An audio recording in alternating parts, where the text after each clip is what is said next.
Very good morning, ladies and gentlemen, and welcome to day 3 of Junior Interleague action, the AFL Vic Metro Junior Development Series taking place out here at the home of the Mitcham Football Netball Club, Walker Park, or as it's well known across the eastern suburbs, the MCG of the East. We've got a triple header between the Eastern Football Netball League and the South Metro Junior Football League taking place out here with the under-15 girls Division 2 sides to kick it off before the under-15 boys Division 2 and Division 1 sides resume play each other in the afternoon, and catch all the action from all 3 games live here on Facebook and YouTube. My name is Josh Ward. And calling alongside me this morning, it's a very good morning to you, John O'Ven. Yes, good morning, Wardy. Good morning, everyone. Going straight to the afternoon, thinking about the big freeze this afternoon, and obviously what a great day it is to celebrate such a great occasion, isn't it? Big freeze, 10 years of raising very important funds for Fight MND. So if you haven't already, go get yourself a beanie and support an important cause. It has to be said. But you know, King's birthday footy doesn't get any better. This is my second or third time calling representative football, as the case was. I had a fairly good time out here, and might have been here just here once on a Saturday afternoon last year, and that was great too. We saw a lot of great young talent out there, and can't wait to sink our teeth into this one. It's going to be great as the Eastern side runs out onto the ground. With the Hawthorn kit, of course, there. Yes, Hawthorn Clash kit hybrid, perhaps. I don't know how to describe it, but it's a very nice-looking kit indeed. Yeah, it is certainly, and they're continuing their partnership. The EFNL and the Hawthorn Football Club, which is terrific to see. They've been they've built a great partnership, the EFNL and Hawthorn. And of course, there are many players, AFLW or AFL, that are playing for the Hawthorn Football Club, and particularly in recent times. I can't think off the top of my head, but there's certainly a few, and I'm sure, who knows, maybe... And teammates by association of current EFNL clubs, shall we say, the Blackburns, No, I'm not going to hesitate to mention it. The Eastern Devils, of course, and a lot of upcoming AFL talent as well about to grace us. The one thing I wonder, though, is I note last year when I was out at Mulgrave Reserve covering the under 15s was that we couldn't quite just nail the club song. It was "We're a Happy Team at Eastern," apparently, and I wonder if the girls have nailed that. They've certainly had some big wins, Wardy. Yeah, they certainly have, and let's go through those wins. The last game they played was out at Sawmore Reserve against the Eastern District Football League. They won 10-7, 67-117. I think it was 51-0 at halftime. They led by and were just able to hold that lead steady for the rest of the contest. They also defeated the YJFL 5-9-39 to just the 6 behind. So Excuse me. Well, you should look at the South Metro Junior Football League. They've won the one game and lost their most recent game against the YJFL 2-6-18 to the YJFL 4-8-32. That was out at Scammell Reserve, the home of the Oakley. I think they're the Oakley Crushers in the Crushers, yes, indeed. My local ground, actually. Yeah, I was about to say that. I actually didn't get down. I wish I did, because it was literally just around the corner. Yeah. And when you look at the SMJ, they do have a great side. Oh yeah, there's no doubt about it. It's just that when you've got an opponent like the Eastern Footy League, they do have the talent, but obviously, SMJ are getting better by the year. Yeah. And they do certainly have that scoring form behind them, as you noted, Wardy. That big win at LePage against Riddle District, and I think they'd probably be, riding on that, a big win, 104 to 2 behinds. Yeah. And I do suspect that they'd be quite competitive today. I certainly think the Saints. I certainly think so. It was 24, it was 14 points they defeated YJFL, whereas Eastern won by 33 points. So that's not bad, honestly. It's not bad at all. It's a terrific effort from the South Metro, and you are right. They've got a strong junior program through the South Metro Junior Football League, spanning from obviously the under 14 girls to the under 15 boys, under 14 boys. They've got a whole heap of sides competing today, and they're all, most of them, or if not all of them, are going up against the EFNL. Of course, I think there's 3 other games taking place, maybe out at Hurlingham Park between the South Metro and the Eastern, the under 14 boys. Going head to head at 10 a.m. and 12 p.m. and then the under 15 girls Division 1 sides going head to head at 2 p.m. out there. So the old saying goes, Wardy, Eastern's everywhere. But back to SMJ just briefly, I note that one of the most experienced campaigners is Bella Cruz Appleman, who's in her 8th season at the Waverley Park Hawks. And I mean, so that's a long junior career, and she's still got maybe a year or 2 before she hits the big time, and that really excites me. I'm looking forward to watching her today. Yeah, certainly am. 111 junior games already, or 111 games, and played the 27 goals. That is assuming that the Play HQ records are accurate. Yeah. We believe they are. They've done an incredible job. You know, they certainly have. Changing everything, which is fantastic. It is terrific having Play HQ for a lot of local leagues this season. Obviously, the EFNL, one of them. So, but yeah, it's quite a remarkable record. And there are some players with a fair bit of experience. I'm just looking down the list, and there's players with around the 49 to 60 games of experience. So.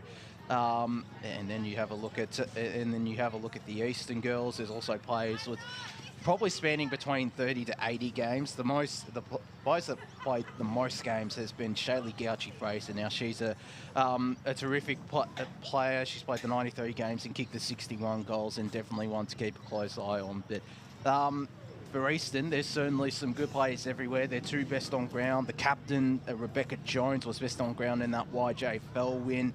And in their most recent game, it was April Dye getting the best on ground, the Baronia Junior, out at Tormore Reserve in that big 60-point win against the EDFL. So from an Eastern side of things, there's certainly players to keep a close eye on. Obviously, Bella Cruz Appleman is definitely, I'm going to guess, is going to be one to keep a close eye on, just given that experience she's gained. But it'll be interesting to see some of the South Metro players who are still yet to run out onto the park. We're expecting to kick off this game in around 3 minutes' time at 10 a.m. Well, isn't it interesting, Wardy, that we started off quite early last time, and here we are.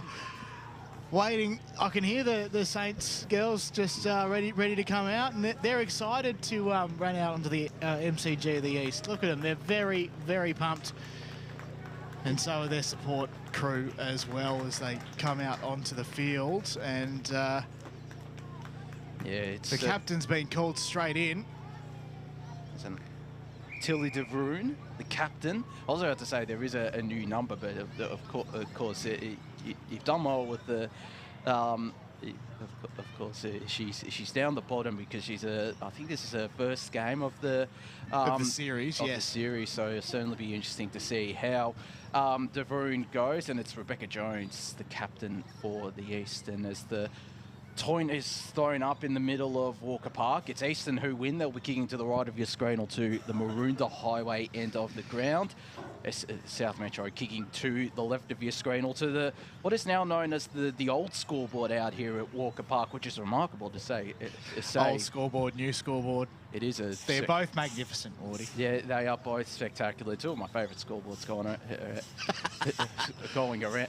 Surrey Park's not that bad, Surrey Park's not too bad, but it's definitely up there. But much to the chagrin of others, perhaps the scoreboard at my home grounds. The Mulgrave Reserve scoreboard isn't. It's all right. It's all right. The old scoreboard has got a bit of class about it, I feel. But yes. We're all set up here for the start of this under-15 girls Division 2 clash out here between the EFNL and the SMJFL. Of course, as I mentioned, it is a triple header between the AFL and SMJFL out here with the under-15 boys.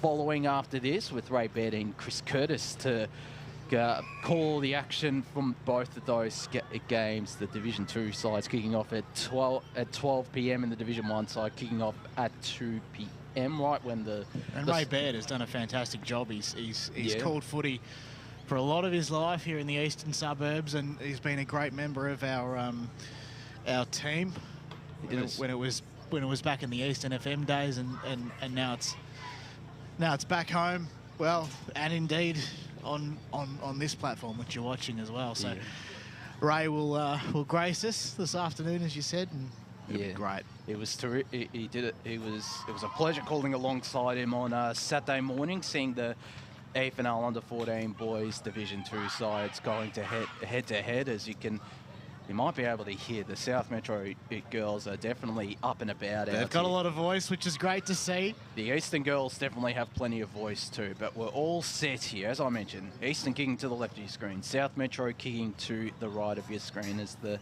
South Metro girls move into position. John O'Ven will be kicking us off out here at the MCG of the East, Walker Park, with a big under-15 girls Division 2 clash to kick off a triple header out here between the Eastern Football Netball League and the South Metro Junior Football League, as main field umpire moves in position, holds the ball off. John O'Ven to get us underway. Let's get underway. The Harley Reid lookalike throws it up in the air, and we're off to a flyer here. The ball hits the deck. It's gathered by Eastern. They might be able to get the hand pass out, although it's intercepted by SMJ, doing very well. Ball's at ground level. And I think that might have been West who was wrapped up. We'll go for another ball up here on broadcast side, coming towards us here at Walker Park.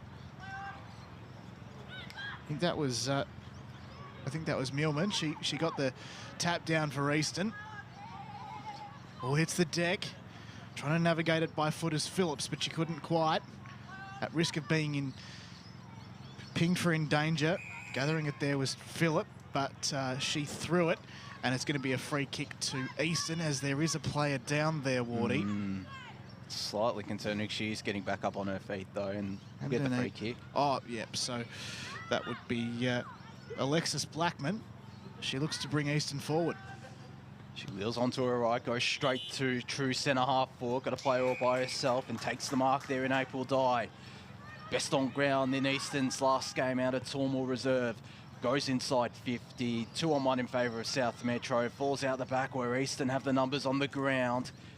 Plenty of players surrounding this ball now, though, and umpires circling, although they do well, the Eastern girls. They managed to get a handball away, but it's turned over, and South Metro can rebound. Providing the outlet there is Jamie Eve, but it's intercepted by April Dye. Turnover city in these last couple of minutes, and South Metro clear their defensive, or 45 I should say, not 50, out here at Walker Park, and ball spills out of bounds. We'll have a boundary thrown right in front of the Eastern bench. It's nice to have a boundary throw in girls/women's football, isn't it? It and is. Also 18 aside, I think. I believe it is, From what I gather, as the ball gets tossed back into play, Rucks go at it. Eastern, first hands to it. Kicking it in there is Millman, doing very well. Intercepted by the Saints just for the time being. Kick was looking there for Grace Phillip of Beaumaris FC, but it goes off the side of the boot, and we'll have another throw in. Lovely work there by the boundary umpire. Big chance here for Eastern through Maroney, who goes goalward. Across the face, though, go the Saints. It's a very, very hard ball to win. Oh, gee, that was another... Oh, two kicks off the ground. One was probably in danger, and then they managed to find a way out. Here's Eva going down the ground, intercepted by Rulak. Eastern just go on the 45. Here's a chance for Fitzsimons. Along the boundary line. Not particularly favourable for a commentator, as Pound sends it forward for the Saints, but right in front of the opposite broadcast wing, they'll see it over and Eastern have a free kick. So as Jono mentioned, on the far side wing, they go down the line to Eastern, to true centre wing. It's nearly cut off. It is now by South Metro. Try to get a kick away, but it's April Dye who got a handball away there to Jessica Merrigan. Spilt the ball though and turns it over. Plenty of players around this now when umpire will call for a ball up inside 45 for Eastern. Directly in front of goal as this ball thrown back up into play. The hit out by Eastern. No clear winner in that clearance. There is now though, although dropping the ball there was Marley Mullerman. And ball's going to be tossed back up right on the 45-metre arc out here at Walker Park. As the tap down there by Mullerman, going up in ruck. The ball again not going anywhere. A bit of a stalemate these last couple of minutes inside Eastern's 45. 15 minutes and 40 seconds to go here in the first term of the Victorian Metro Development Series, Day 3. South Metro trying to find a way out of this one, but Eastern have the numbers around the contest. Another throw in opposite broadcast wing, or it'll be a ball up in this case. Not quite over the boundary line. They must sense that we're here because all the players been on the far side, Jono.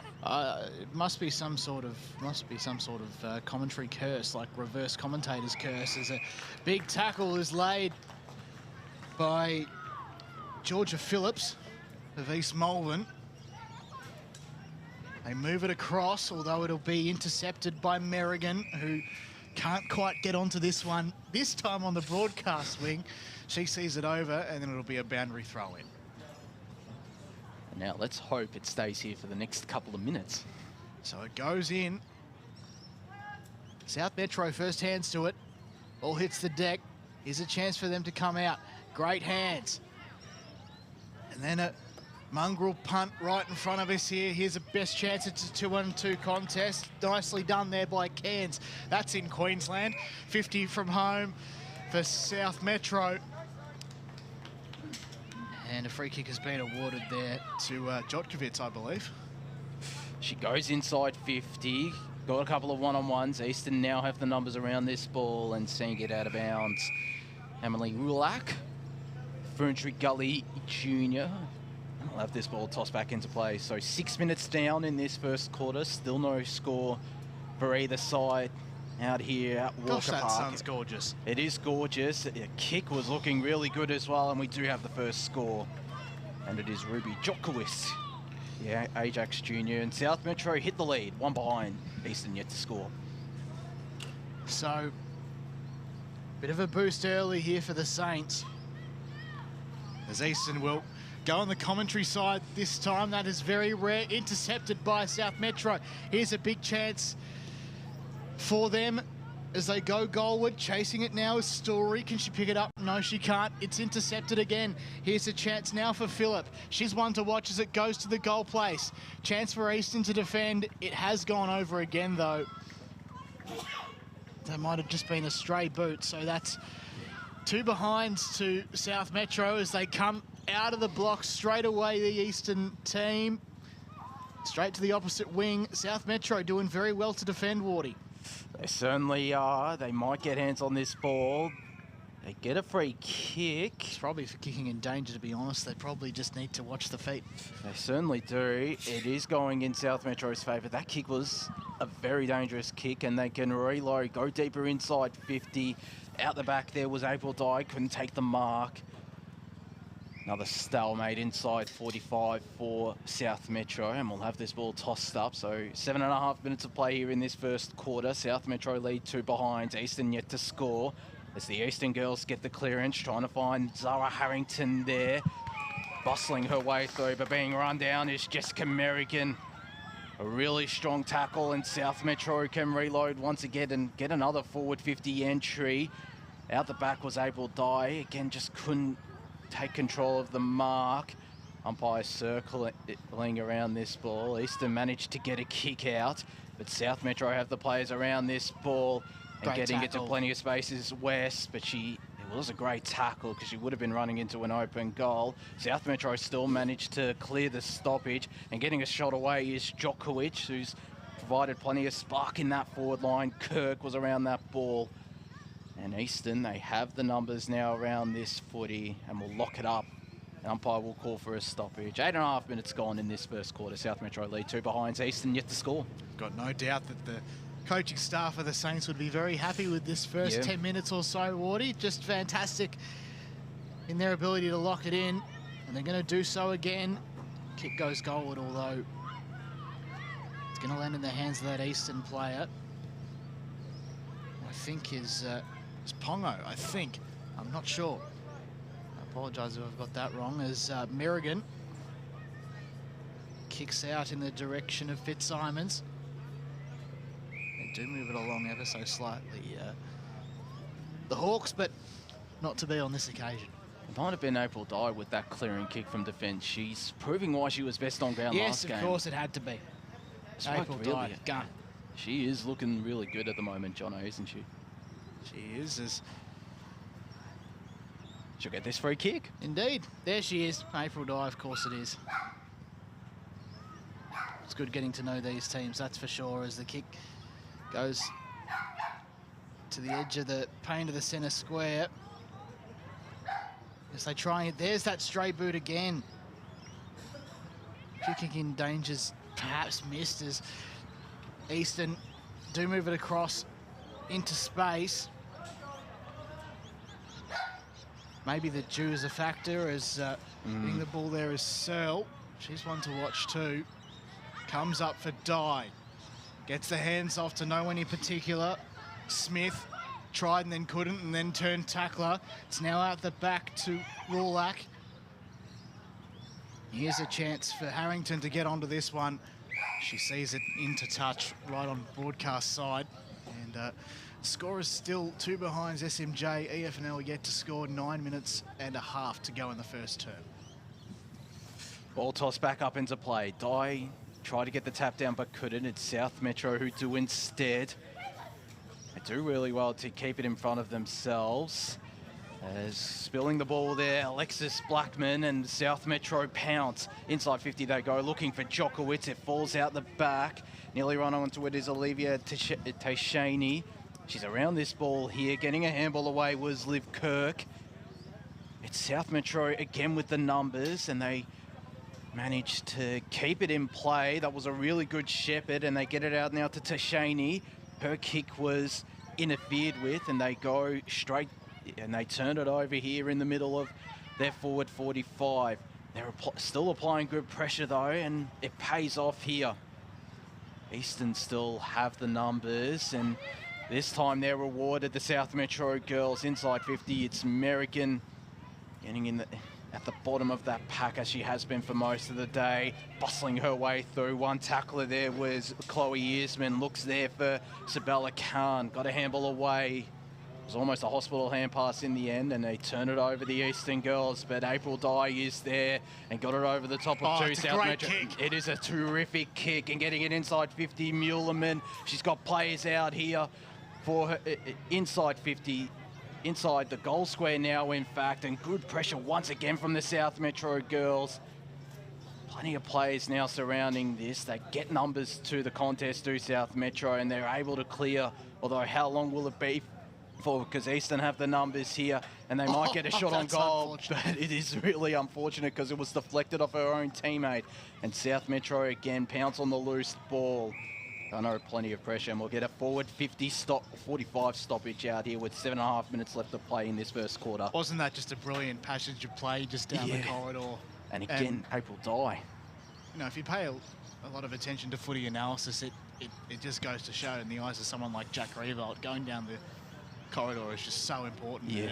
It worked on this occasion for Eastern. As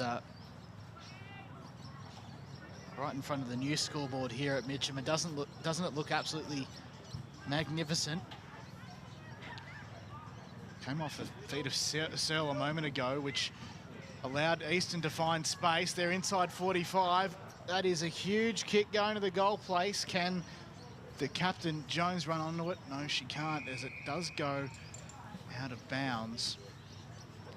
Still 2 behinds. The Saints lead the Hawks yet to score. 6:44 on the clock to come here in the first term. Ida Reith start things by way of throwing it over his head. Collecting the ball there was Muleman. And I think it was a high free kick. She was given the free kick for a high tackle indeed. So this will be the first real look at goal, set shot-wise for the Hawks. As Muleman comes in, it's across the face. Does it stay in? Yes, it does, but only for a moment. 1 behind scored. Eastern's first. Eastern 1, South Metro 2. 6 to go in the first quarter. South Metro go to this broadcast side with the kick in. The really smart mark taken there by Ruby Evans on the half-back flank. Down the line she goes, looking there for Berryman, who went up against her Eastern opponent, and Eastern now get the numbers to this contest. Sabella Khan goes inside 45 for Eastern, where a big pack forms. South Metro do well to it and attempt to clear the pack, but it's Eastern again with the numbers and fighting hard in their forward line. South Metro doing really well, but Eastern still get hands on this ball.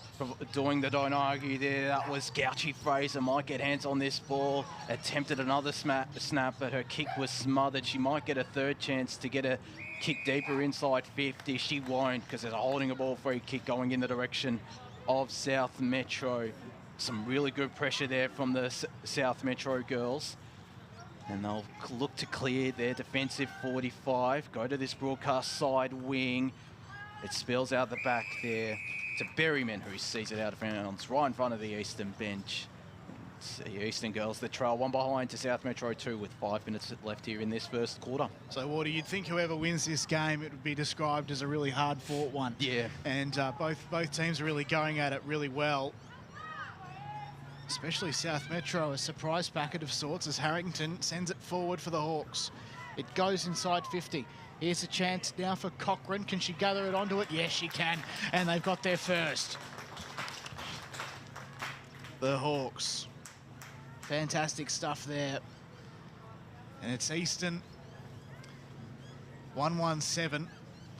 Leading South Metro 2 behinds. 4 minutes to go here in the first term, and the way that they just moved the ball was fantastic there. And that was a terrific kick by Zara Harrington inside forward 45. Deserves all the credit for that goal, getting into the hands of Jasmine Cochrane, who just ran into an open goal. Some good attacking play from the Eastern girls. They hit the lead for the first time today, with 4 minutes left in this first quarter, as April Dye gets another tap down. Will she follow it up? She won't. Instead, it's the last goal kicker, Cochrane, who got it away to Dye. Handball over the top because she's got a player who busts her way through one tackle, takes a bounce there and gets the kick inside 50. That was Ruby. And it falls out the back again, where the Eastern girls can pounce. They might get a free kick. They do. Or it's holding the ball, in fact, going in the favour of South Metro. Some good pressure in the goal square once again. They were aware this time around, the South Metro girls. And they clear their defensive lines, go to the far side, right in front of the brand new scoreboard. And again, hands on this footy, just chuck it on the boot. But it's turned over here by Sabella Khan, who got the shot on goal. And it's the Roo, I think, for a minor one. It is 1-2-8 Eastern. South Metro, just the 2 behinds. 3 minutes left in this first quarter. So it's Talia Levine to bring this one in. 3 seasons at Ormond. She's currently at Murrumbina. Kick was intercepted by Eastern momentarily, and fighting her back there was Chloe Earsman, who joins the side today, I believe. I think so, yeah. Ball goes up, ball comes down.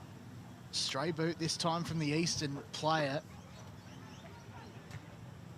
Just need to watch the feet, both teams. As spinning out of trouble there was Gouchy Fraser, and I think she's kicked that one out in the full. Unless it was touched, I believe, so we'll have a boundary throw in, Wardy. Deep inside Eastern's attacking 45. They win yet another hit out. Gouchy Fraser, again, her kick was smothered. It's been like that the last couple of minutes for Gouchy Fraser, and this ball is seen out of bounds. I'll admit, I was just watching the goal umpire, and he signalled with a hand out. So some things you miss, some things you get. Indeed. 1.5 minutes left here in this first quarter. The Eastern girls lead, and they're looking to press home their advantage. But South Metro get a hit out and falls out of bounds for a boundary throw-in around 50 metres out from the Eastern goal. As for Eastern, up goes Thigh in this ruck contest. Doesn't win the hit out, won the hit out, and Liv Kirk won the clearance. But handballed it inside 45 for Eastern. Gouchy Fraser just trying to bustle her way through. Couldn't. An umpire will call for yet another ball up with less than a minute of play here in this first quarter. So up the ball goes. Players just fighting hard to get that elusive clearance. At the bottom of that there was Taicini. Go up again. Here might be a chance for Eastern very, very late as they try and find space, but the Saints girls, they do come with the numbers. They find space again. Great work there by Earsman to try and move past her teammate. She gets it off, and then -1 in Smith goes across. One-on-one contest now. Another kick off the ground from South Metro player in Evans, I think it might have been. Goes over the boundary line as we'll await a siren. There it is. That is quarter time here in the Vic Metro Development Series here at Walker Park. It is day 3, of course, and the first quarter has come and gone. The score, of course, Eastern 1-8 lead South Metro by a goal. 2 behinds, back with the second quarter and plenty more action to come. 1 game of 3 it is, and we'll be back soon.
Welcome back to Walker Park for the Victorian Metro Development Series Day 3. Of course, it is the Under-15 Division 2 teams going at it at the moment.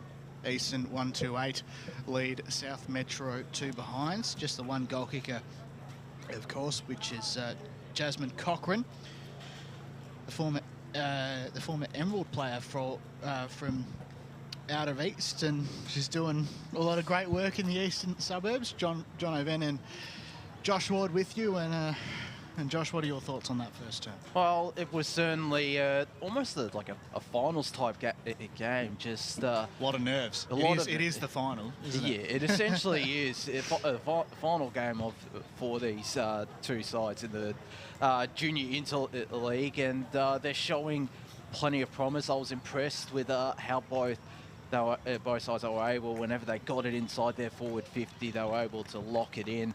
Sometimes Eastern, there was really one passage or two passages of play where they were able to move the ball from defence to attack, but otherwise both sides locked it in there, attacking 50 really well, and that's what impressed me the most. It'll certainly be interesting if it continues to be the same. We're expecting this game to be pretty close, just given they've had similar results. Obviously, South Metro went down to the YJFL and the Eastern won, but still they've had one big victory each. Eastern against the Eastern District and South Metro against the Riddle District. So showing plenty of fight both sides, and looking forward to what this second quarter can bring, Jono. I think there might just be a little bit of nerves in the Eastern camp, because South Metro, there's no doubt about it, they've had a really great first quarter, and something different perhaps to previous years, and you've certainly had a lot of opportunity for these players to develop in a representative context, which is, and I guess if I'm looking at this early, based on this, I reckon the Saints might be able to come from behind and win.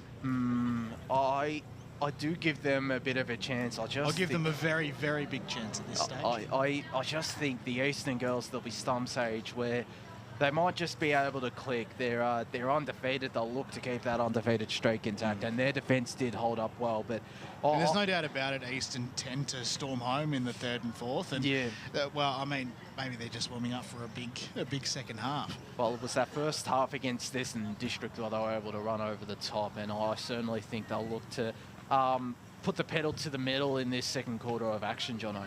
Indeed. So we've got a siren to go for the second term, and here we are. We'll go up and at 'em. Clearance is won by South Metro. It's Phillip. She's a very, very good midfielder. She kicks to the 45 for the Saints, but it's intercepted by Easton.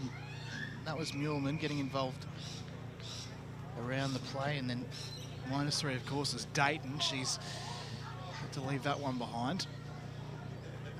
In fact, as South Metro head down a goal. Trying to pick it up there is that South Metro player, tackled there by Gillespie. But our first boundary throw-in of the quarter, Woody. Tossed right on the 45-metre arc out here at Walker Park as Dyer tries to get best position. She's still got the tap down. It's South Metro again with the clearance, trying a couple of don't argues there. The South Metro player got the kick inside 50, and the snapshot on goal is through. And I reckon it's either Millie Walker or it's Caitlin Tyndall. I saw a 19 or a 49. I'm gonna go with. Check the tape.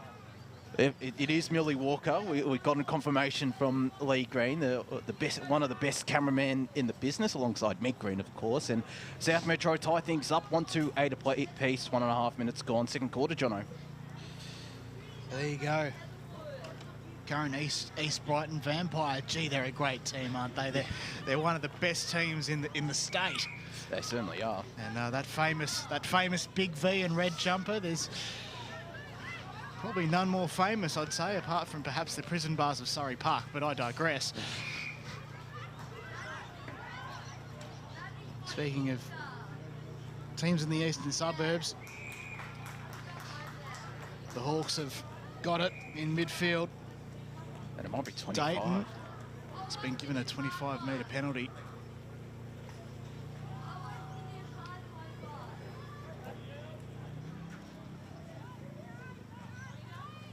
So she gets to march it up, head inside 50, 45 as the case is. I would have it stay hard, Wardy. Hits the deck, and here's a kick from Vaughan. Hits the post on the full. Free kick to the Saints. So I think the player there was confused. I think she was looking to take a kick in, but instead it's just going to be an outbound kick in from the behind post. As getting hands on this ball now is Tashini. Kick goes out of bounds. On a bit of pressure there from the Eastern girls, and this ball tossed back into play right on the 45-metre arc out here, or inside 45 possibly for Eastern. There's no clear winner in that rock contest. It's Eastern again with the kick off the ground. Gouchy Fraser is around this, and there's another kick off the ground. It's just fell short there of the Eastern player, and it's through for minor score. But Eastern retake the lead, 139. South Metro 128. Conditions aren't too bad out there, Wardy. There might just be a little bit of dew on the ground. Possibly. It's going to dry out come game 2 and 3. So the play comes right in front of us. Dye was on hands and knees to try and get that one. Kirk got the hands up, and now the ball's right in front of us here. Prime position here. Prime position indeed. It's always good.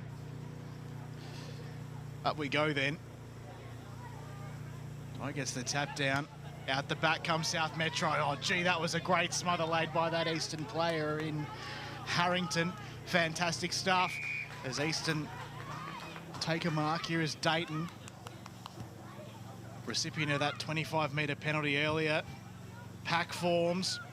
Chance for Eastern through Brace Girdle.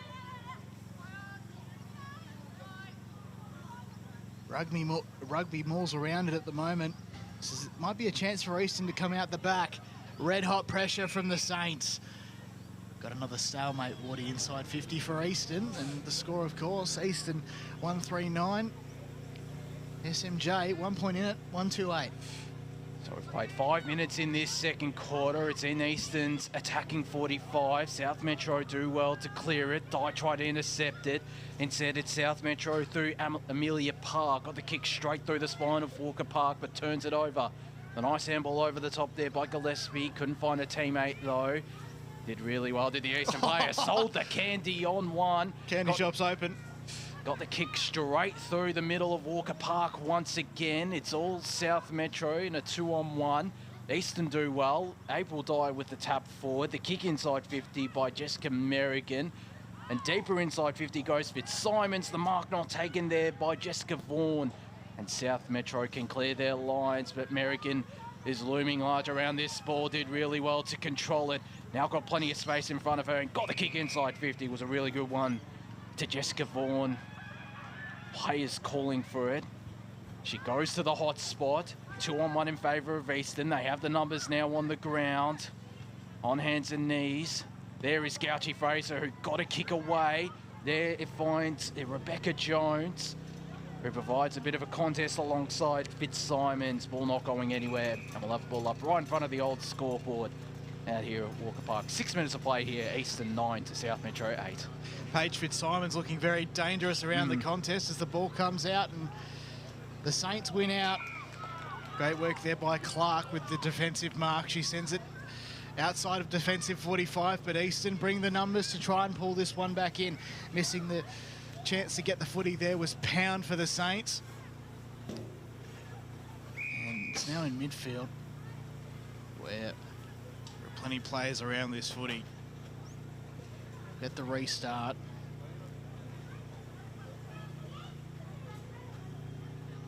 Dye around it.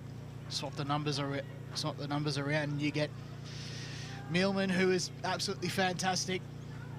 46 from home. nothing doing at this stage. So we'll go up once more.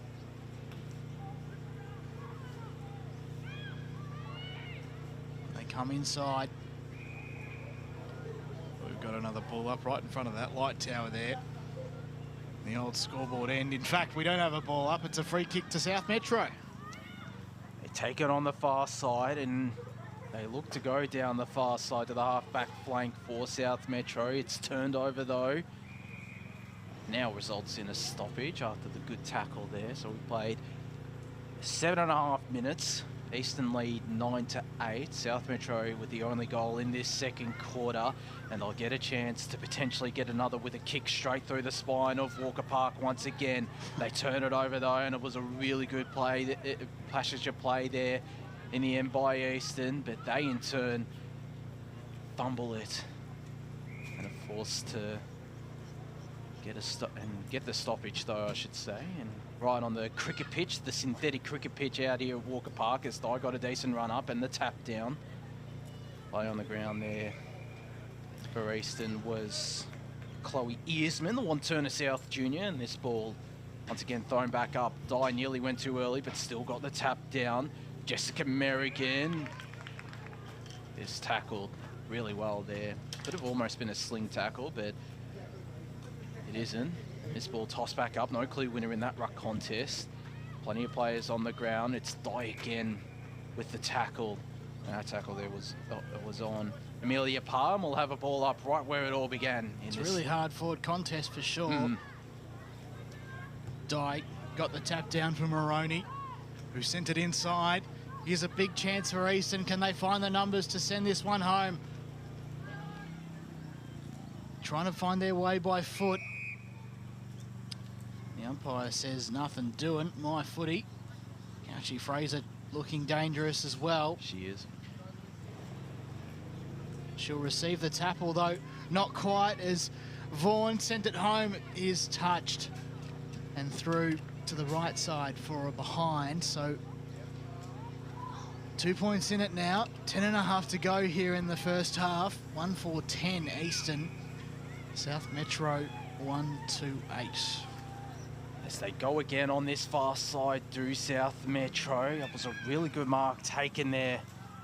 And the kick almost doesn't do the mark justice. It's April Di looming around that ball again and get the kick inside 50. And the mark taken by Jessica Vaughan, who's also looked threatening inside that forward 50. She's got to play all by herself, embrace Girdle, but she's ignored. She might be looking to set it up to the top of the square, and that's what she does. Joins in the middle of the pack, and it's spoiled out of bounds. She could have gone there to Ruby Brace Girdle. Good form, but she didn't. They still get a forward 50 stoppage to the Eastern girls. Very important here for the Hawks. They do have the numbers around the contest. Here's Gouchy Fraser. Got the hands away, but turned it over, I should say. And then another turnover results. Here's Millman. They do get it inside 45. Chance came there for Vaughan. Is on the outer side.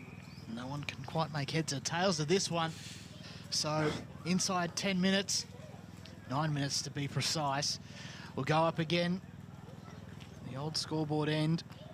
Saints have the numbers around the contest. They're going to move it by foot. It's a great kick. It's marked by Appleman.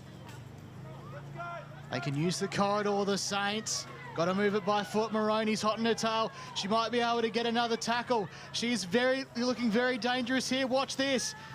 The numbers come to meet it here for Eastern. Can Maroney get this one out? Oh, immediately just pushed her opponent off. Still on the ground. Lots of players around this one. Umpire calls play on. That Eastern player buried underneath it. Got it out the back of the scrum.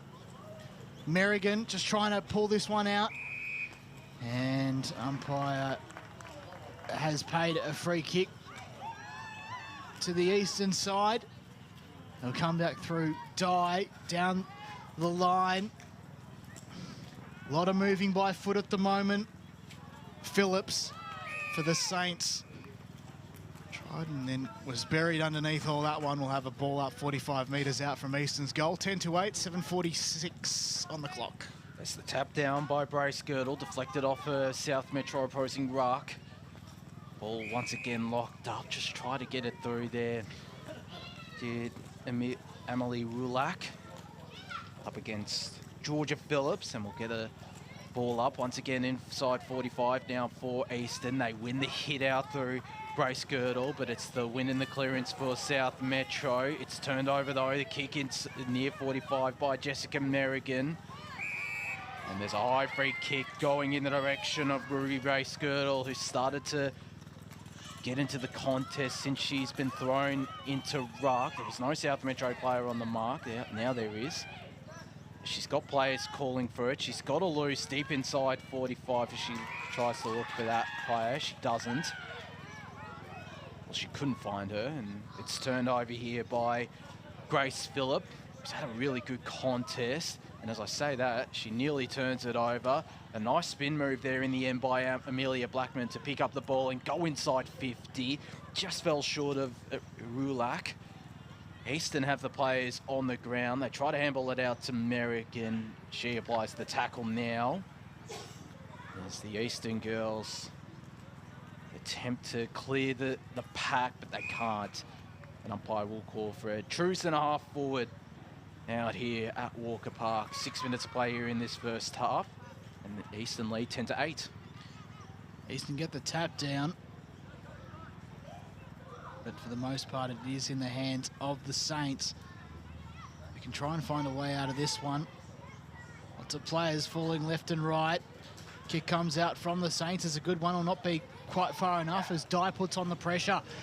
They can still come forward though, although Eastern do have the defensive numbers behind play. That's a great mark taken. She played on immediately, did Blackman. Got it inside 45. Defensive mark wasn't quite taken as Dayton came in from the side. Nicely done, and they can force a stoppage very cleverly. 5:25 on the clock. 10 plays 8, Eastern in front. On the paint of 45. The Saints' numbers moved away from their goal, but they do have defensive numbers inside. And we've got another ball up, 40 from home for Eastern. Directly in front of their goals. Had all the territory, but again, South Metro have held up really well in defence. Umpire will call for this stoppage. Same spot as it was before, as Brace Girdle goes up for Eastern. Couldn't win the hit out. And trying to bustle her way through was Tashini. And again, we have another ball up, so 4.5 minutes left. Eastern, they lead 10-8. Another tap down, another clearance for the Eastern girls. It now falls out here to Rebecca Jones, who got a handball away.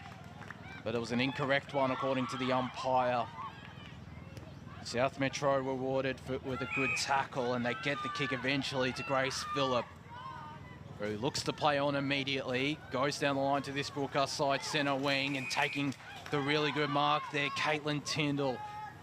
They look to move this ball further forward. South Metro right in front of the Eastern bench. Oof, plenty of players. It's a massive pack that forms. It now spills out. A genuine one-on-one here. American wrapped up by Tina West. An umpire will call for it. So 4 minutes left in this first half. Eastern 1-4-10. South Metro 1-2-8. Ball tossed back up. South Metro win the hit out. Lucy Searle applies the tackle there on her opposing ruck in April Dye, but Eastern managed to clear it. Dodge past one, did Zara Harrington. Got the handball away, and the kick inboard is a very dangerous one, and Tashaney gets hands on this footy first, and South Metro can get them on the counter. It dribbles its way through inside 45. Eastern have the numbers, but they spill the ball here.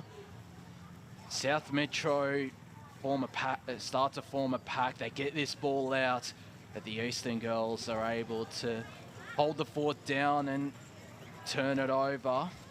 As South Metro get a chance to go inside 45, the bounce favoured Blackman there, got a clearing kick away, only into the hands of Tina West, who tried to burst her way through one, but couldn't. A really great tackle there, and Eastern can reload. So the Hawks in defence, send it down the line. Immediately intercepted there by Evans, I think it might have been, or... No, sorry, it was Phillip. Absolute gun around the park. Sent a big kick towards the paint of 45. Saints can try and move this one. It's a 2-on-1 contest, and it became a 2-on-2. Saints players came to help. Phillip takes the mark, immediately runs onto this one, sends it goalward. It might just go all the way. It does! Saints in front. Unbelievable. There's your goal of the day, folks. Unreal stuff, Josh Ward. Jeez, that is a spectacular goal. In the last couple of minutes, South Metro have had the territory and they're rewarded on the scoreboard. They hit the front 2-2-14. Eastern 1-4-10. A reward for effort there after holding the fort down in defence, the South Metro girls. And then they're able to get into attack and get the crucial goal heading into half-time. And that will sure give them a massive boost heading into the main break as they retake the lead. And they're going to get another chance to go inside 50 here. I'm not too sure what the free kick was for, but it's Lucy Searle. Got it away to Philp. Dodged her way past. We'll just do it again. Die inside 50. Nice. Mark taken. Nice. That is a brilliant piece of play. And I think that's Sophie Story, who goes to the top of the goal square. It's a one-on-one once again, and the one of Eastern wins out. So that was a great piece of play, but just unreal. Couldn't get it on the scoreboard. They still have a chance to set themselves up for a potential late goal, and if they did, they'd lead by 10 points heading into the main break, but they give away the free kick to the South Metro girls. Maybe one last chance for Eastern with 45 seconds left on the clock.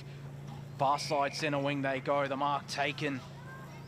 I think that was Rulak who got the kick to the half-forward flank. South Metro with a 2-on-1, and the two of South Metro win out. Phillip goes down the line, maybe again one last chance for South Metro. We've got 30 seconds left in this second quarter. The kick just evaded the South Metro player, and getting the intercept there was Zara Harrington. Got it to Die, who was run down. Eastern doing really well though. In saying that, they turn it over, so plenty of turnovers, and I don't think we will get one more chance, although in saying that, Jones did really well as the clock ticks down. And the umpire will call for it. There goes the halftime siren. It's South Metro that leading into the main break, Jono, 2-2-14. Eastern 1-4-10. The only goal kicker for the Eastern girls was Cochrane. Goal each to Grace Phillip and also to Millie Walker for South Metro. Two goals to nothing in that second quarter, and South Metro hit the front heading into the main break, Jono. Oh, it's just unreal stuff from the Saints. This is exactly what I've wanted to see for some time, and they've just delivered in spades. Fantastic defensive pressure, and they've well and truly been rewarded. So we head for the halftime break, of course. 40 minutes of action to come. That is, of course, if you're watching just this game, because there's still two more games to come here at 12 and 2, but we'll be back with the second half of the under-15 Division 2 girls right after this.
No.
Welcome back. Junior Interleague action, day 3 out here at Walker Park, the home of the Mitcham Football Netball Club. A triple header between the Eastern Football Netball League and the South Metro Junior Football League. The under-15 girls Division 2 currently in play, and it's South Metro who lead 2-2-14. Eastern 1-4-10, just repeating the goal kickers. Singles to Millie Walker and Grace Phillip. The only goal kicker for Eastern, Jasmine Cochran, as the South Metro girls just about to run out into the park. Eastern remained on the ground during half-time. We'll see if they can come back and get the job done and keep their undefeated Junior Interleague series intact. Just a score update as well from the under 14 boys Division 2 clash out at Hurlingham Park. The Eastern boys lead 7-8-50 to 5-2-32 in that Division 2 game. Of course, they've had 2 big 100-plus point wins in their 2 previous games against the Frankston District Junior Football League and the Yarra Junior Football League. They'll look to remain undefeated. But for now, though, Josh Wood here alongside John O'Van. This game, it's going to be an interesting second half, I reckon. Let's see if South Metro can keep up their pressure and if Eastern can get some reward on the scoreboard, Jono. There's a lot of intrigue about it, that's for sure, Wardy, and I think it's fantastic that the Saints are as competitive as they are, because, you know, you've had, I mean, look, to be honest, both sides, as we discussed earlier, have had some really big scores and some really small scores, as the case may be. But I mean, these two teams very, very evenly matched, which is just fantastic to see. Yeah, absolutely. It certainly is, and there's been a couple of stars on both sides of the park. For South Metro, I look no further than Grace Phillip, who's been just absolutely terrific through that midfield, led the way in defence and got rewarded. Sorry to interrupt, Woody, but she's got the best on ground locked up, I reckon. She's easily Grace Phillip for South Metro. But Eastern-wise, I'm not too sure. Yeah, there's a couple of decent players that have put in a really good first half. April Dye again, just fought tooth and nail in that ruck. As to Jessica Merrigan, I was impressed by her. But we're all set for the second half of action out here at Walker Park in the under-15 girls Division 2 clash. John O'Van. So third quarter underway here at Walker Park. The mighty MCG of the East. It doesn't get any better.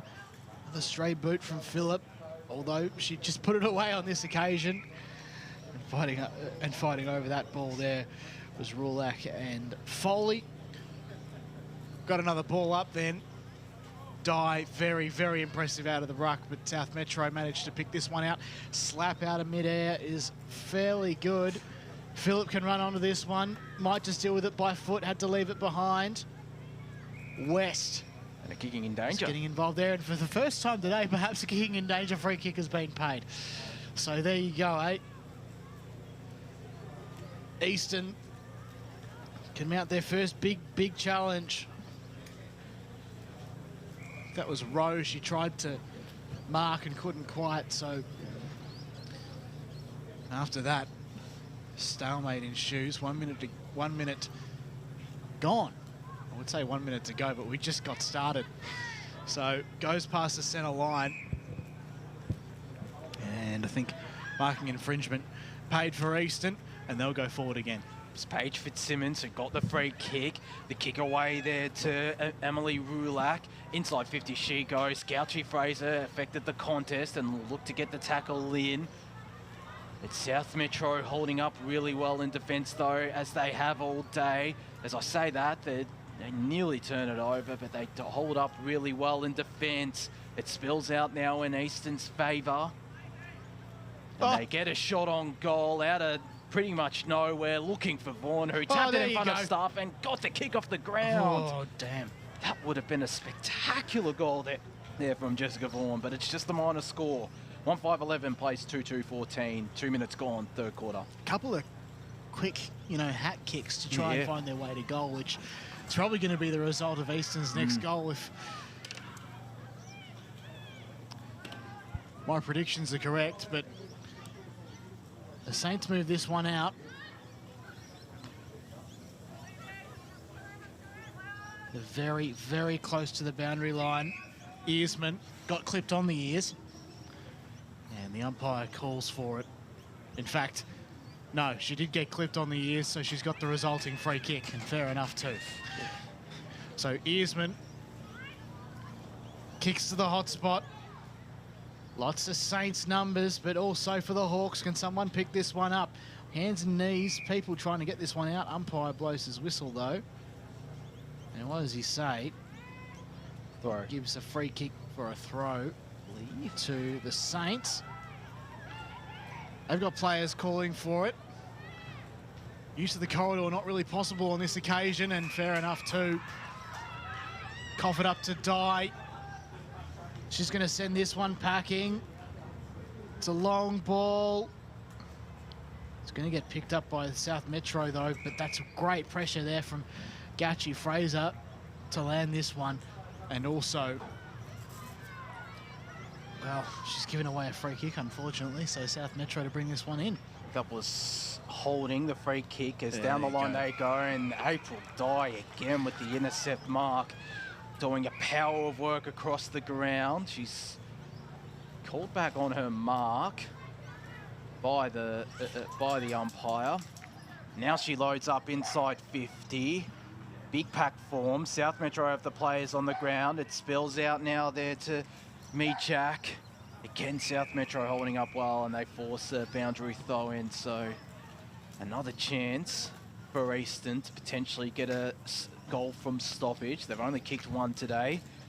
Something to consider. I mean, you know, April Dye just fantastic all around the ground today, and she might feature in the Baronia senior side earlier than perhaps expected, and it just brings a whole lot of excitement. As right on cue, there she goes. The goalkeeper on the line for South Metro.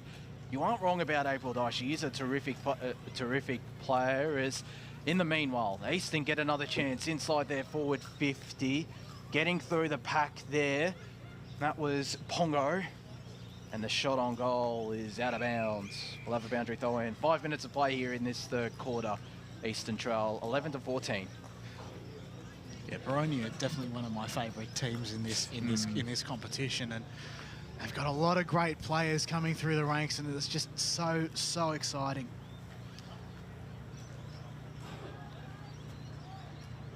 Nicely worked by the Saints to just try and clear this one out, but they're going to have to force a stoppage, the Eastern team. No one can quite get onto this one. Umpire blows his whistle. And I think he's paid a free kick to Eastern. Yes, he has. So Gachi Fraser has the free kick. She can add to her goal-kicking tally in representative football for the Hawks and get her fourth in her representative career. Umpire doesn't have to move. Eastern back in front.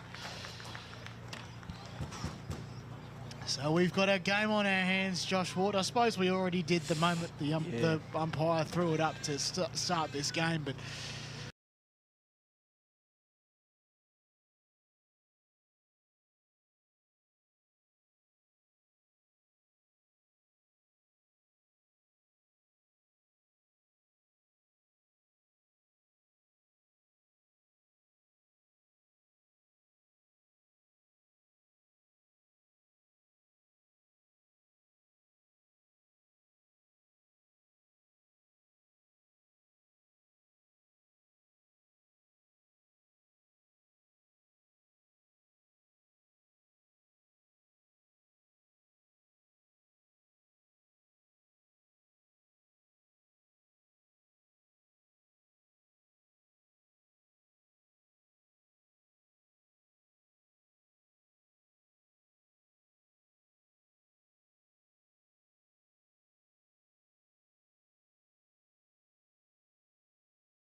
And they've got the 3-on-1, although they spill the ball and they still manage to get a kick away.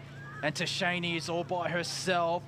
She again went the kick off the ground in the end. She was under a bit of Eastern pressure. They try to force this ball out, the South Metro girls, but Eastern lock it up. Chloe Eastman in the middle of that tackle, and we'll get a forward 50 stoppage. 10 minutes left here in this third quarter. Out here in the Junior Interleague game between the EFNL and SMJFL Division 2 under 15 girls. And once again, we have another ball up inside 45 for South Metro. Just watch this ruck contest, you know, absolutely fantastic ruck craft from April Dye. She can really fly. South Metro, though, might be a chance here out the back. Great defensive effort there by Fitzsimons, who gathers and then sends it almost outside the paint. Chance for South Metro, though, to launch a counter-attack, and she's well and truly open there, that player.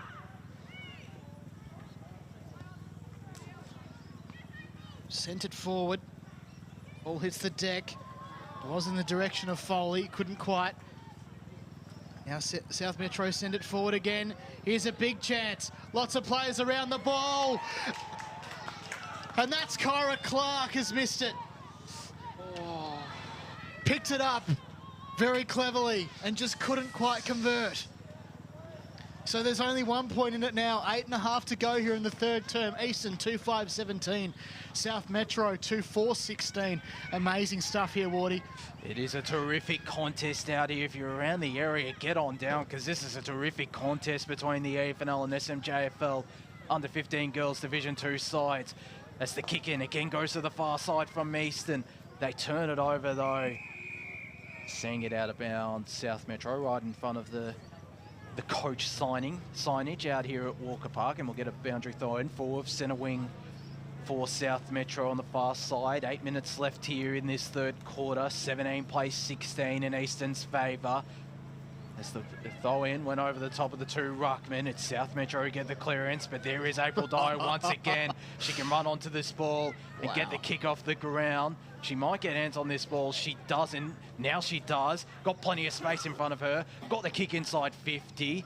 Looking there for Jessica Vaughan, who now runs onto it. Got a teammate to help her out, but the one South Metro player did really well.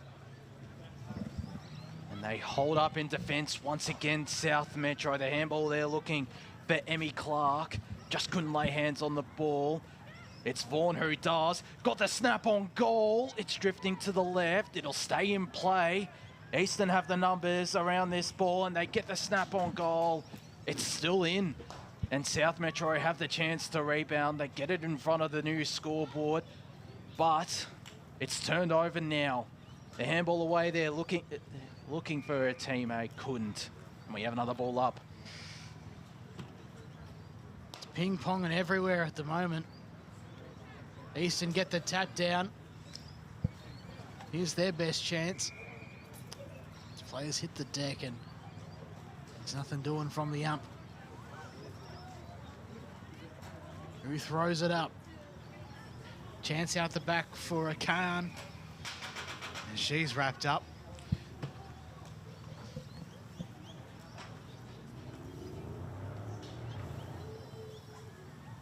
There's a chance out the back there for Muehlman, who picks up the ball.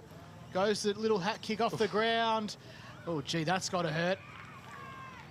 Guess the kick came up from their South Metro. Oh, they're just going to play on and maybe kick away. They do indeed, Eastern. They've got their third. 3-5-23 plays 2-5-17. Here as part of the Victorian Metro Development Series. Sorry, 2-4-16, I should say.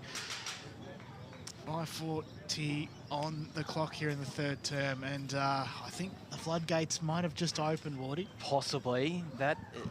The end that Eastern are kicking to, it has been the scoring end. I think all the goals have come towards the Maroondah Highway end of the ground, and they get their third of the contest. 23 plays 16 as there's a free kick again going in South Metro. 666 infringement, I reckon. It was, because there was an Eastern player that just trailed, and South Metro have the chance to get an immediate response. Evading her opponent, Lorna Cairns got the handball away. And the deeper kick inside 50, it goes for South Metro. They have the players on the ground and they move this ball forward. Well, that's a great Moz as ever you'll see it. When I say the floodgates have opened, I couldn't have been more wrong. I mean, look at this. A great response there from South Metro, very, very quickly onto it after the 666 infringement was paid. And it's Millie Walker on the runway. Barely any angle, 20 metres out, makes no mistakes. 3-4-22 South Metro, Eastern 3-5-23. 4.5 minutes of play here left in this third quarter in the under-15 girls. Division 2 clash out here between the EFNL and the SMJFL. Jono.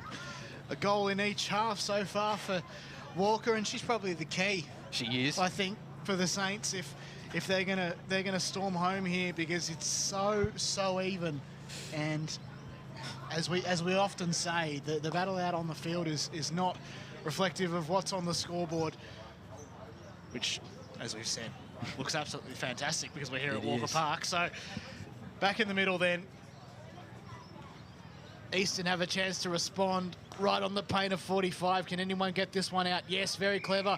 Muleman tried to pick it up, but it's pinged for a throw. I think I saw.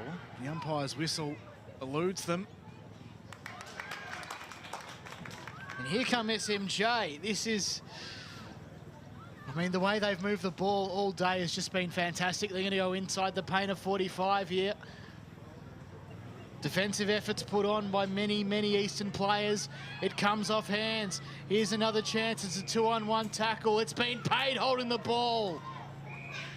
And 25. And 25 as well for Emerson Smith. Jeez.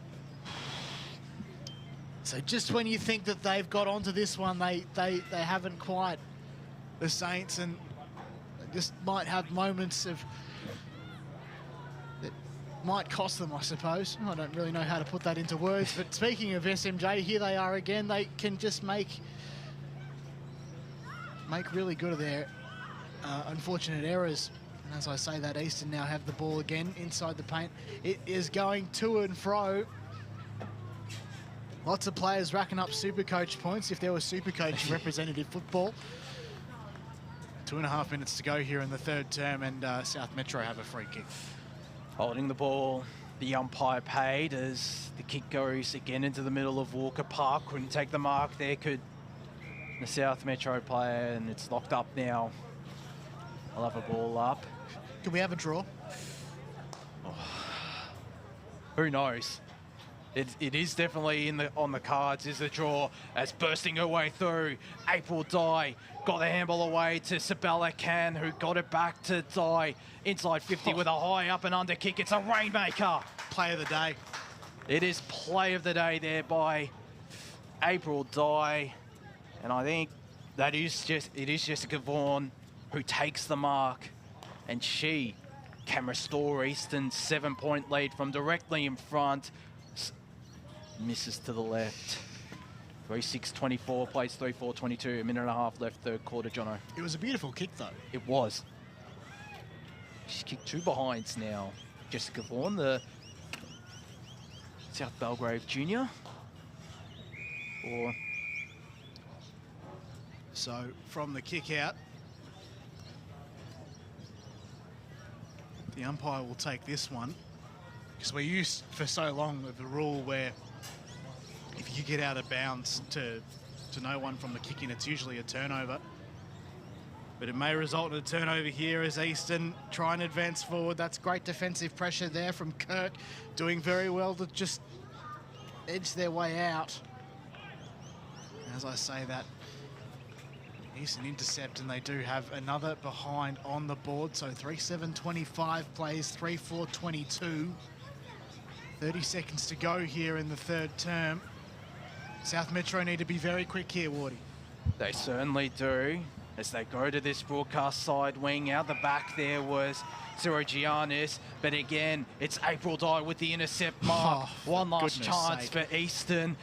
They'll get this kick away there through Sabella Khan. It's out of bounds on the full, though. That's 2. That is 2 out in the full posters from either end. That is just remarkable. You don't see that every day. I mean, on the match of the round, last week we saw the ball hit the goal post and then the behind post as we head for three-quarter time.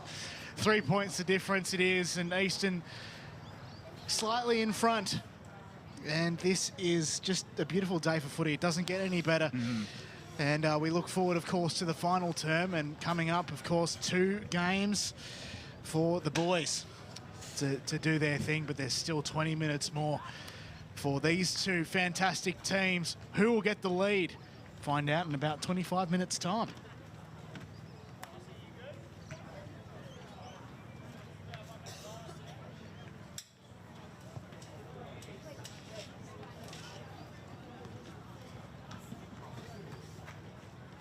Always bragging about the passes.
Welcome back to Walker Park here in Mitcham. The final term awaits us here in the, I was going to say Deakin University match of the round, but it's a Monday. So we are, this is, of course, the Victorian Metro Development Series across the leagues of AFL Victoria. Rep footy, isn't it just a wonderful thing? It is. John O'Van and Josh Ward here with you to take you through the final 20 minutes of this game, which has turned out to be an epic. Both sides with their defensive transition, fantastic, but none more so than the South Metro Junior Saints. They've held up well, South Metro, and you know, it was, I think, 2 goals, 3 that quarter for Eastern, so they took advantage of more of their opportunities that quarter than they did in the first half. It'll be interesting to see how well they go. They've been led by April Dye, who's just been absolutely spectacular. I mean, Grace Phillip went quiet in that quarter, but that was probably down to Eastern having most of the territory, but she still is my best on ground at this stage for South Metro. There have been plenty of good players across the park, and some of those players like April Dye, Phillip herself, Phillip as well, you know, Jessica Merrigan, Ruby Djokovic, who I thought had a pretty decent first quarter. She could potentially be crucial inside that forward 50, or 45, I should say, for South Metro. In fact, she's starting in defence now, so she could potentially be a bit crucial. You know, you look at Tina West as well. A lot of these players are going to need to step up to get their side over the line. But a draw is definitely on the cards. You mentioned it during the call. I reckon it certainly is on the cards here, Jono. Do we have extra time? I actually don't know the rules. I'm not 100% sure either. I don't think. We'll find out if it is a draw. As we get, It would be pretty cool. it would be, as the umpire holds the ball aloft to get this final quarter underway, John O'Ben. Thank you, Josh Ward. So we'll do it. A final 20 minutes, and it is certainly a game to watch. Tell all your family and friends to tune into this one. This is absolutely fantastic. We come inside 45. Chance for South Metro to do their thing. Oh, gee, that was a brilliant candy sell. That player's found their target there. Supermark there from Cairns. From the East Brighton Vampires. Oh, no. Went straight into the player on the mark. And then she turned tackler. Oh, jeez. There is time. There is plenty of time on the clock for her to just go back. And this is what a situation which they can make the best of South Metro in play. And actually moving the ball around. So set shots haven't really been the order of the day for the Saints, it has to be said. But neither side, which has actually worked in their favour. For neither side, really, I reckon. As South Metro, deeper inside 50 they go. It's turned over. Jessica Merrigan. The Blackburn Junior. Down the line she goes. Phillip was spoiled out of it there by Harrington, who got a handball away, but turns it over. Phillips on the outside. She just spilt the ball though, did Grace Phillip. It still lays into the hands of Caitlin Tyndall, who just keeps it in front of her. Eastern now have the numbers around this. Dye again with the kick off the ground. The backwards handball there from Millie Walker, who's kicked the 2 goals. There goes Grace Phillip again. Afterburners. Inside 50, just went over the top of her teammate and the Eastern player. As getting her opponent out of the way, there was Lorna Cant. Look out. And it's going to trickle out of bounds. Trying to keep it in there, Emerson Smith, but she couldn't. And we'll have a boundary throw in inside 45 for South Metro. So it is deep inside. And, oh, look out. I think it's being recalled. Indeed. So we'll go again. Up goes the ball. Dye gets first hands to it. Earsman got involved there as well. Still in the box for South Metro, and lots of numbers around the footy this time. That's what they've got to do when it's in their defensive half, Eastern. Just got to get numbers around this ball. Do have those numbers around indeed. And of course, there's Fitzsimons, who has been very good in defence. Up we go again. Opportunity for South Metro goes begging. Great tackle there laid by Teixeira, who's been one to watch today for sure. Fantastic around the ball. She's probably been South Metro's second best, I reckon, Teixeira. Brings a lot of midfield run to her team, that's for sure.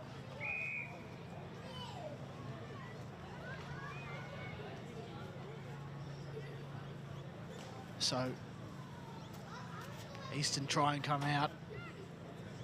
They do have the numbers, which brings them outside to the wing. One-on-one contest. It's paddled along the ground there by Tyndall. Oh, she's doing well. They've still kept that in. Can you believe that? Fantastic stuff there from South Metro, putting red-hot pressure on the Hawks, who are leading. They can come out here, down the wing, open space, one-on-one contest. Nobody particularly wins. Dayton has to slide on the ground. Chance here for West, I think it is. Hands off. Tyndall.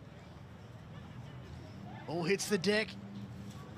Eastern might be your best chance to get this one out through Merrigan, but a stalemate. In fact, it's not. It's a free kick to Eastern. Might have been in the back. I think it was holding the ball to Jessica I didn't Merrigan's. see the signal there, I apologise. As Gouchy Fraser around this ball. Oh. She was wrapped up though really well by Taylor Levine. Eastern managed to get it out. Levine was around that ball as well. Again, the kick off the ground from the Eastern girls. Gets it inside 45 for them. Gouchy Fraser intercepts. Just try to burst her way through the pack. She couldn't. It's Merrigan who's wrapped up.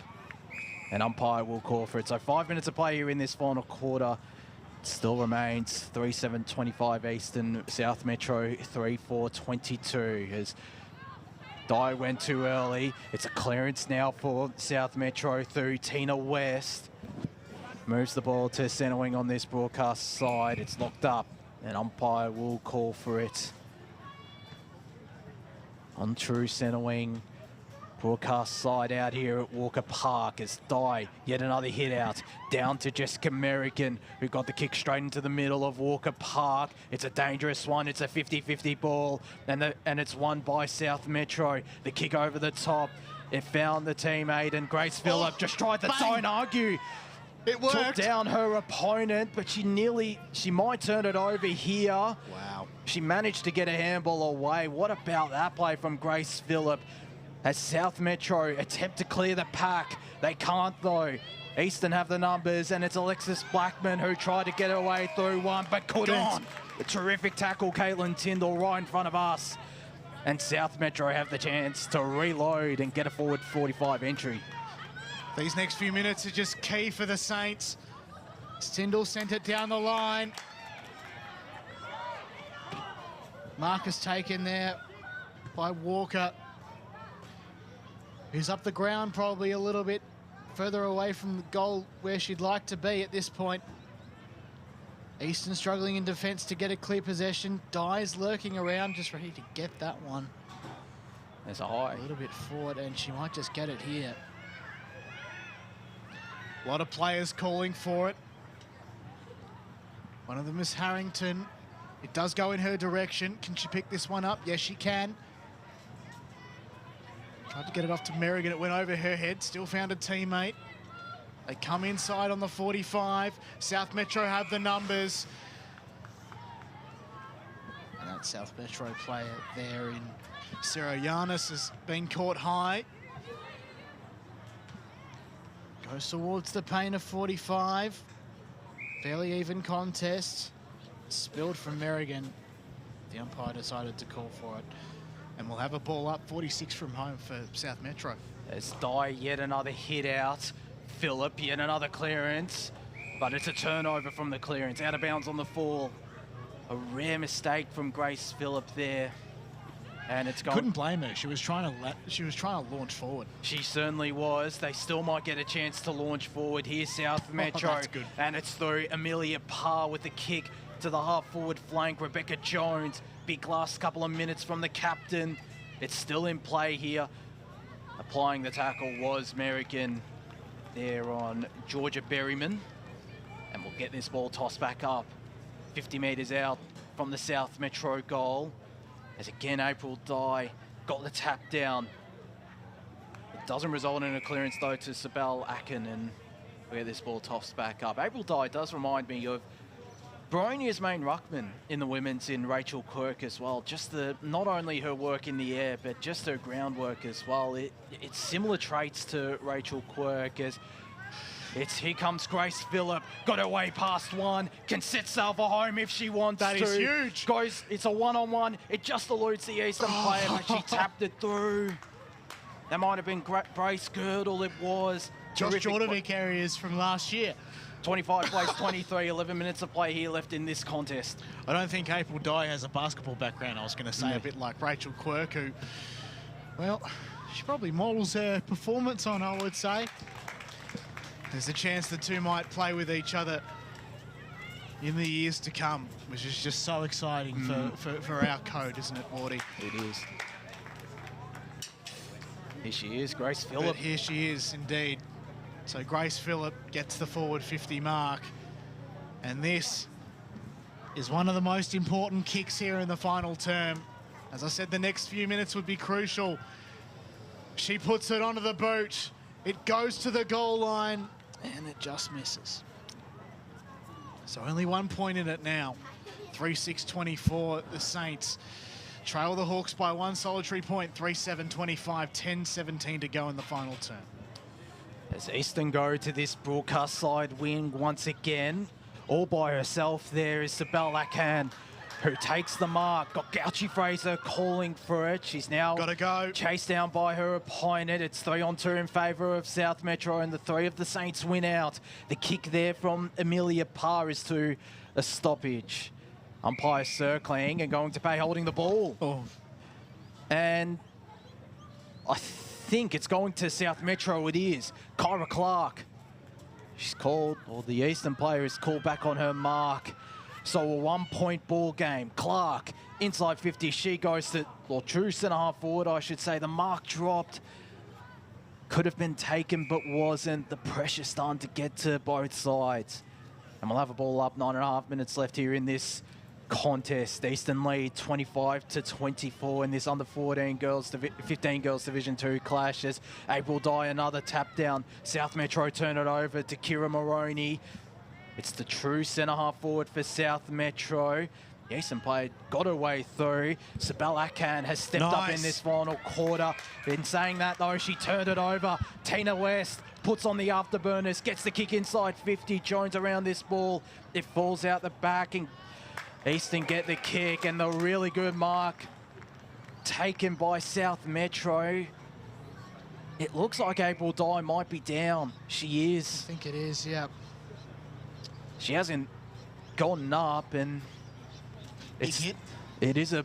It looked like a fairly big hit. It's going to result in a South Metro ball though, and it's Charlotte Pound will get this shot on goal, as they might have to wait for a little bit here for Dye to get back up on her feet.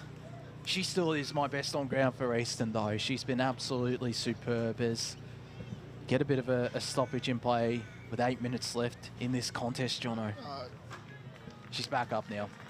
One of the things I notice is that we talk a lot about, you know, those coming up from juniors when we do the pre-season podcasts and female footy focus, and we'll be talking about these, you know, young talented individuals, and even perhaps if, you know, some South Metro junior talent decides to come and play Eastern senior footy one day. Who knows? Could happen. To say, you know, they play well in line with the insights that we get here. As Charlotte Pound goes to the hot spot, there's a big pack that's formed. It doesn't go anywhere near the goals, and it's seen out of bounds. 7.5 minutes left here, final quarter. Eastern lead by the barest of margins, 25-24. I hope we're not. I hope that April Dye isn't going off for a HIA or something like that. She's still on the ground, actually. Well, isn't that just huge?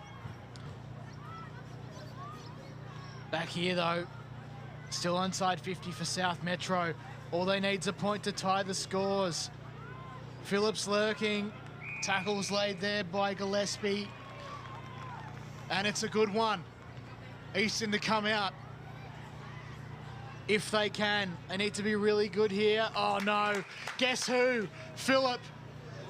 Oh, she's gone. Wowee. That's a monster effort there. Chloe Earsman, I think that was, Jono. That is unreal. Look, just probably needs to take her time the next time she gets it. Eastern, though, not taking their time by any means. Here's Dye. She's lurking around it. Gathering the football there was Dayton on that occasion on the outer side wing.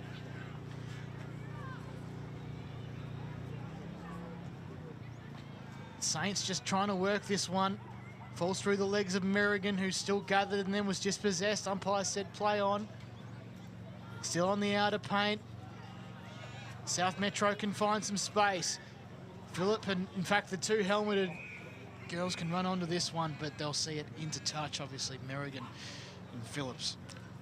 She's fought hard all day, has Jessica Merrigan. She's fought hard all day, Jessica Merrigan. No question. No question. This ball now tossed back into play. As South Eastern, they nearly got the clearance, but they just spilt it at the wrong moment. And it invites an inside 50 for South Metro, an inside 45. Eastern again holding up well, but South Metro have the numbers inboard. The mark not taken by Pound. And it's locked up now, Pound going head to head. A famous name in AFLW. I wonder if they're a relation. Yeah, it certainly is. Certainly is a famous name. So on the outer side, quite get clear possession of it.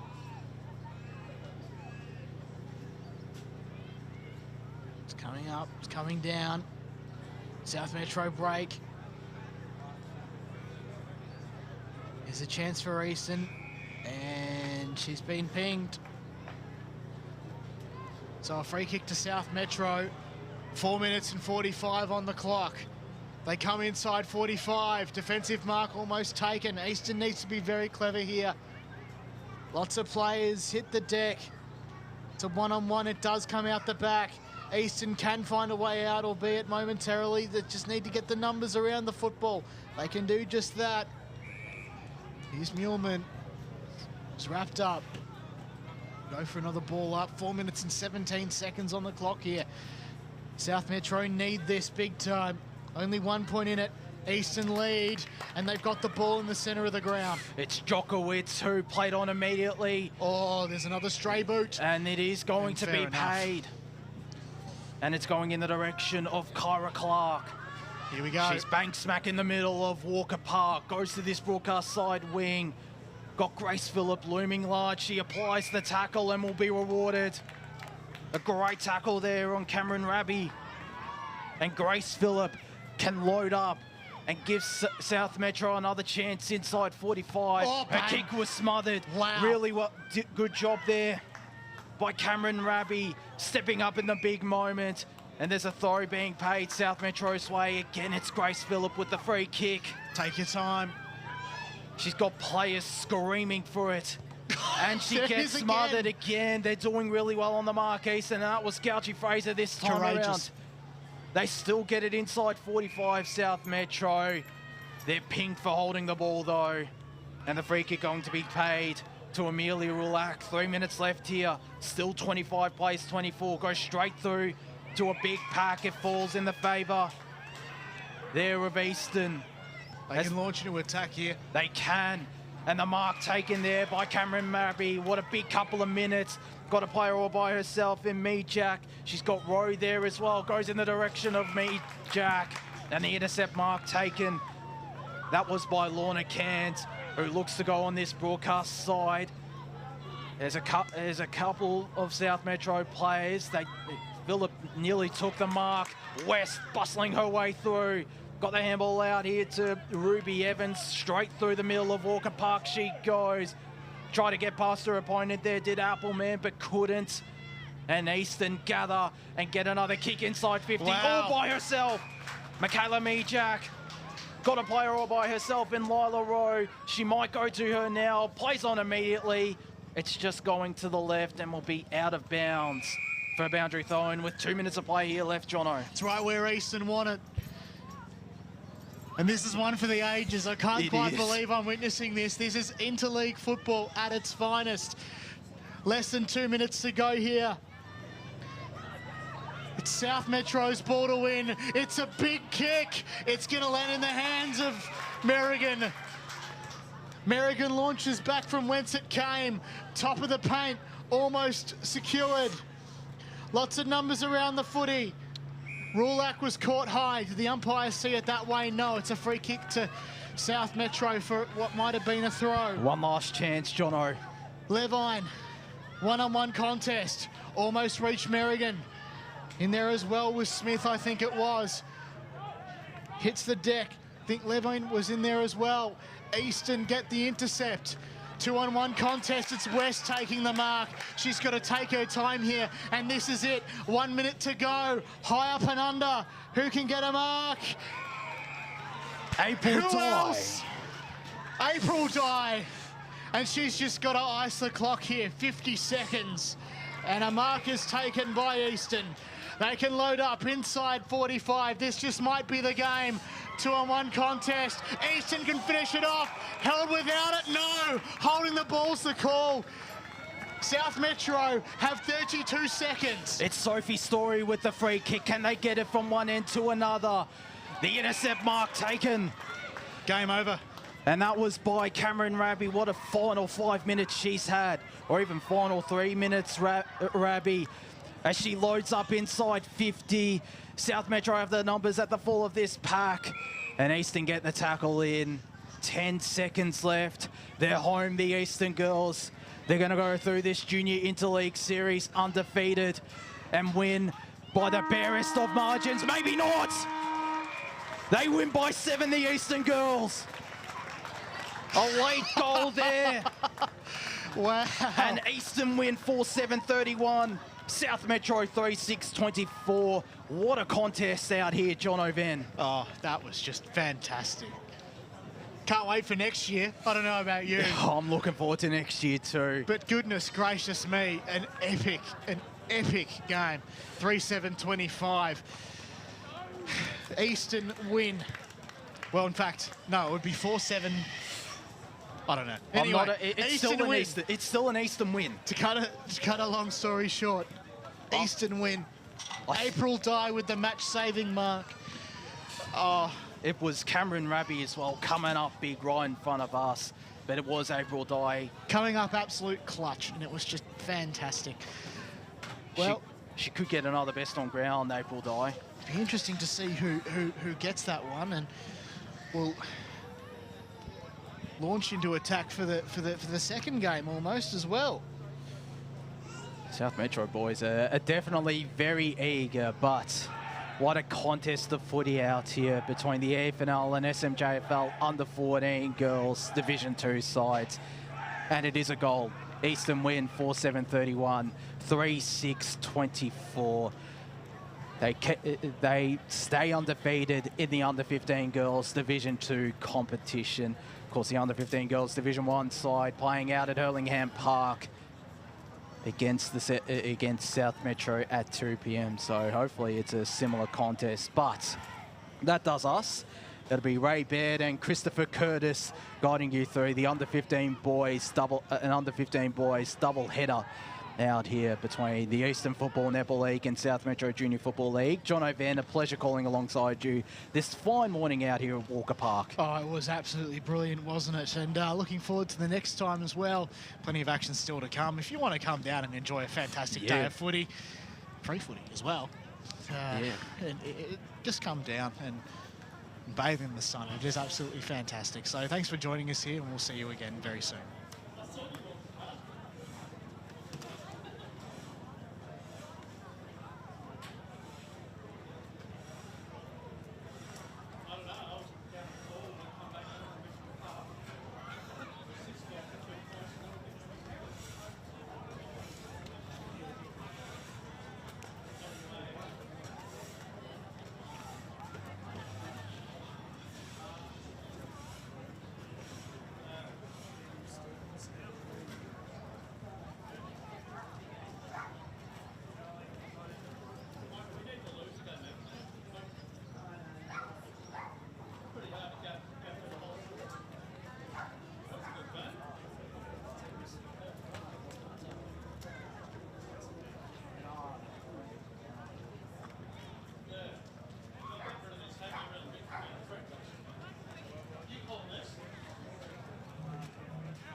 J-Mac, you want to press the start?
And we welcome you this sunny Monday morning, just about ready to tick over into the afternoon to the AFL Victoria Metro Junior Championships. Ahead of us today, we've got the under-15 boys Division 2 match between the Eastern Football Netball League and the South Metro Junior Football League. My name's Christopher Cordis. I'm joined here by Bed. How are you, Bed? I'm fine, mate. Ray Beard, actually. Yeah, no, look, it's great to be out here on the first ever King's birthday round of Vic Metro Championships. And what a picture and what a beautiful day it is too, Chris. It's nice. Looks like a good ground, a good day for footy as the teams take the side and they're just about ready to get underway. You got a tip for this one, Ray? Look, I think I'll stick with the Eastern boys, just see how they go. But in that last game that just finished, the girls, under 15 girls, it was a point the difference, right, for about the last 7 minutes of the game, and which Eastern were in front, but they also kicked the goal right on the siren. It ended up 7 points. But what a great game of football it was. You take it away, Chris. No worries. You can hear the siren go on the mic. We've got the ball up in the middle. Looks like South Metro that will win the first ruck contest as it goes out towards their forward 50. Still no clear possession just yet as Metro pick it up. And they're the first to go inside 50. Shot on goal is on its way, but will go out for a behind. So South Metro first on the board after winning that early clearance. And Eastern will bring it back into play. The umpire will call it back. Waiting for the goal umpire to flag, mate. Yep. So they'll go out towards the stand end here as they find a mark with Austin Ryle. And he'll look down the wing and finds a free man. No mark taken though. Ball at the deck, so it's play on. Ball's off hands. Eastern will burst through the middle and look to go inside 50 here. It's intercepted though by Carter, who looks up the wing, goes to beat one man, gets a handball off. Not a clean receive by his teammates. So Eastern will take possession of the ball. Handball into the middle, wrapped up. And it's going to be a free kick to the Eastern Football Netball League as they look to get on the board themselves. Look towards the 50. Balls come down off hands and South Metro come away with it. Into the middle, takes a bounce, handball over the top. I've got some space they can come out this side. But they elect to go straight forward inside 50, off hands. It was number 30, Hansen, that got the clearance, but it wasn't a clear one. Eastern pick it up inside 50. There's a pull of the jersey. They've still got possession. Throws it on the left boot inside. And the mark's going to be taken by number 9, Lewis Martin. And he'll line up on little to no angle to try and get South Metro their first major of the day. Yes, Lewis Martin, he's going back now. 35 metres out, right down the corridor. Should make the distance. No, hasn't made the distance. It's dropped by a South Metro player just beside the point post, and he snapped over his shoulder, and it's another behind to South Metro, who go on to 2 points, and Eastern are yet to score. Waiting for the goal umpire. Fullback's got the ball now, looking for an option. He's run out of the square, gone to the outer side of Walker Park here at Mitcham. A big kick down the wing, up go the pack, no one gets the mark. It's turned back in by South Metro, just inside the forward 550 mark in front of the new scoreboard. On the outer wing, a lot of... Eastern get the advantage there because the ball come out of the pack, but it's kicked it down, and a great defensive mark there by South Metro, who's gone into the middle of the ground. He's marked it. He's going to play on, but he's covered by the man on the mark. Now he's got runners going each side of him. They're fiddling around. They're going backwards to come forwards, put themselves under a lot of pressure, and finally they're moving forward. But that is holding the ball. Cannot break the tackle there, that South Metro player, and a great tackle there by the Eastern. Undecided which side to go, but he's going to come to this grandstand side, which he does. But no, the mark has been dropped by South Metro. A clear hand pass has put Eastern in the clear. They've got a runner coming down the corridor, and is an intercept mark there by the fullback from South Metro. As they look down towards the wing right in front of us. The scrap, ball's on the ground. It's brought out by number 43, Hamish Mannix, who finds a target in Kuberez. So Eastern likely to look straight inside 50 here, and they'll do just that. Many hands up for the contest. Ball hit the ground. South Metro get it out only as far as an Eastern player, though. And the umpire's going to call for the ball and ball it up here. So we're just 5 or 10 metres out from the Eastern 50-metre line as the ball up comes to ground off hands. Still no clear possession of the footy, but it pops out the back. The South Metro player with it, and the umpire will call for the ball again. So we'll get another ball up here about 40 metres out from the Eastern goal as the rucks go at it. Big hit out by the South Metro ruck, but the ball's dropped by the Eastern player. So a chain of a few ball ups here. No clear possession, no team able to break away from the contest just yet. As it goes up, South Metro win another ruck contest. That's going to be holding the ball, and it will go Eastern's way. So it's in the hands of Lachlan Martin. Yeah, Lachlan Martin from the Listerfield Wolves. He'll have a shot for goal, probably 35 metres out on a very slight angle. Whether he can get that distance or not, he should be able to get the accuracy kicking from there. And that was a free kick after the third ball up there after 3 stoppages. He's coming in now.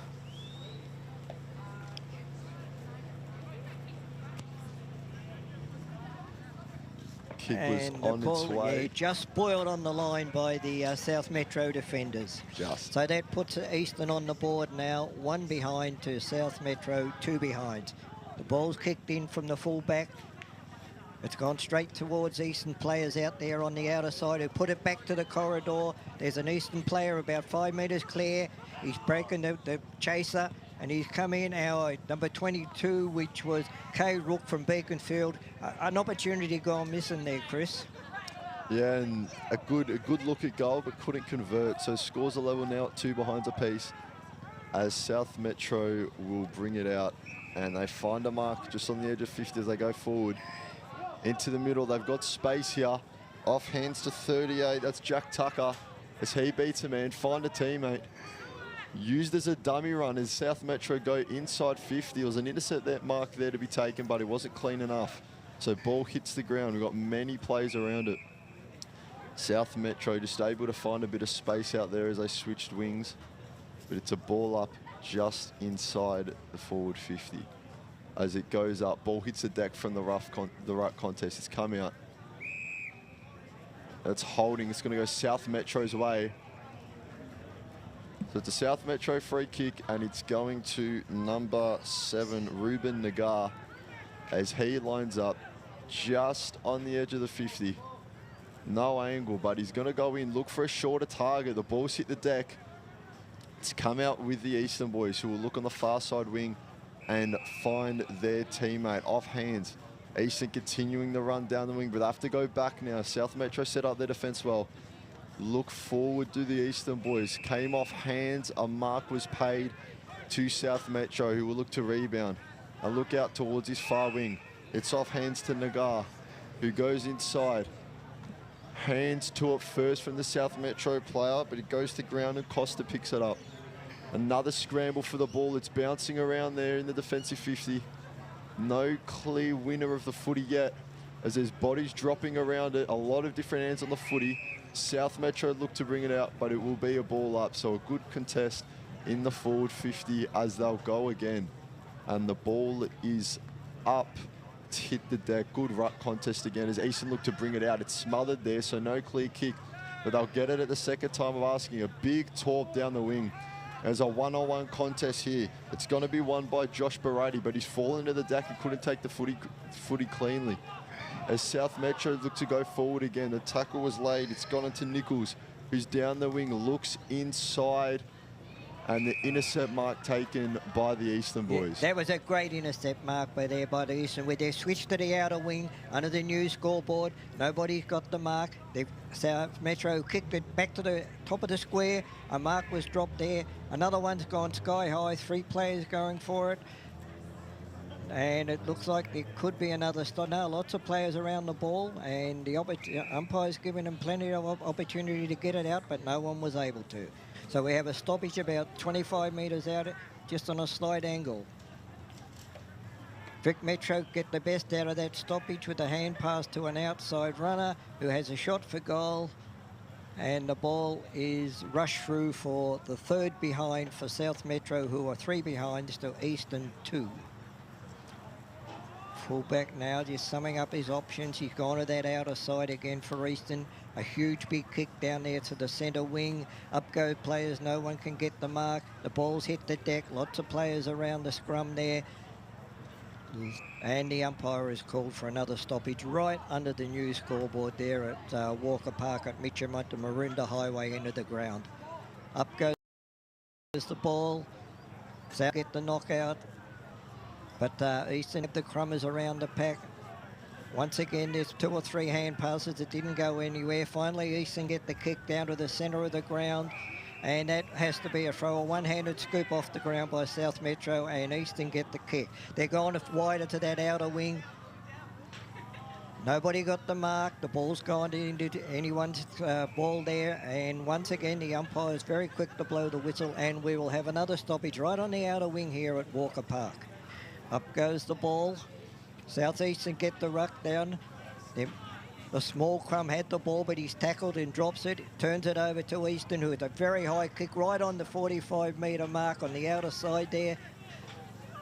And a tackle there by the Eastern, and that is holding the ball against the South Metro player. 45-degree out, 45-degree angle on that outer side in front of the old scoreboard. It's a huge kick right down towards the line, but a great intercept mark there by the Talls down there for South Metro. There was 2 of them. They could have raffled that one. He kicked it back outside to the back to the exactly where the ball came in. This time Eastern have got to do better with this entry into the forward 50. But they've kicked it straight to the South Metro.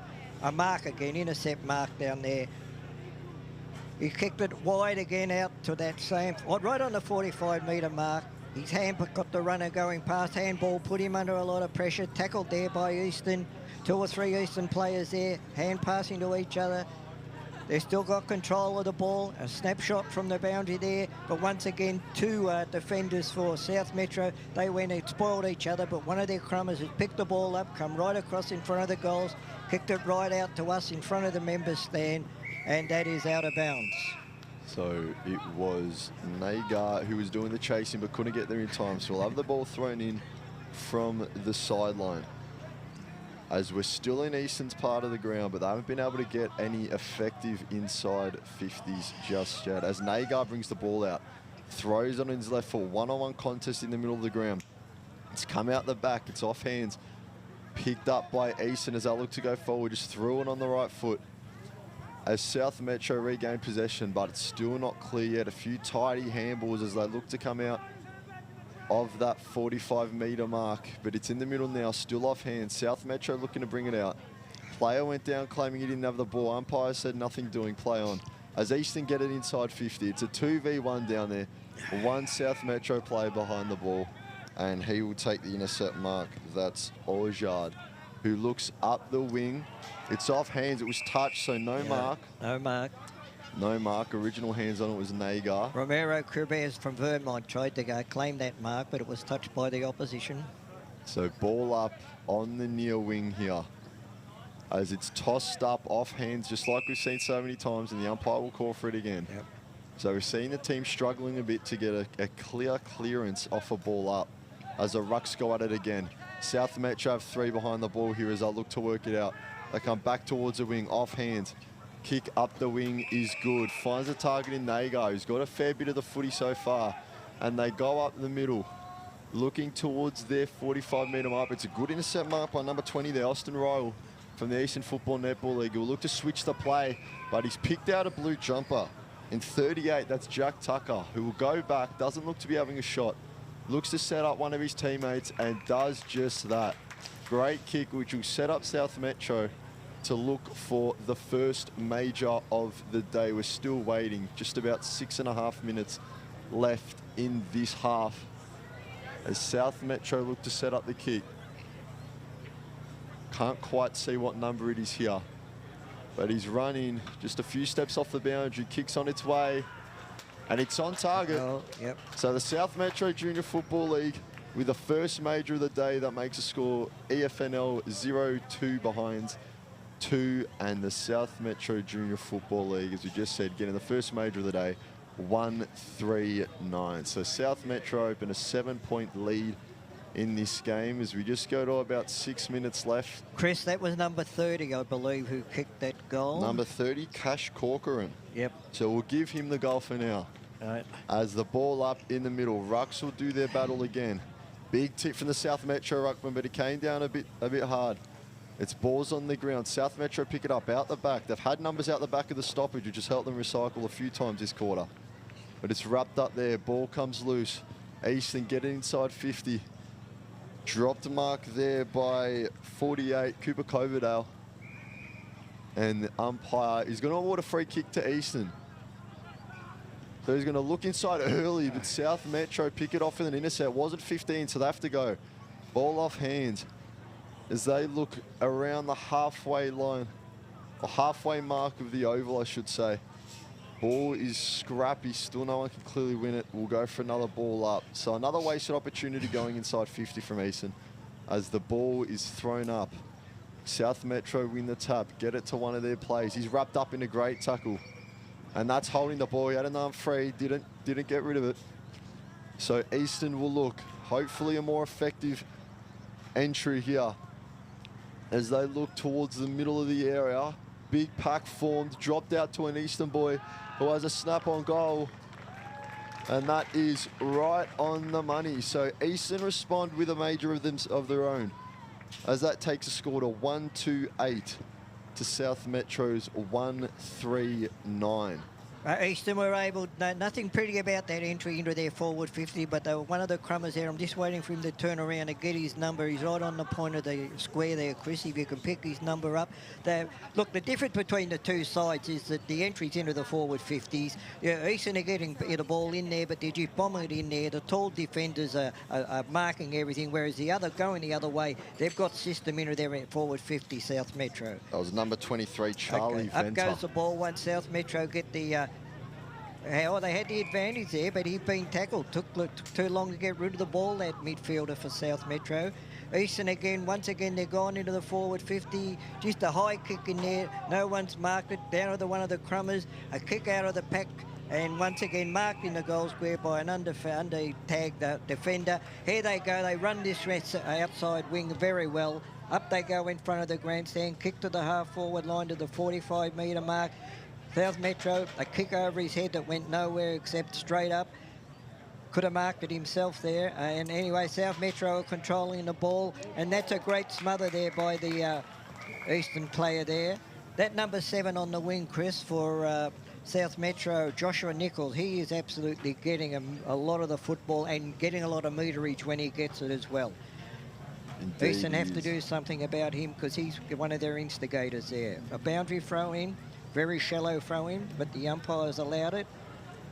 South Metro have got the advantage here, right where it was thrown in. A kick up to the square, and the umpire has picked a free kick out of this to the, looks like it's going to South Metro, number 45, is it? 48. 48. And Henry Bishop. Okay, Henry Bishop. That sounds like a political name, doesn't it? Anyway, he goes back to have a kick for goal. And he has put it through. So wonder Henry Bishop there, Labor Party. Anyway, look, as I said, once again, the entries into the forward 50s is the difference in this game. And Eastern have got to be very wary of the outside runners, particularly on this wing in front of the grandstand here, because that's where South Metro are getting the advantage. Exactly right. Exactly right. So, EFNL 1-2-8 plays South Metro 2-3-15 as the ball is thrown up in the centre. South Metro get clear hands on it now, which you haven't seen a lot coming out of the ruck. But it'll be Easton who look to go forward first. As the ball's off hand, it's Ostovic, couldn't quite make quality of it. The South Metro will rebound. And they look for Nagar on that wing, the number 7 who we alluded to before, and he looks inside 50. Intercept mark taken though. Strong intercept mark by the Eastern boys just on the forward 45 mark. So they look wide. And they've got numbers flooding forward here, Eastern. As they look forward, long kick, good contest there, but off hands, ball dropped. South Metro come away with it though, and they've got a bit of space down the wing. Kick was squandered a bit, and that's going to be a throw-in on the far side. So we're still in Eastern's forward half, but about 15 to 20 metres off that 45 mark. So the ball will be thrown in. Rucks go at it. South Metro win the tap again. South Metro Rutman's been strong so far this quarter, but ball inside 50 from the Eastern boys. There are a few big flyers. Push awarded to South Metro, pushing the back. So they'll have the chance to rebound, and with 35 seconds left, maybe go forward and look to get the last score of this match. So South Metro urge to play on. So they look to the far wing. 1v1 contest down there. Eastern have the numbers though as the ball came to ground. A bit of a drop of the shoulder. They threw it on the left boot from Eastern. South Metro with numbers again and take another intercept mark in Bo Ellen.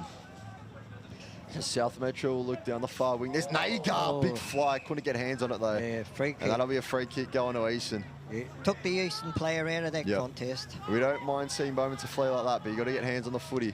As there's 3 seconds left, got to be a mark here if Eastern want anything out of it. But there isn't.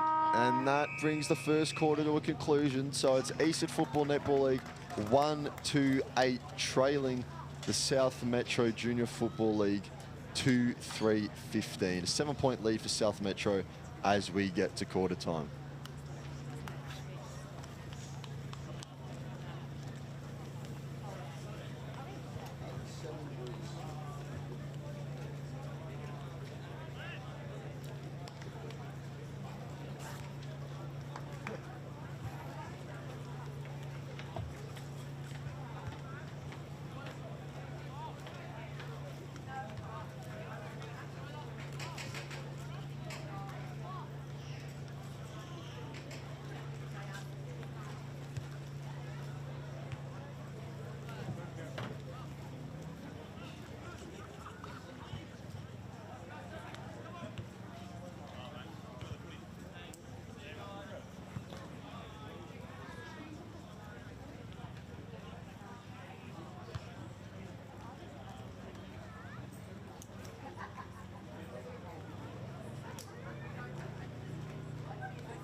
Welcome back here to Walker Park, where we just completed quarter time of the Under-15 Division 2 between Eastern Football Netball League and the South Metro Junior Football League. And the score is Eastern 128 to South Metro 2-3-15.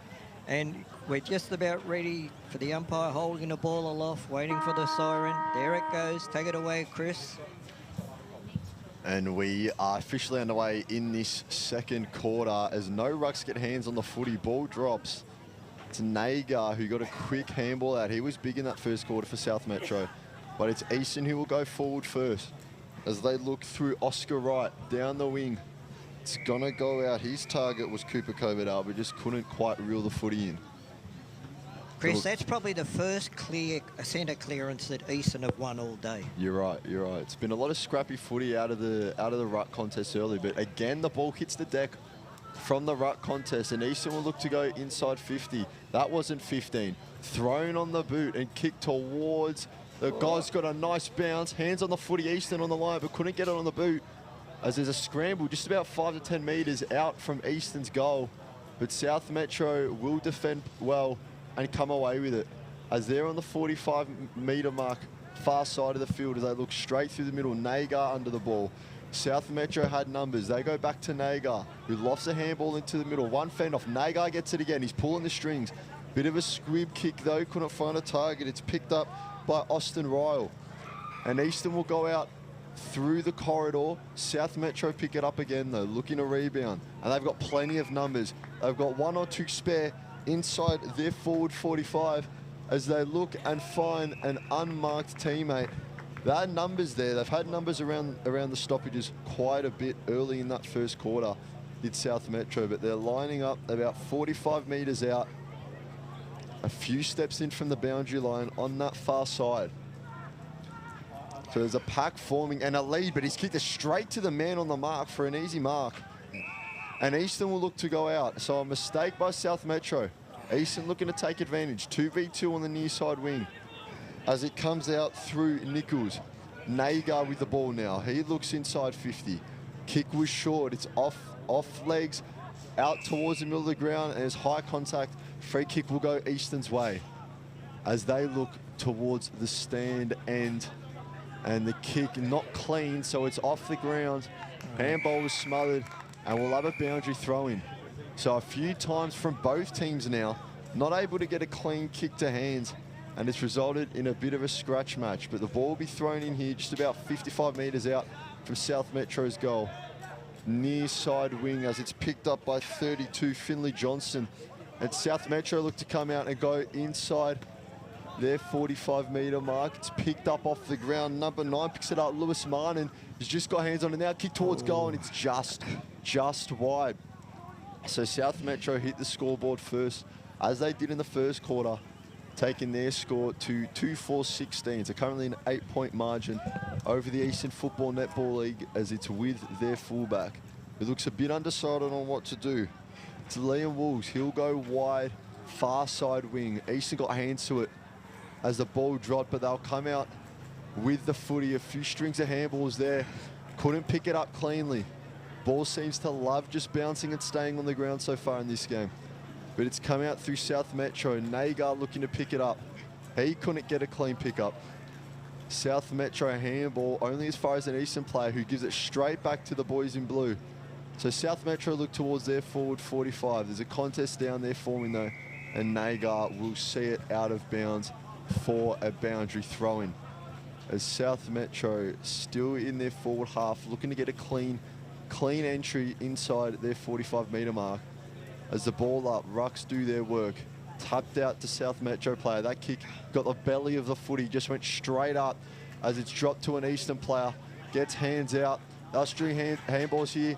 Oh, and the Eastern player was out. It was 58. Oscar Wright, who had plenty of space but couldn't take it cleanly. And as a result, South Metro get the footy and mark it about 30 metres out, right? That Eastern runner there right in the middle of the ground, he was off to the races, but he forgot to take the ball with him, and it's a turnover, and South Metro are having a shot for goal, 25, 30 metres out. This is Henry Bishop. He's already got one for the day. Yeah. And that'll double his tally. So South get the first major So Henry of Bishop the second again. quarter. My So political man has picked another one. Look, it's just, I love the way that South Metro go into their forward 50. They are very methodical, whereas Eastern, they in the first quarter, hasn't been up there much in this quarter, but in the first quarter they were just bombing it in. But as you say, Nagar there in the midfield for South Metro, they've got to do something about him, Eastern, because he's getting too much of the ball and he uses it very cleanly. Up goes the centre bounce, knockout by the South Metro, but the centre clearance has gone to Eastern. Kick down to the half-forward line on the membership side, the grandstand side of Walker Park. Ball's in dispute there. So Eastern have got the advantage, but he's overrun the football. Another hand pass out to Eastern. He kicked it straight again to our man Nagar again, who is, once again, he has got a magnet in his hand, a football magnet. He's getting that much of the ball. He kicked it down to centre half forward. They're gone inside the forward 5, and a great intercept mark there by number 37, which was Jonathan Maff from East Ringwood. He's turned it over. The ball's gone back in, and a mark to South Metro. Right in front of the grandstand here. He's kicked it and he's found a teammate right just wide of the goal square, just in front of the old scoreboard there, and he will go back from 15 metres out and should kick a goal. Lewis Nelson Holiday, I've been told, right? Okay, we'll take your word for that. Our cameraman Lee's got a Hawkeye for the numbers as he walks in. About 25 out, 45-degree angle. That's straight through the big six. Okay. So that's a goal to Lewis Nelson Holiday. So after that mark and goal, he is on holiday out there by the looks of things. Anyway, we go back to the centre now. Just a bit of ascendancy now by the South Metro. As I said, they're far more methodical going forward when they get the ball. They're winning the centre clearances, the ruck work anyway. Eastern have got to smarten up there in the middle of the ground and get the ball moving up to the Maroondah Highway end. Waiting for the ball up now. The rucks go up. And once again, South Metro get the knockout, but it's one of their small players picked it up, kicked it over his head. He's found a teammate who's run through the 45, kept going, kicked towards the goal square, and the ball has gone over the boundary line, right beside the point post, right here on the grandstand side of Walker Park. Waiting for the throw in. Up it goes. Eastern get the knockout. Knock it clear of the congestion there. Nobody's able to pick the ball up. And the umpire is called for a stoppage. 35 metres out now from the goal, South Metro goal. Up goes the ball. Ruck work again by South Metro, hit it down to the crummer. He's put it over his shoulder, right to the point of the goal square. South Metro have gone, and they have got another goal. Great play there by the big man. He didn't go for the mark. He stayed down, was the third man down there. He's coming off the ground now. If we can get his number so we can kick that goal. Things are starting to look a bit grim now for Eastern. They've got to get a score back to get back into this game. It's number 43, Mac Carey. Mac Carey. Okay, well, it's 1-2-8 Eastern and South Metro 5-4-34 with 11.5 minutes to go in this second quarter. Up goes the ball in the centre. Eastern get that knockout, but it's gone straight to South Metro. Nobody's got the clearance yet. Eastern now get the clearance, kick down inside their forward 50, just towards the outer side there. He's turned around, kicked it to the corridor, and a mark there about 30 metres out on a very slight angle at the Maroondah Highway end of the ground by number 58, is it? 58, Oscar Wright yep. from Vermont. Umpire's lining him up. He should be able to get the distance, and it's just the accuracy. But a goal that they certainly need, Eastern. And he makes no doubt about it, straight over the goal umpire's head. So that's a goal to Oscar Wright.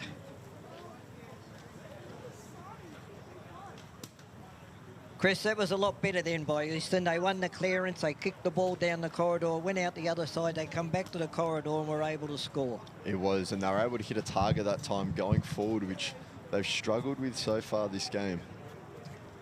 But that takes a score to 2-2-14 to South Metro's 5-4-34. 20-point margin as the ball's thrown up in the middle. Tapped out towards South Metro's end, but it's Eastern who come away with a footy. It's a risky kick if it's mishit, but it's hit ground. The Eastern player did well to get boot on ball. Number 20 comes out with it. That's Austin Ryle, who's had a bit of the footy so far. His kick goes to his teammates' legs, though, and it's wide. Nagar around the footy. He's tackled. It was a great tackle, but it's come out. They've allowed play on. It's number 15, Joshua Barati. He took quite a few steps, but he was allowed to do so. And they come back to the wing that it came from. And he's 22. Big block from Barati for his teammate Cade Rook to get a clean kick off. He kicks to a 2v1 though. Inside Eastern's forward 45, just on the boundary line as the handball was smothered. And it looks like we're going to stoppage here. It is going to be a ball up. So Eastern found a bit of space there and were able to get a bit of freedom. Yeah, and there was a great shepherd there by the Eastern player too to make sure that his teammate was able to get that ball. It was. Joshua Barati put his body on the line as there's a shot on goal, but it's going to go out for a behind. That was number 22, Cade Rook. So Yarra will look to bring the ball back in with a 19-point lead as they're just over halfway through this second term. And they'll look to the far side wing as they play on. Kick is on its way. It was on a 2v1. The Eastern player was able to get hands on it.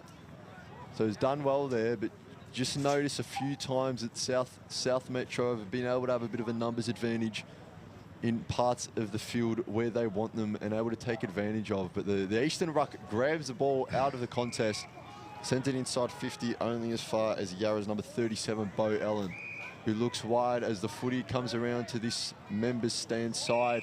Yarra, or South Metro I should say, take a mark, but he slipped as he played on. Ball's still in play. He's made up for it with a good tackle. That's number 30, Jacob Hansen, who was wrapped up.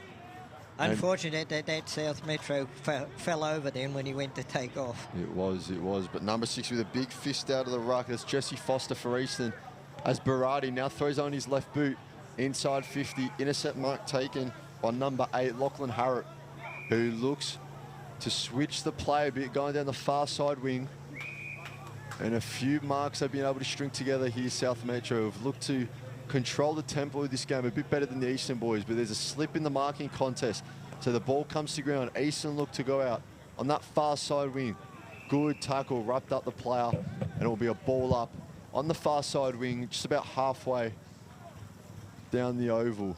As the ball is thrown up again, rucks go at it. Tapped out the back of the contest. Nagar was held. Umpire says nothing doing as Eastern pick it up. Immediately tackled. It'll be another ball up. So just as the theme has been throughout this game, both teams struggling to really burst clear from the stoppage. As the ball is thrown up, it's off hands, tapped forward into the direction of South Metro's goal. But it's come out through Cade Rook, who's had quite a bit of the footy recently. Two Eastern players contest for the same ball, end up hindering each other as the ball hits the ground. South Metro look to bring it out far side wing on their defensive 45 mark as he dropped the shoulder and sent one man packing, but was wrapped up by the second Eastern player. So they'll look to go and get a proper entry here, as they do only as far as South Metro. So it's another ball that's turned over going inside 45 from the Eastern Football Netball League. South Metro kick to a 3v1. It's a dangerous kick. Nagar did well to make a contest of it. And his tackle there, great work by Nagar, who was the one in the 3v1 there, as he was really put under pressure by his teammates' kick, but he did well, got the ball to ground and forced the stoppage. So we're just inside Eastern's 45 here. The ball goes up, rucks go at it. Handball only as far as the Eastern player. He throws on the left. Got good hands to it, but couldn't bring it down. Wheels about. 17, gets it onto his right boot. Shot at goal. And that's straight through. There was number 17, Romeo Kuberez, who gets on the board. Yeah, Romeo Kuberez from Vermont there. A great play there. Just a kick out of the pack, though, but right through the middle. That's a goal that Eastern really needed. So that brings the margin to 13 points. The scoreboard says 3-3, 21 Eastern to South Metro's 5-4-34, as there's just about 5.5 minutes left in this half, as the rucks are lining up. They're ready to go at it. And the ball is thrown up, and they'll do just that. So quite a few rucks are being cycled through for Eastern here, but they'll win the stoppage and burst out as they look long inside their forward 45. The mark was a taken by South Metro, tried to volley it, and it's crunned by Eastern. And there's another quick one. Yep. So South Metro player electing to try and kick the footy off the ground there instead of looking for a mark, and it went straight to his opposition in the Eastern player. Going back to that centre ball up then, what Eastern were able to do, South Metro got the knockout, but the Eastern Smalls crumbed the ball and off they went down the corridor. And as you said, the fullback there tried to kick the ball off the ground. He missed everything. And of course, it was a goal to Hamish Mannix. Hamish Mannix. So Eastern now are back in this game. They certainly needed to get back in it because they weren't travelling too well early in the first quarter. So we'll just see now, up goes the ball up in the middle of the ground. Once again, the hit out by South Metro, but once again crumbed by the midfielders by Eastern. He kicked it straight to the top of the goal square. A miss mark there by the Eastern forward. Should have probably held that one and they called for a ball up. They're able to get the clearances now out of the centre, Eastern. That's put them back in the game. Up goes the ball. No one gets the advantage. South Metro player had the ball and he was tackled. Incorrect disposal, and a free kick will go to Eastern. Probably 35 metres out on a slight angle over towards that new scoreboard at the Maroondah Highway end of the ground. We'll get his number before he kicks Number it. 34, Lachlan Martin. Lachlan Martin from the Listerfield Wolves.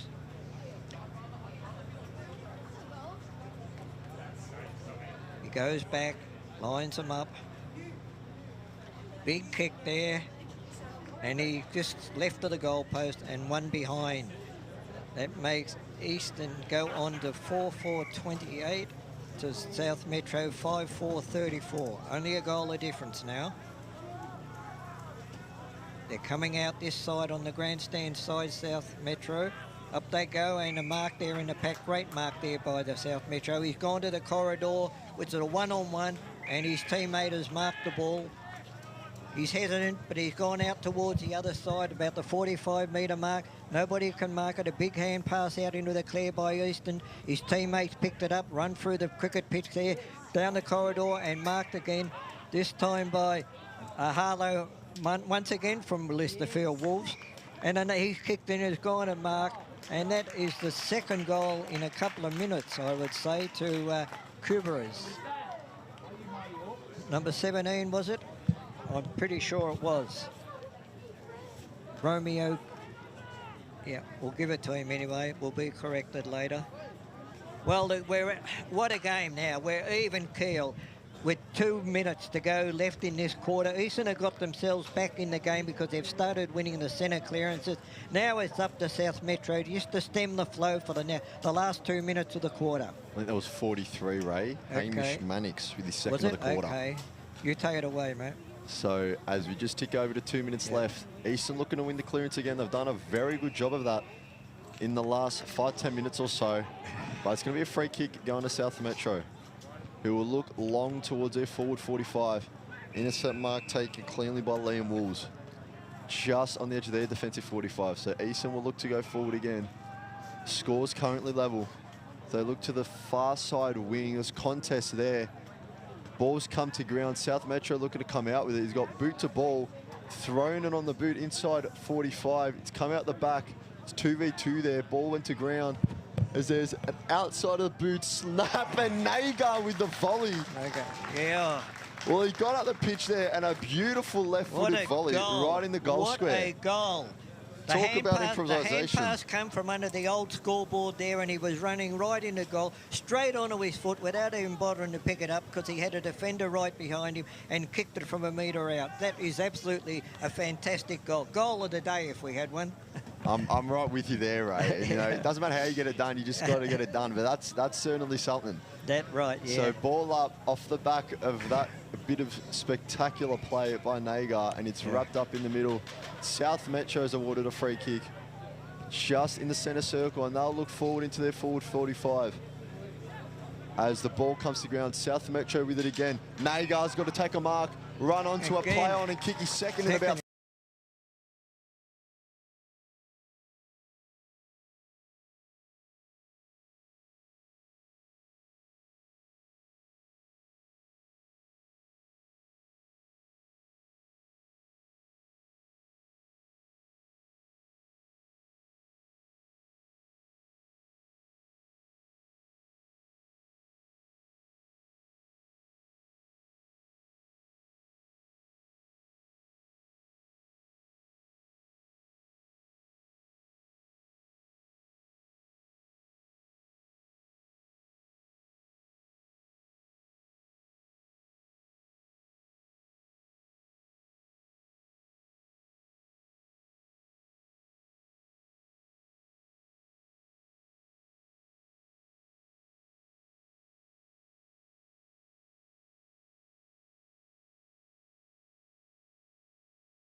It's like I see them kicking, I look down, I look up, and there's like, they're gone. It's crazy. How's the first one?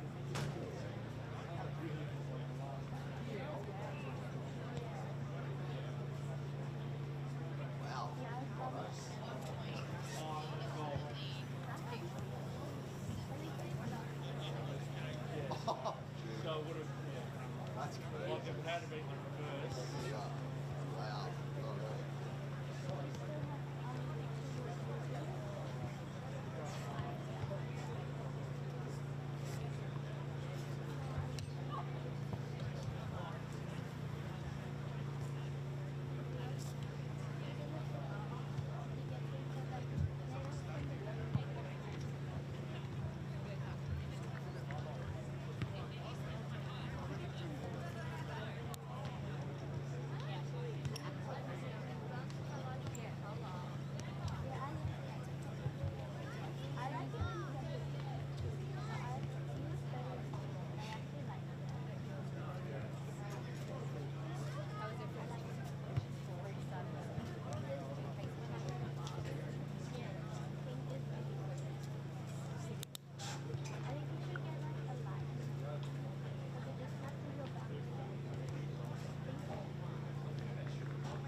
Well, you didn't get one. Well, you didn't because Letty took it. She said, that's this one's not the same colour. I wouldn't. She said, this one's not this. That's a good one.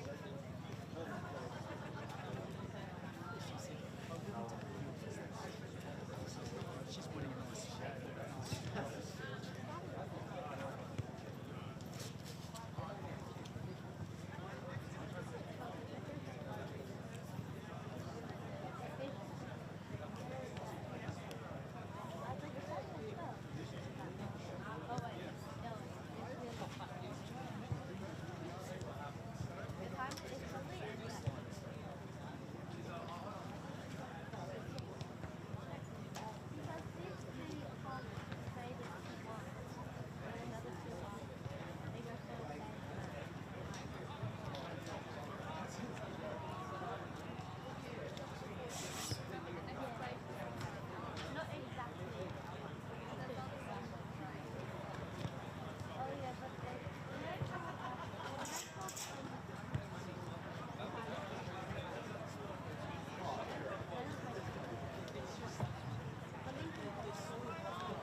Welcome back to this Monday Arvo AFL Victoria Metro Junior Championships match between the EFNL and SMJFL.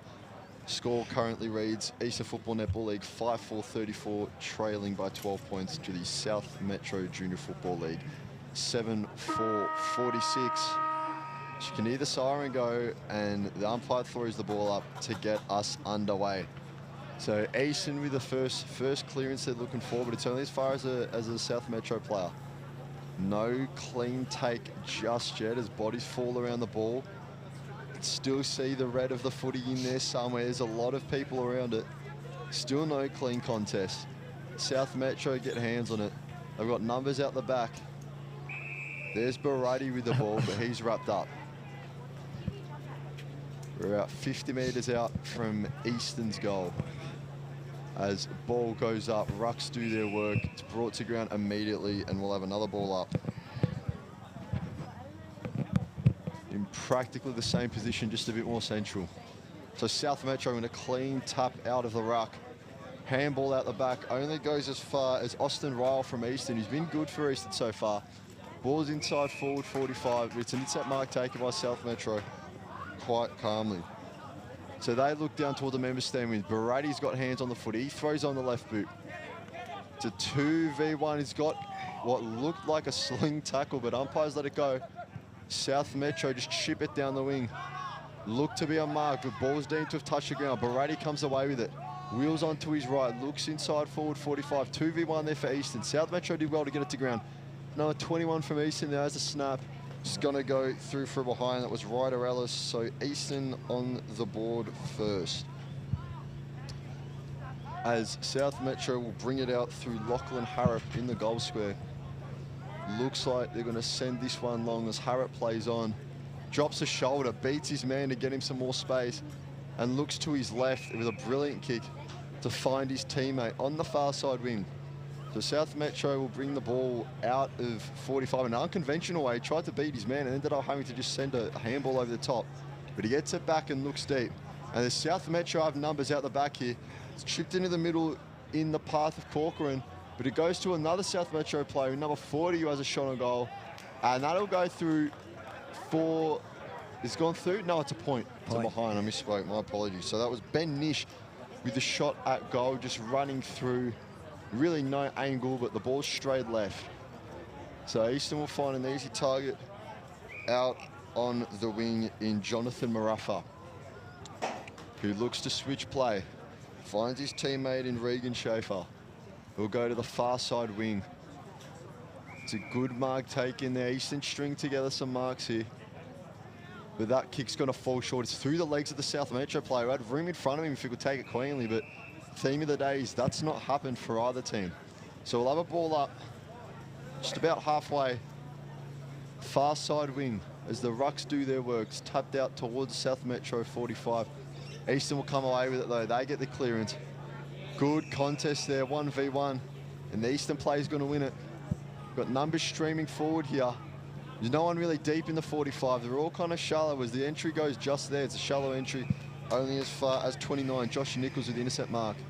He'll look to the members side wing. Good mark taken, he can play on. Takes a bounce here. The South Metro player looks inside 45. Kick was just a bit too heavy. It's picked up by Lachlan Strathen.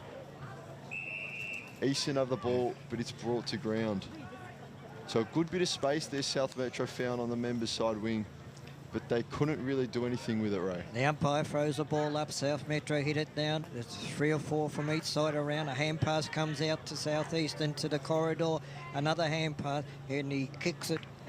He dropped the mark, or took the mark and played on from 20 metres out on the far side of the ground and kicked the goal. So it's a goal to South Metro now. Lewis Nelson Holiday, second of the day, Ray. Who moves on to 8 goals. 7, I think it is. Wait on, up on 8 goals, 553 to 5-5-35. So it's a second goal to Lewis Nelson Holiday for the game. A goal that Eastern did not need. But just once again, the way they went into the forward then, they just bombed the ball in. They've got to get some method for their entries into that forward 45 because they're not winning the marking contest down there. Up goes the umpire, throw it up, a knockout by South Metro, and it's another stoppage. A lot of players around the crumbs here. Up it goes again, knocked out by, or nobody then, just so many people around. South Metro pick it up and kick it out of the huddle there to their forward 50. They've got control of the ball. He hand passes it to a teammate, another hand pass. He's lowered his eyes and put a pass in there. Great vision there by the South Metro player. And they've got through another goal. Great goal there. You get that one.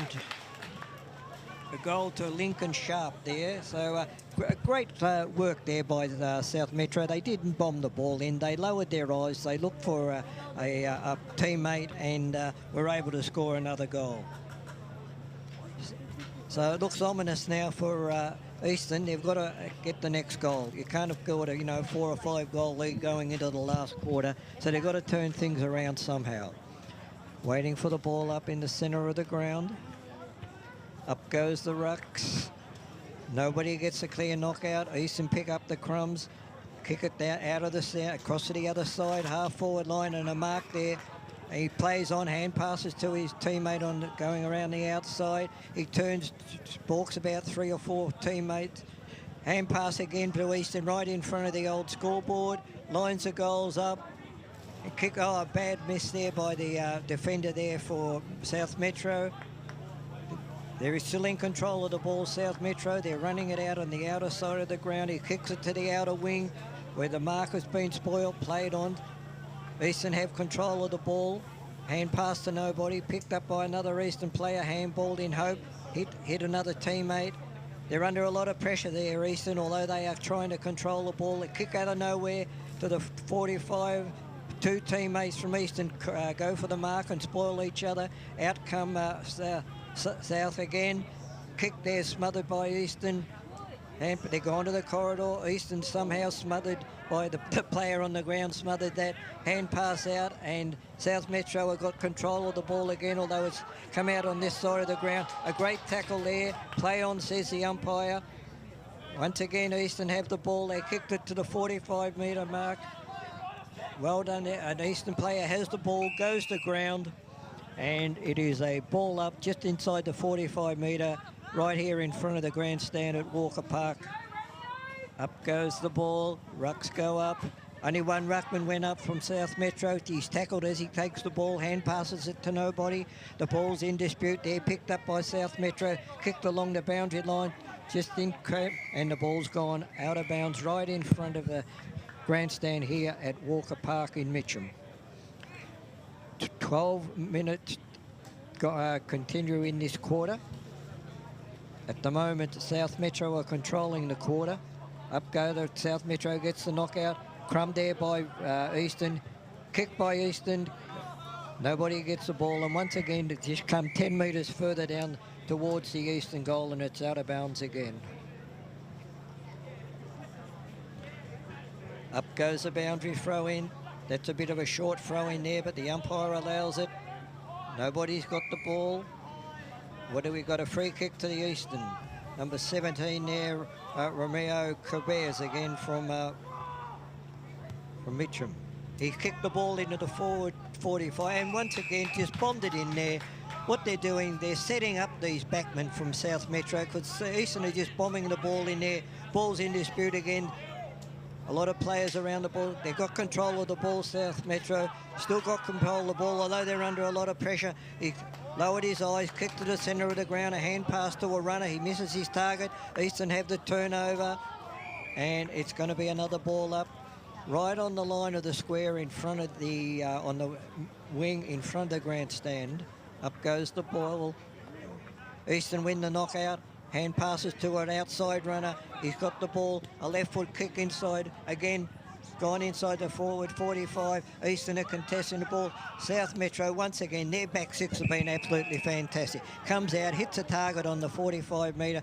He goes across to the outer side to the centre of the ground where it's marked by Eastern. He's gone wider again out to the half-forward flank there on the outer side. He kicked it towards the corridor, but what again? Same old, straight to the South Metro defender. He's got another option by himself. He hand passes over the man on the mark. Two players there from South Metro. They can raffle it. He's kicked it up to the wing. 2-on-1 contest there in favour of South Metro. They win the ball just inside the boundary line. They clear it. They run up towards the half-forward line. Kick it into the open space. It's a run for the ball. The defender there for Eastern picks the ball up and is tackled and is penalised. A great tackle there by the South Metro forward. So he's about 35 metres out, probably going to be about 20, where the man in the mark is right up on the boundary. Left-footed kick is on its way. Will go across the face of the goals and marked. Mark again. Just a few steps out from the goal line, so it looked like it was going out from behind. He'll play on, snap on the right boot, and that goes through for another South Metro goal. I think that could have been Lincoln Sharp again. I'm pretty sure it was. I think it's 50. He's right on the point of the goal square there now. 54, I think you're right, 54, Ray. Yeah. He kicked his second goal for the game. The second of this quarter. Yep. As South Metro extend their lead to 30 now. Scoreboard reads EFNL 5-5-35 to SMJFL 10-5-65. So 30-point lead opened up for South Metro, really taking control of the game in this quarter. As we said many times before. Yeah. There's a delay. Yeah, waiting on the ball to come back. Waiting on the ball to come back. I think it landed in the back of the taxi and it's probably in Box Hill by now. So just a short delay here, but the theme of the game Still waiting so on the ball. Surely they got a spare ball in the coach's box. Theme of the game Here so it comes far. now. Back Eastern just not able to hit a target going into their forward 45.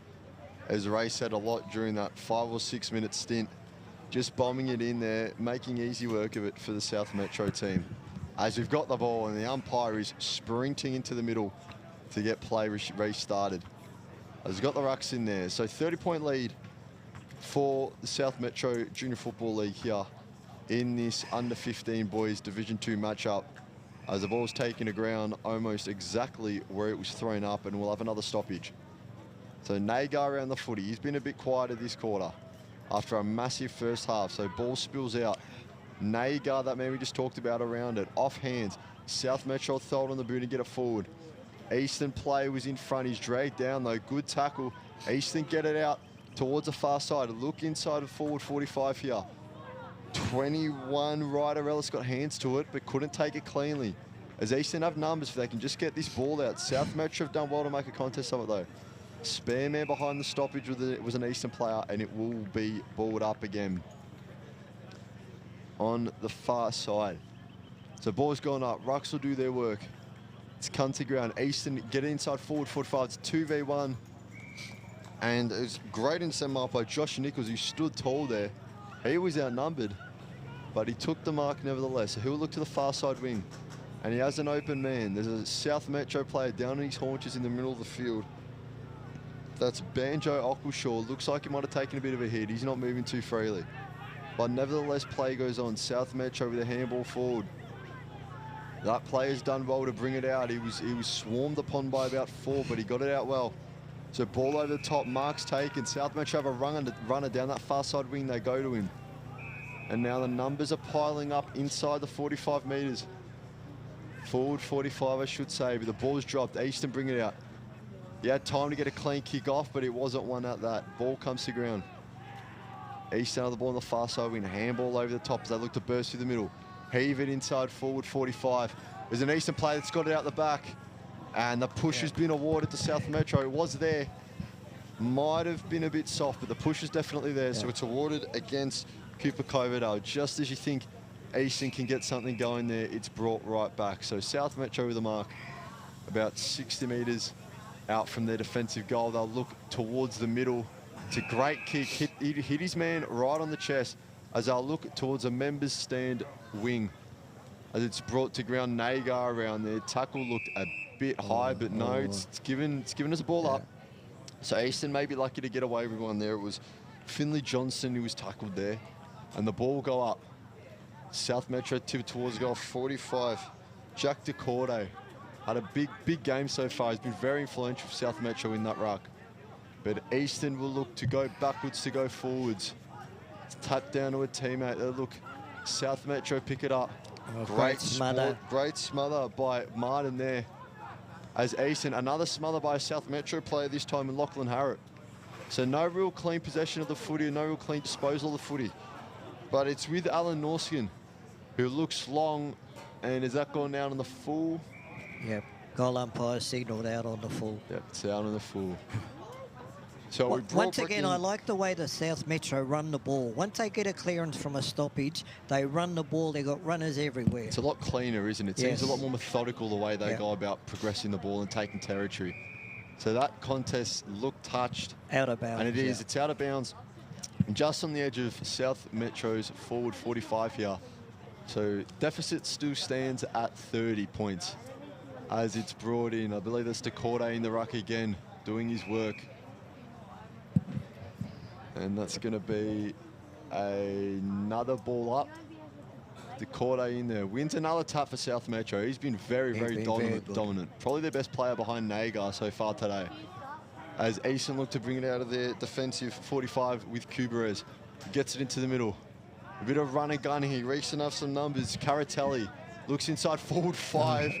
The umpire nearly got in the way there. Gee, that was close, but he's dove out of the way and allowed Antonio Ostovic to take a mark, who's about 35 metres out. By the time he kicks it, probably about 40.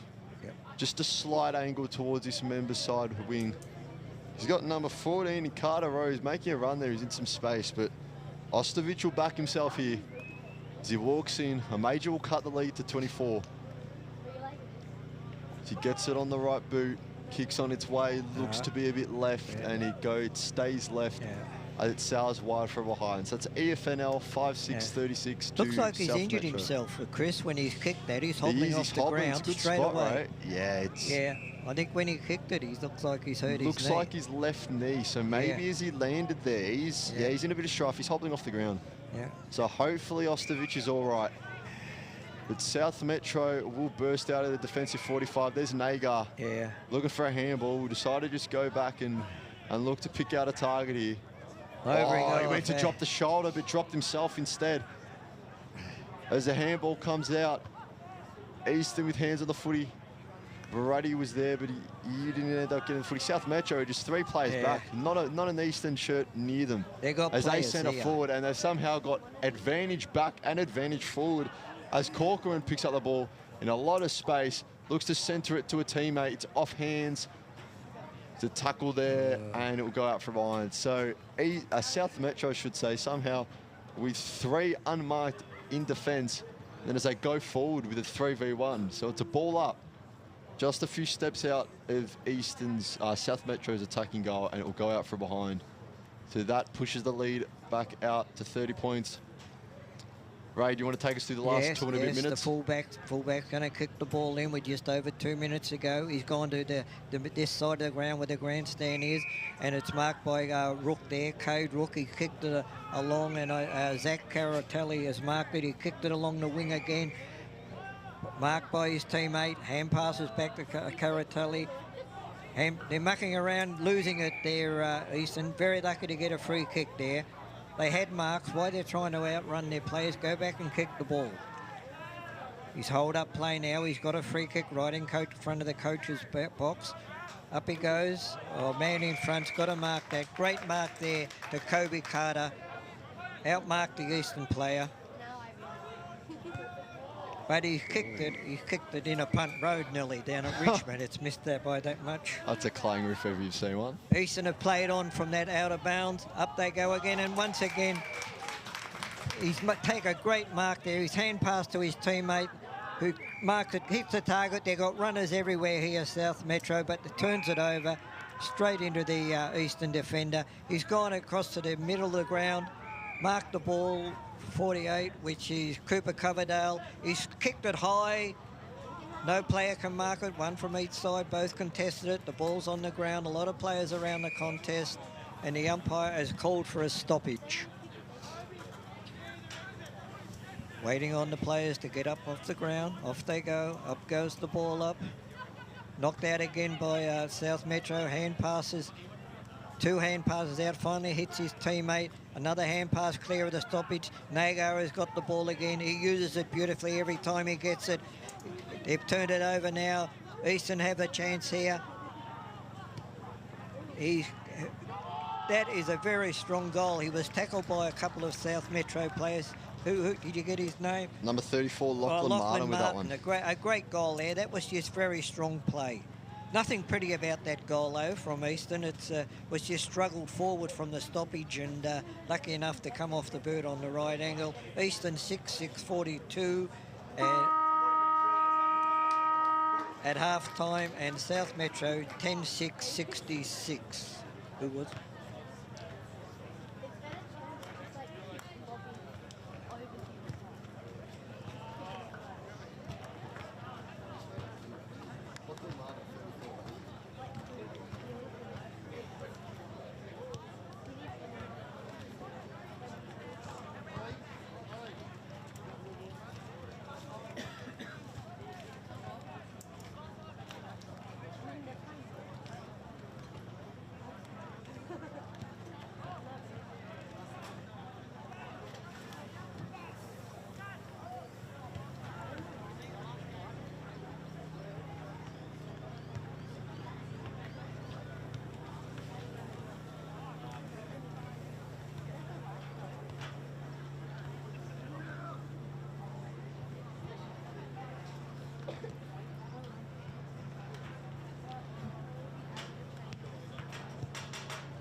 Welcome back to Walker Park, where we're just finishing the three-quarter time break, where South Metro are in control of the game over EFNL. South Metro 10-6-66.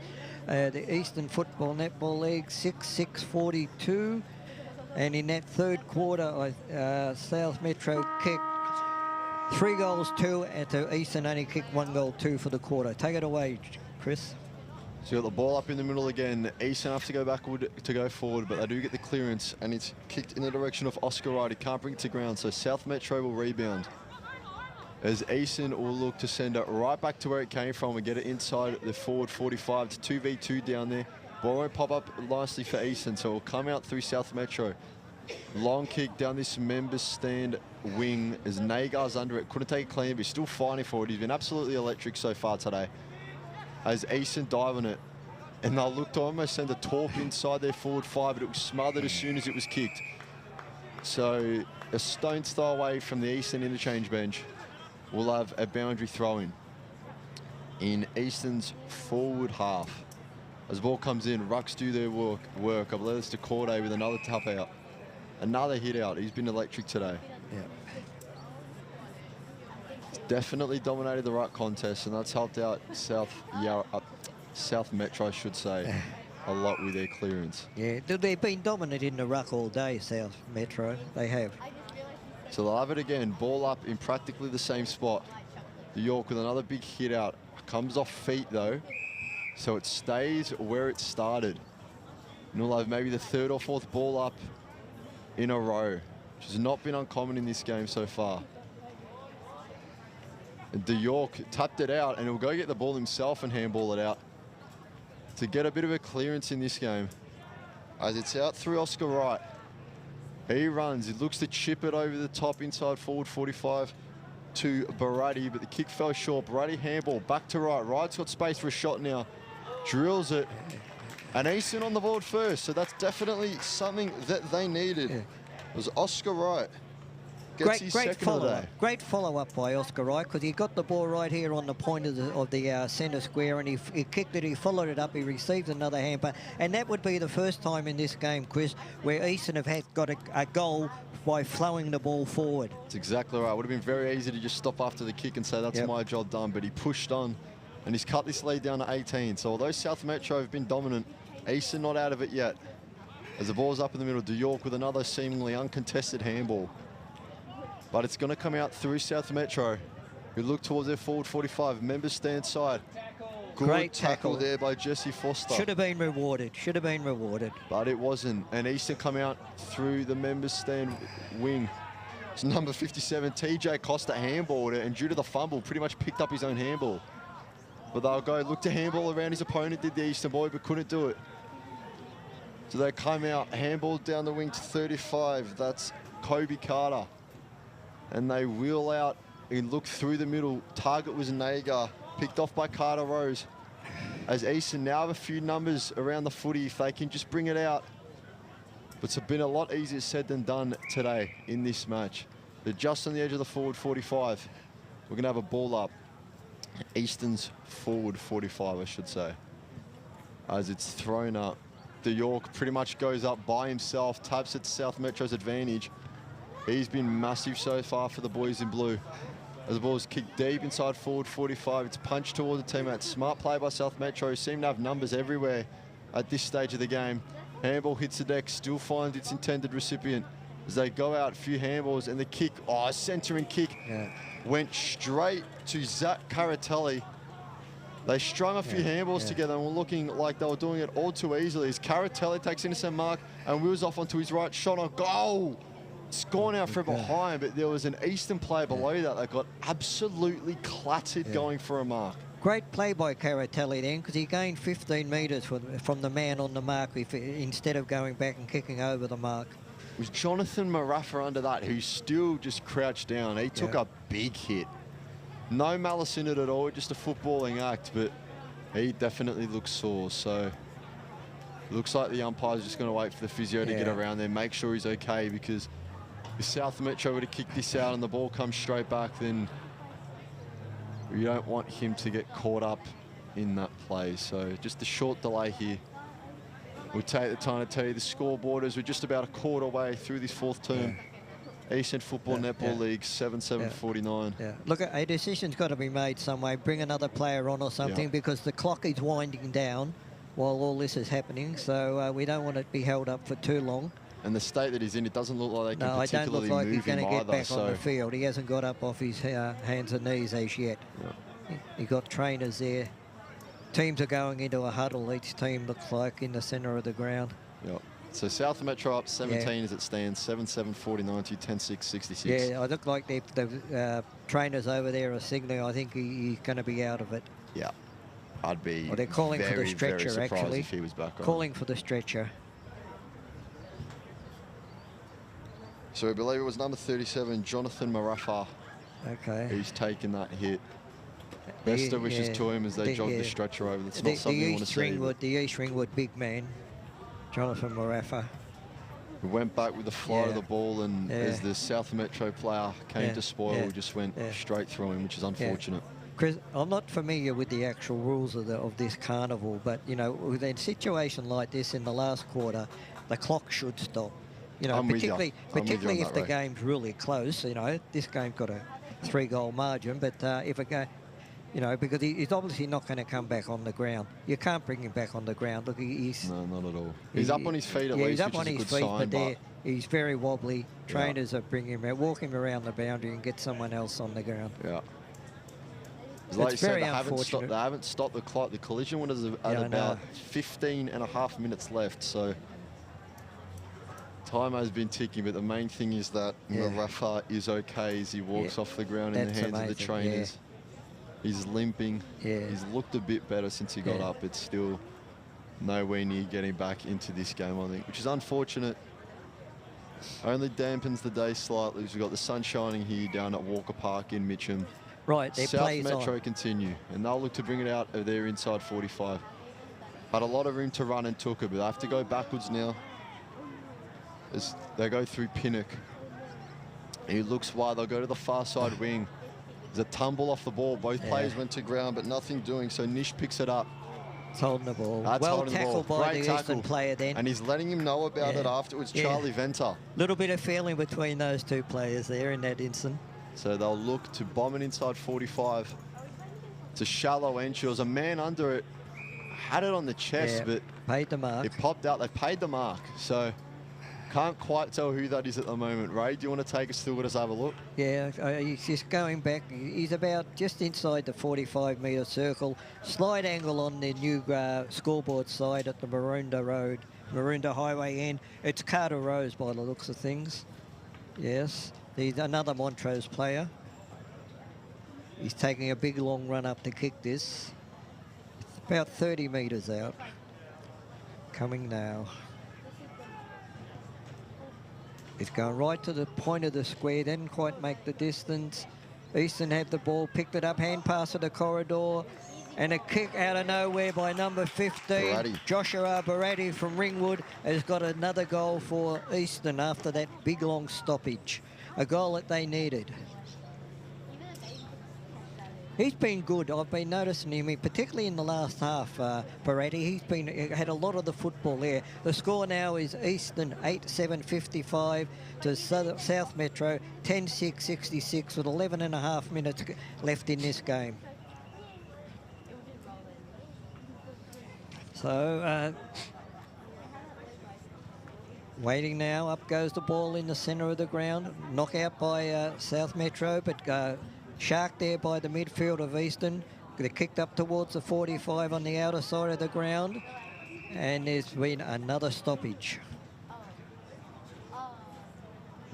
Players get up. The umpire's ready. Up goes the ball. Once again knocked out by South Metro.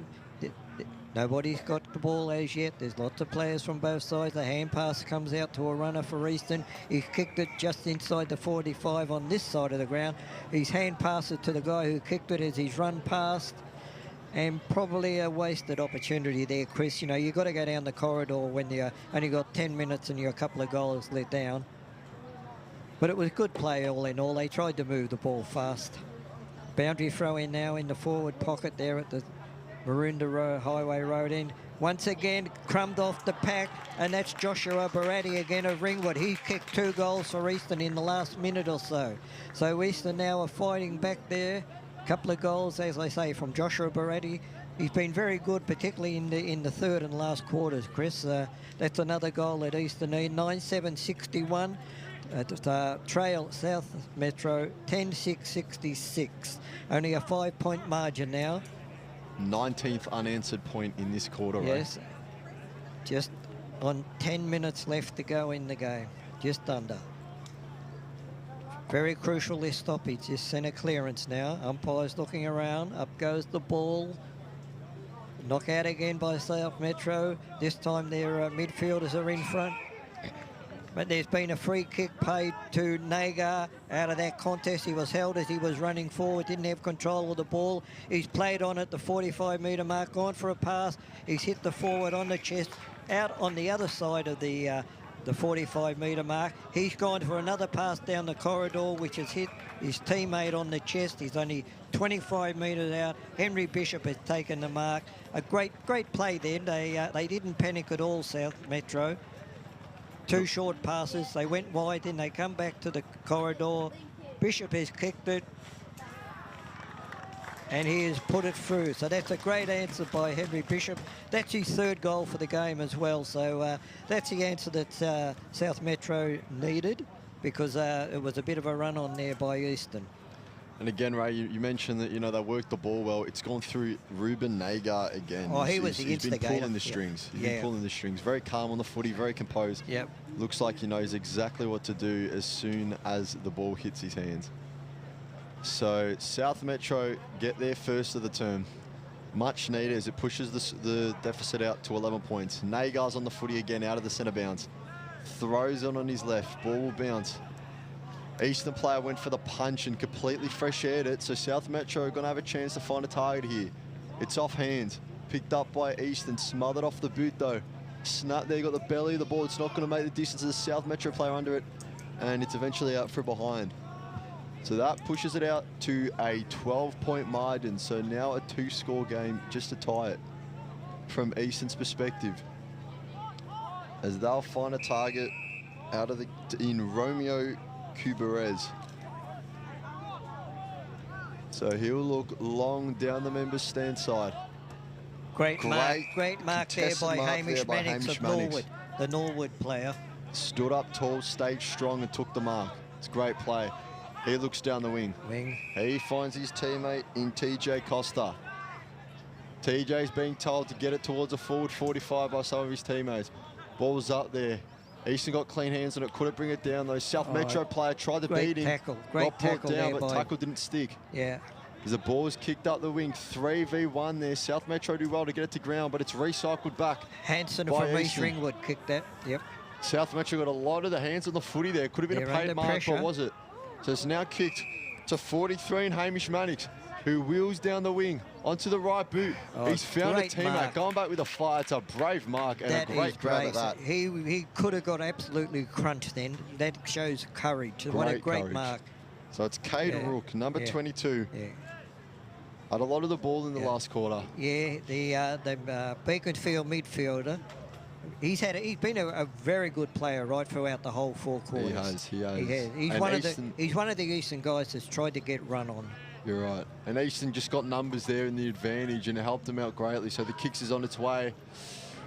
And it sailed through from about 40, about a 50-degree angle or so. Okay.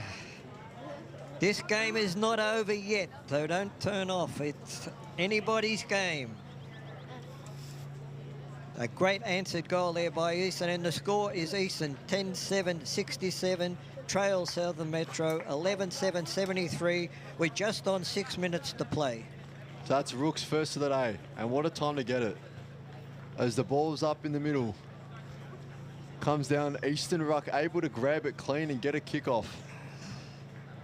There's balls come to ground, and South Metro pick it up. Look wide to all this member stand side. And number 29, Josh Nichols, who looks down the wing to a 1v1 contest. Spoil, ball brought to ground. It's popped out the back though. No clean take of the footy. Eastern have got numbers around it. Nagar was shepherded off well. Kick down the wing to 22 was Rook.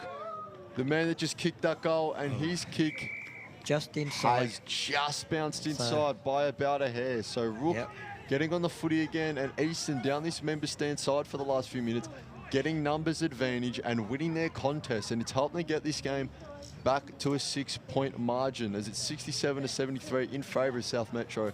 Ball up about 40 metres from Easton's attacking goal, and the handball goes wide. Nagar legs to Shepherd. South Metro player tackled out of bounds. Yep. Just under 5 minutes to play. Secondary throw in here by the boundary umpire up in the forward pocket for Easton. Up goes the ball, up go the rucks. Come off the rucks, and there's a free kick there to South Metro. Too high in the tackle. He plays on. He's going 20 metres. Still running with the ball. Kicks it to the outer wing. He's got a runner on that side. Centimetre perfect, that kick. He's played on, but he was unaware of what was coming. And great tackle there by the Eastern player. That was Cullen Garrity from the basin. What a great tackle that was. A run down and a tackle. They looked like they were up and away then, Chris, weren't they? Definitely. Just unaware of what was coming the other direction. He didn't check his shoulder, and Garrity was standing down. And the ball's gone out of bounds on the outer wing, slightly towards the southern goals. Up goes the throw in. It's a short one. The umpire allows it. The rucks couldn't get to it. South Metro have got it. Agar's got the ball. He's kicked it forward right to the hot spot. Nobody can mark it. A kick. And a goal there. A great kick off the pack. That's off Lewis Martin. A left foot. He's a right footer, I would say, and his left foot. A dribbly old kick that bounced through, and that's a great answer goal for South Metro. Who was it? See, they answered that one. They had to answer that again. They're going down to a 2-goal lead now with just over 3 minutes to go. Big task now for Easton to get back into the game. Are they going to have enough time or not? Up goes the ball in the centre of the ground. Once again, South, they get the knockout. Nobody can get the ball. It's in dispute there. And the umpire has gone for a ball up just slightly towards the end of the Southern Metro. Up it goes. Once again, secondary ball up. The umpire's moved off the cricket pitch, come over this side. Well done. Up it goes again, tap down again. Knockout comes to the Southern Metro. Is kicked high, right to the 45-metre line. Bounce back towards Easton's favour. Easton rung up the wind through Rook again, K-Rook. They're going again to the forward 50, and a great an intercept mark there. Great intercept mark there by the boys in the defence. And it gone the other side for the switch. A mark he's played on. They're gone down the centre, just slightly towards the outer wing. Missed the mark that time, the Southern boy. He's been tackled. Kick out of nowhere. Two Southern boys that are in the contest here. And Nagar, the man of the moment, he stayed down. He's picked up the crumbs. He's run into the 45, but unfortunately has kicked the ball out of bounds just inside the point post on the grandstand side. So we've got just under 2 minutes left in this contest. South Metro still up 12 points, and the ball locked inside their forward 45. So a boundary throw-in. Ball comes to ground. Easton have plenty of numbers around it. End up smothering their own kick by accident as the snap goes back towards the centre, towards the South Metro player. Got lots of hands on the footy, but eventually came to ground. Now Easton will look to go out on the far side wing. Kick finds a teammate as he plays on. Jay, was a good tackle by South Metro, but the Eastern player still managed to get ball to boot. Kick through the middle there is marked by Lachlan Martin. And he looks, sells a bit of candy, bursts through the middle. The tackle was great, though. Yeah. And he got the handball off, but he had prior. He had enough time, said the umpire, and that's holding the ball. And we are inside the final minute of the game. And you'd think that was pretty much the last opportunity Eastern had. They had to score there with just a minute left, 2 goals. Outside the 45 for Southern, and there's another stoppage there. Quite happy to hold the play up here now, Southern Metro. Up goes the ball, hit out by the rucks. Eastern come out with a slight advantage with the ball, still in control of it. Kicks it up to their half-forward line. But once again, look, that back six today for Southern Metro, they have been absolutely outstanding. It crisscrosses the other side of the ground and another mark to South Metro.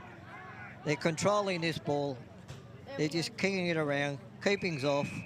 They've got this game done and dusted. Kick down the outer wing, hit another target, plays on, kicks into the forward 5, and who's going to mark the ball? Who else, Ray? Najar. Who else but Ruben Nagar? In our opinion, the best man on the ground by a country mile. He will go back and have a shot from 40 metres out. Let's hope he can kick a goal because he has been absolutely outstanding today. This will be for his third, Ray? Yeah, it should be for his third goal. He's controlled the centre line. He's created play. Here he goes, kicking from just inside 45. Won't quite make the distance. And that is the end of the play. The final score is Eastern 10 goals 7, 67. Were defeated by Southern Metro Junior Football League 12-7, 79. And that's all she wrote here at Walker Park for the under-15 boys Division 2 match. Eastern came out of the gates very strong in that last term, but South Metro responded immediately, just as they had so many times throughout the game. So a 12-point win for the South Metro Junior Football League. We're going to have a short break and we will return for the under-15 boys Division 1 matchup between the same two sides.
Welcome back to Walker Park in Mitcham.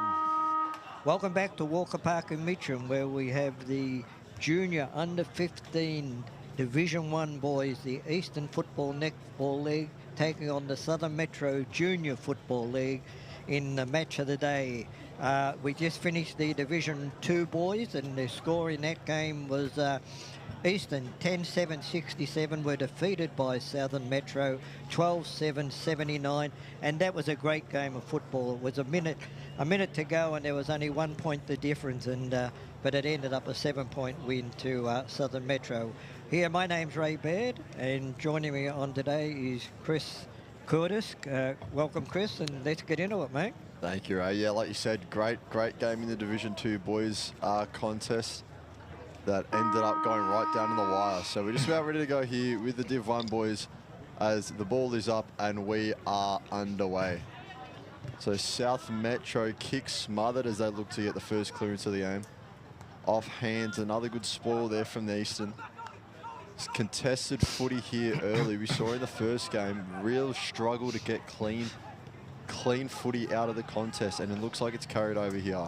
So Eastern numbers behind the ball now as the handball goes out the back, and they start their attack on this members stand side.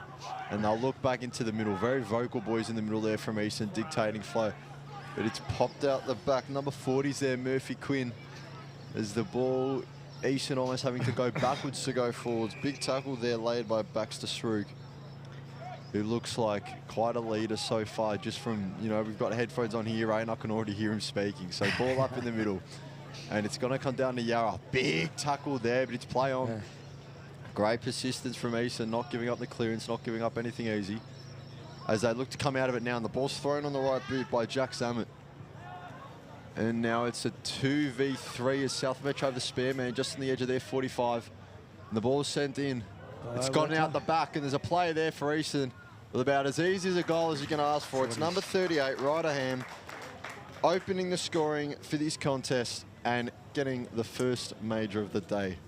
Chris, if that's any taste of what we're going to get in this game, that's a fierce, very fast opening by both sides. Couple of stoppages there right in the centre of the ground, and Eastern were able to break the stoppage open and get a score on the run. Exactly right, Ray. It's a great start from both sides. A lot of high energy, high tempo footy so far in the opening 2 minutes as you look to get restarted again. As the ball goes up in the middle, Amu taps it out for Eastern. It's come out to the members stand side again, right in front of us, kick down the wing. Mark was dropped by McCullough. A good follow-up effort though. Long kick into the midfield, but it's picked off by Krawczyk, Thomas Krawczyk, number 28. And he goes straight back to where it came from. And now the handball out wide to Djordjevic. Back in the middle. They'll work it to Quinn, who gets a snap inside 45. And there's an Eastern boy there all by himself who would take an uncontested mark and line up from about 40 out on a tight angle. Number 31, that is Lewis Salopek. So his run-up's going to take him to about 50 out from the goal, but the man on the mark's only about 40 out. Yep. About 5 to 10 metres in from the boundary as he walks in. Left footer, the kick is favoured. It's hit the post. It looked good, but it's hit the post. He was in a perfect kicking position there for a left footer too, but unfortunately hit the post. So it's 1-1-7 for Eastern. South Metro yet to score as South Metro play on and bring it out of their defensive 45. Kick almost made it to halfway down the field, but the ball's hit the ground. South Metro have numbers behind the stoppage, but it's spilled out when Eastern have numbers now. Handball down the far side. Another handball out to the wing. Kick on the left boot. Great centering kick. It looked like a shot on goal initially from our angle, but it's a terrific centering kick to number 53, Zane Adams. He had the ability just to stay outside that side of the ground when everybody went to the other side, and the kicker saw him out there. That's why he went that way. It was great awareness, but the kick doesn't seem to have matched as that's across the face. So 2 misses from Eastern early on from really quite similar positions as they move to 1-2-8. South Metro yet to score. South Metro with a long kick out to the members' stand side as a handball is just in a space into the midfield by South Metro. Good tackle. Mark was taken by Eastern, not 15. Handball was picked up by McCullough. And it's into Srook, who throws on the left boot. Gee, he's got a good distance about it. Oh, and he's hit the other post. Again. Oh, it was a great looking snap. Really unexpected from my perspective, but kick looked good. So they've hit the other post here, Eastern. Yeah. That was a great kick. Hooked around he's a left footer, I presume, but hooked around over his shoulder from 40 metres out. So that takes Eastern to 9 as Metro look again wide down this member stand side. As that's been the theme as they're bringing it out of their defensive 45. They're looking long down the line to the contest. See if they can bring it out of there. And so far, Eastern have dominated, but have failed to really put scoreboard pressure on to punish them for that. So it's a boundary throw in. As the ball comes in, Amu takes it cleanly out of the ruck. Gets it to his man in Jordovic. Yep. Centering ball inside 50 will drop to the grass. South Metro pick it up and look wide to a 1v1. It's out the back of the contest, favouring South Metro, but a good follow-up by the Eastern player. And that's going to be a hold, says the umpire. So South Metro with the free kick, a chance for them to really get inside their forward half for the first time today. As it's off feet, and the South Metro player's got a bit of space here. It was a clean pick-up. He got taken high. Too high. Umpire agreed. So the infringement committed by Crawsick. And it will be, I believe, number 21, who is Eamon Walker, who will line up for this. Man on the mark's about 30 metres out. He's on maybe a 50-degree angle or so, 60-degree angle. Or maybe even 45, but he walks in the right footer, kicks on its way, and he makes no mistake. Right. So after Eastern's early dominance and fail to really get majors on the board, the lead is cut down to just 3. So that's Eamon Walker with South Metro's first major of the day, taking the score to Eastern 139 to South Metro 1-6. After 3 or 4 or 5 minutes, Eastern had the ball in their forward 50. The first entry into the forward 45 it is actually for Southern Metro, and they score a goal. So we're back on even keel, 2 points the difference. Umpires looking around the field, make sure everyone's in position. Up goes the ball, up go the ruckman, knock out again by Eastern. The ball comes out to Jordovic again, the small Donvale Crummer. He's gone, kicked it down the corridor, but a mark there from the fullback player. He's kicked it out to the outer wing out there. Beautiful kick, marked by one of his teammates, who moves the ball forward to the half-forward line, still, and a mark again. They're very high marking side by the looks of this Southern side. Going back, looking for options. He kicked the bomb straight into the forward 50. Nobody can mark it. Scrum on the ground. Southern come out with the football. They've kicked across, but the ball was smothered by one of the Eastern players. Eastern are running out of defence now, hand passing, moving the ball forward. He dummies, fake hand pass, kicks it out to this wing out here. Eastern player marks it, kicks to a leading player just inside the 45. About 5 or 6 metres in from the boundary on the grandstand side at the Maroondah Highway end. Number 31 going back, Lewis Salopek is going back for another shot at goals. Young Jordovic there, he's had a lot of the football. Young here, a great name at Donvale. His father was a great footballer. He's got brothers that play there. Beautiful kick, it's right on the line.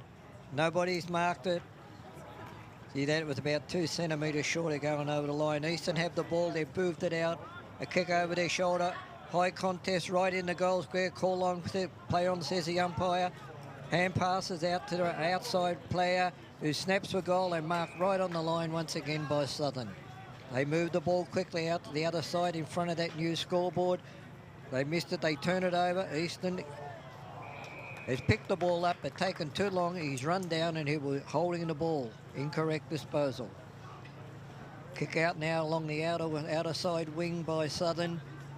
Kick to a high contest. They marked it. They played on straight away. Kicked into the corridor. Oh, great mark there, or spoilt the mark by the Eastern player. He's recovered, picked the ball up again, and passes to a runner, his mate. Gone out to on the outer side here. Eastern have the ball again, but that's a wasted opportunity. Kicked it high straight to the defender inside their own 45. Ball's kicked out here to the wing again. Once again, picked up the crumbs by Eastern.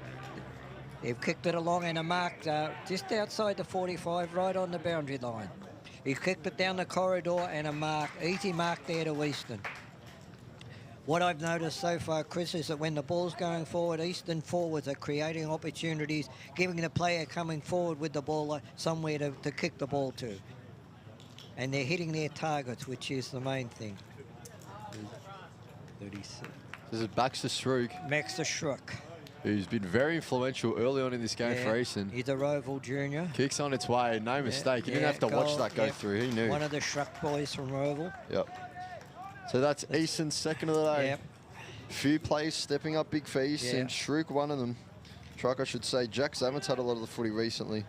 And like you said, Ray, Josh Jordovich as well. Yep. No, look, they're running very well, Eastern, with the ball. But the only opportunity that Southern have had inside their 50, they've scored. So that the main thing is let's get it in there again for Southern and create some more opportunities. Take it away. It's definitely what they'll look to do as the ball's up in the centre. Amu with a big tap out in the favour of Eastern. And they'll look to clear here. Ball wasn't picked up clean though. There's high contact. Free kick awarded to Eastern. And they'll send it inside 45. Kick just had a bit too much on it, spilled out to the boundary. Members stand side. Handball was a turnover, so South Metro bring it out. Amu collided in the spoil. Great piece of work from the big man. As it's out through Corsic, centering kick, hands to it from Eastern, but just couldn't grab it, couldn't take the mark, was Salopek, who's been lively in that forward 45 so far. He's had a couple shots on goal. That time he couldn't quite bring it down. As there's a ball up, dead in front, about 30 metres out of the Eastern goal. So no clean hands on the footy, but Eastern get it. Here's Shruck. 37. And that's going to be another. Yeah. He's dominating so far. Baxter Shruck, That's his second of the day. He hit the post early on. Very strong, dominant player. You can see he's got the size to him, but he's got the skills to back it up. So Shruck's second brings the Eastern Football Netball League to 3-3-21. Currently leading the South Metro Junior Football League 1-6. So a 15-point lead early doors for Eastern, and they're really putting on the pressure in terms of territory, getting it out to the wing, working it inside effectively, and making their shots count. So just a bit of early inaccuracy from Eastern, but they've kicked goals from their last two shots on target. So Amu with the ruck, big collision down there. Will pop out towards South Metro side. They've not really been able to get any territory game going, but Eastern have the numbers here. Look at them. It's about a 6v2 as they come out. There's Zamet, who's got a lot of the footy. Number 49 with a helmet on. Shruck's tackled. Handball will go only as far as the South Metro player who's slung. And it's going to be holding the ball, so that's awarded to Corsic. He's been around the footy a lot himself, so a few key players for Eastern. He's got a runner in number 42. He sends it deep into the forward 45. There's a man under there for Eastern. It's hit the ground. Out of bounds. Yeah, it's out of bounds. Thought he might have been holding his head, but he looks to be all right. So Corsic having a lot of the footy as well. So there's damaging plays through that Eastern midfield that can really put the hurt to South Metro. But it'll be a boundary throw-in just next to the point post in Eastern's forward 45. Uncontested tap from South Metro's ruckman goes straight to his teammates. Great work. The kick wasn't as such, though. Cut off by the Eastern player who will wheel onto his right foot. Send the goal, wouldn't kick the goal. Brown, right 24, right of Brown. It was 1v1 just on the edge of the forward 45 mark. Got the hands to it first. left his opponent for dead with his pace and kicked it straight and true. So Eastern open up their lead to 27, now plays 6. That is a 21-point lead that Eastern have just over halfway through this quarter. And like you said, Ray, South Metro, you know, they made it count when they got into their forward 45, but that's the only time it's happened. That's right. Up goes the rucks in a minute. Up goes the ball. Up goes the rucks. And Armu's got the knockout again, and Southern get the advantage from the centre square. Kick down to the forward 45 again. Nobody's got the ball. The umpire's called for a stoppage. It's about 25, 30 metres out, right in the corridor. Up goes the knockout by Armu again. Picked up by Eastern, hand pass to an outside runner and to another outside runner. And he hand passes again. They're moving the ball right across the other side of the ground.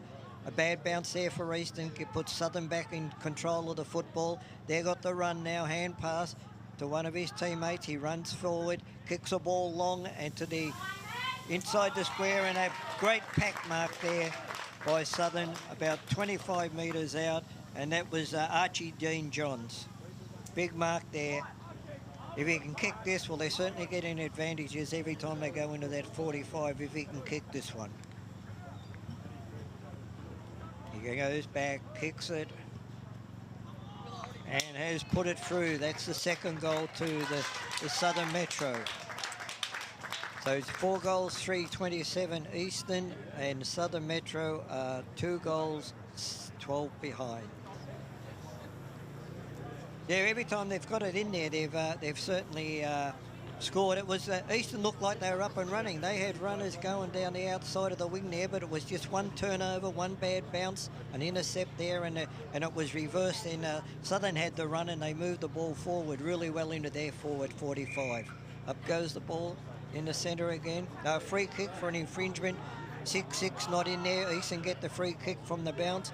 Once again, an outside runner on the grandstand side, kicks it to the corridor, and once again another mark in there by Eastern, about 15 metres out, directly in front at number 25, which is Lachlan Healy.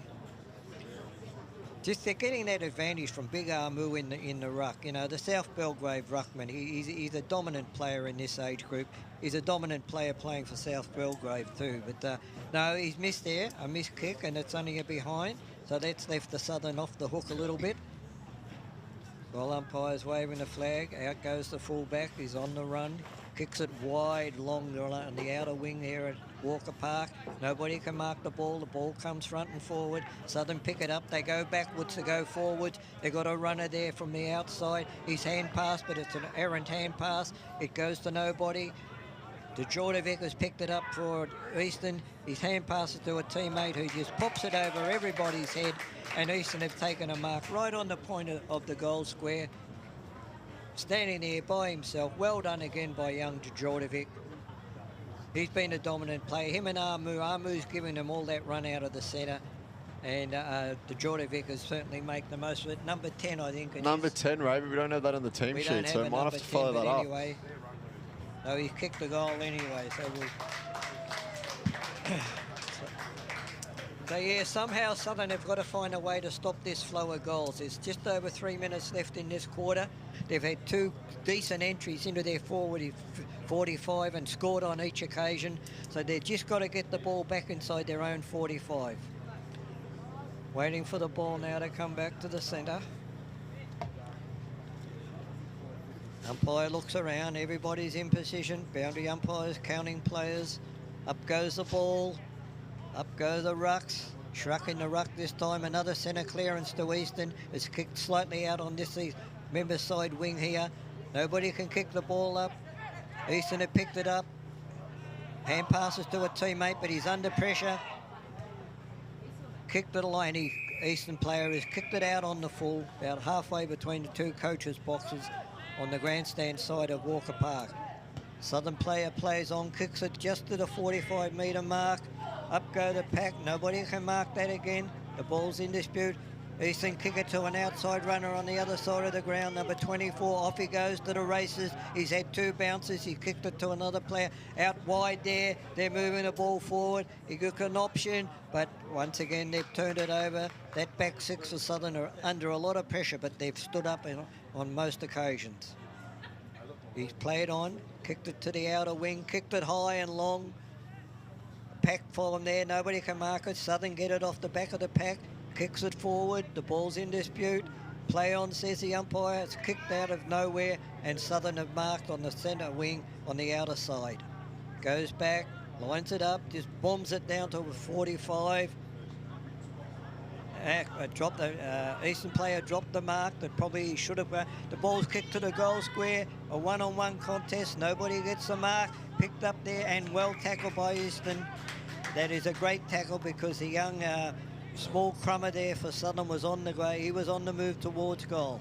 So we're waiting on the ball up. Up goes the throw up. No ruck gets the advantage. Eastern somehow get the clearance. Hand pass out to that runner on the outside of the ground. And they find space again. Hand passes to the runner who kicked that Shrek who's running amok out there. That rhymes, doesn't it? Shrek running amok. He's getting the ball at will out there on that outer side of the ground. They're going down the corridor, Southern. He's gone to a man in the middle, but he's given it too much air time, kicked it too high, let the Eastern player come over the top. He's played on, gone to this side of the ground, to the half-forward line, a mark just inside the boundary from Eastern. He's gone further down the boundary, and I don't know whether the umpire has... Yeah, the umpire's paid the mark. The goal umpire was still in the square. The boundary umpire was caught out, but the field umpire has paid the mark. He's right on the boundary line. Just a quick one as you wait for this kick, right? Kick. Corey Armu mentioned he had dominance as the kick is marked on the line. Marked on the line. It's either marked on the line or it's a goal. Right. So they've awarded the goal to the mystery number 10, who we still don't have on the team sheet. Was that another goal to him? We've been told it's Benson Petit. Okay. So that's his second.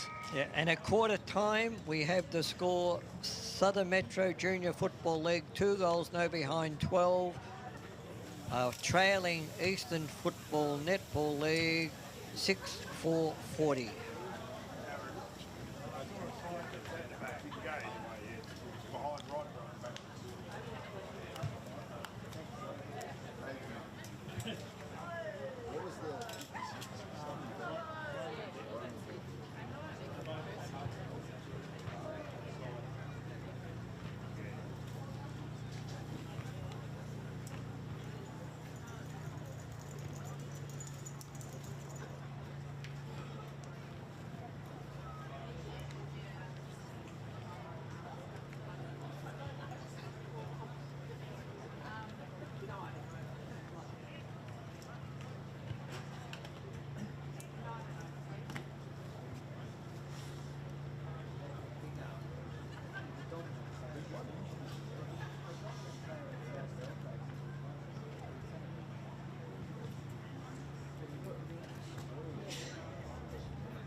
So we're just about ready to get the second quarter underway here in the AFL Victoria Metro Junior Championships. Scoreboard at quarter time reads EFNL 6-4-40 leading the South Metro Junior Football League 2-0-12. And just a quick note for those of you who are watching or listening, our mystery number 10 who's kicked 2 goals, Benson Pettit, who's called up from the 2 side and making the most of his opportunity so far. So he's got 2. Eastern Football Netball League have a 28-point lead as the ball is thrown up in the centre, and we are underway for this second term. And we get another ball up almost immediately. Amu back onto the ground after hobbling off late in that first quarter. He's been dominant so far in the ruck, but he's bested there as South Metro will twin the clearance. Great spoil by the Eastern player, but his teammate's fallen over. Schruck now gets it towards the forward 45. It's punched out only as far as the South Metro player, but he turns it over to an Eastern player, and now it's out to the members stand side. Eastern have it. It's number 28. That's Corsic. He's had a lot of the footy in the first quarter and in this game so far. One of those players for Eastern that's been stepping up through the midfield. So South Metro bundling the ball out of their defence, but they've got it to hands now, and it's wrapped up. Great tackle by the Eastern player. Great contest from both of them in there. There's a free kick in there awarded to South Metro, and 50 metres. 25, I think it is. 25, my apologies. I think that's what they 25-metre penalty. It looks like it's gone to Eden Honan. It looks inside 45, but it's a bit of a squib kick. Didn't really get off the ground. And Easter could pick it up and run and gun out of the defensive 45. They look down the far side wing. Uncontested mark taken by Jordovic, who looks in the middle off hands. Deep entry into the inside 45. It's dropped to Zamed, who had a lot of the footy. Snaps on his right foot. Goal umpire barely has to move. He knew that was going in. And that is the first of the term and the first of the day for number 49, Jack Zamet, the man wearing the helmet, who's been seemingly everywhere so far in this game. So that takes Eastern Football Netball League to 7-4-46, leading South Metro to flat 12. So Zamet, like we said before, one of those players that stepped up big in the midfield, alongside Jordovic, who was involved in that, and Schruck, who we saw before. Yeah. Southern did all the work getting the ball up their end, but yeah, the way that Eastern run that around the outer wing, it was just contest after contest. They got the hit out again. The ball's gone forward. A kick out of nowhere by Eastern. It goes into their forward at 45. They picked it up again, a hand pass to an outrider. I think it's Schruck again, hand pass back to, and back again to Schruck. A left foot kick. He's tried to hit his target, but it's just too much on it, and it's gone out of bounds in the forward pocket, just left of us here, halfway between the grandstand and the point post. Waiting for the boundary throw in. Up it goes. Up go the rucks. No. Hanging on there the Eastern player, and a free kick will go to Southern. Doesn't know what to do. He's just going to kick it long down the line here in front of the grandstand. Up go the pack. Oh, a great mark pulled out of the pack there by Gumley, Lachlan Gumley.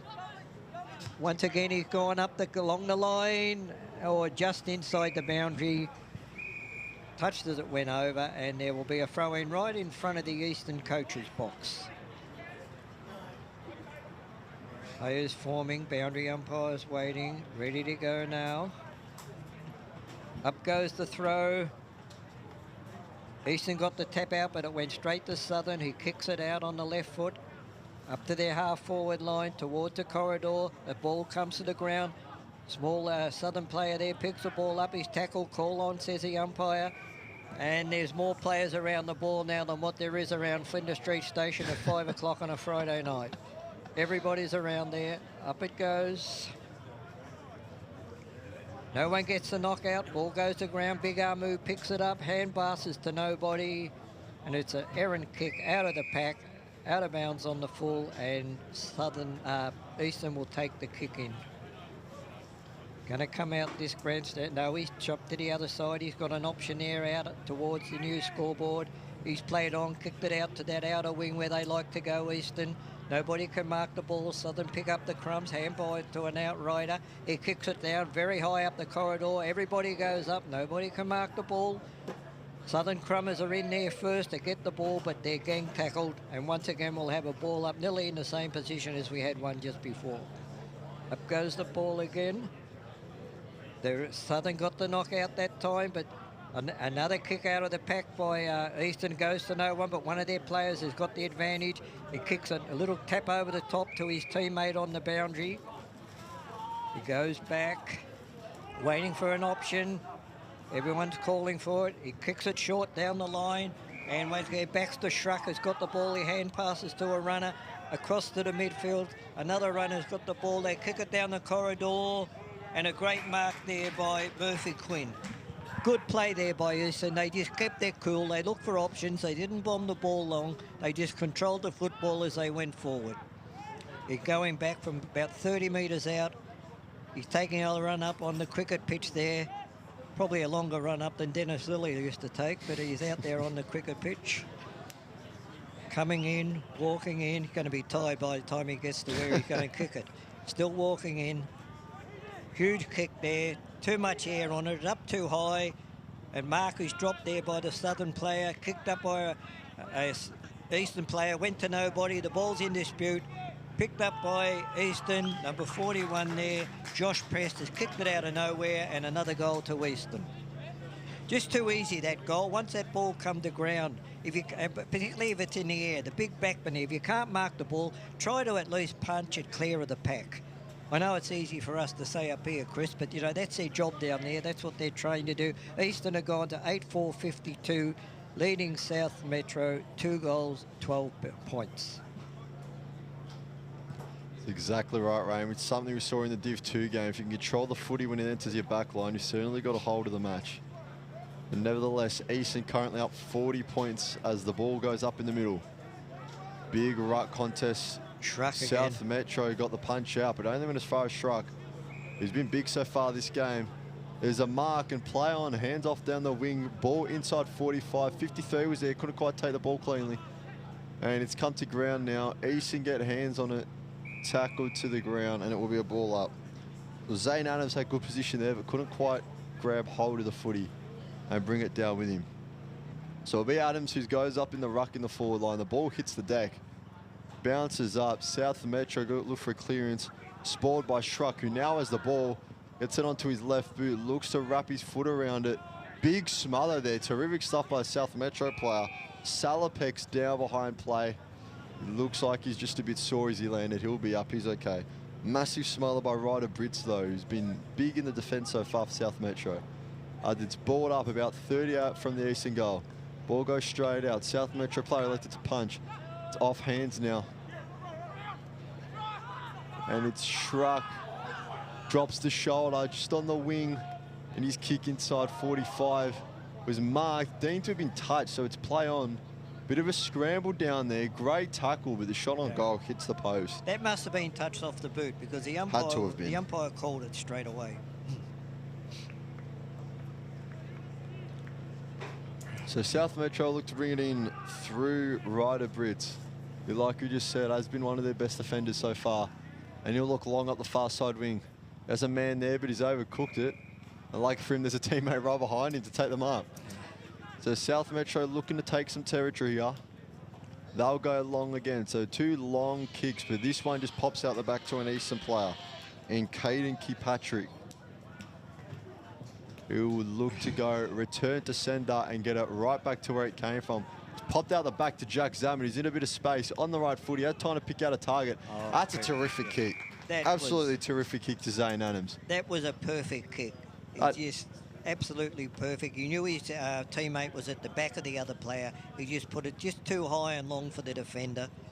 You're right. It's great awareness too to say, I'm not going to put it right on your head. I'm going to put it to your advantage. So Adams walks in on the left boot, makes no mistake. That's a goal by Adams. Set up by Zammit brilliantly. And it's Eastern's 9th of the day. Yeah. Or is it 8th? It might be 8th. No, it's the 9th. It's the 9th of the day, right. So Zane Adams with that one. Eastern with a real strong chokehold in this game now. You feel that if South Metro don't get some momentum going soon, this could run away from him all too quickly. As we're nearing the halfway mark in this second term, Amu's in the ruck. He's been big so far for Eastern. As he wins the hit out again. It's it right to his teammate. Kick towards inside 45, intercepted by Harvey Coleman from South Metro. So he's got plenty of room to run. And he'll send a long kick down the members' side wing.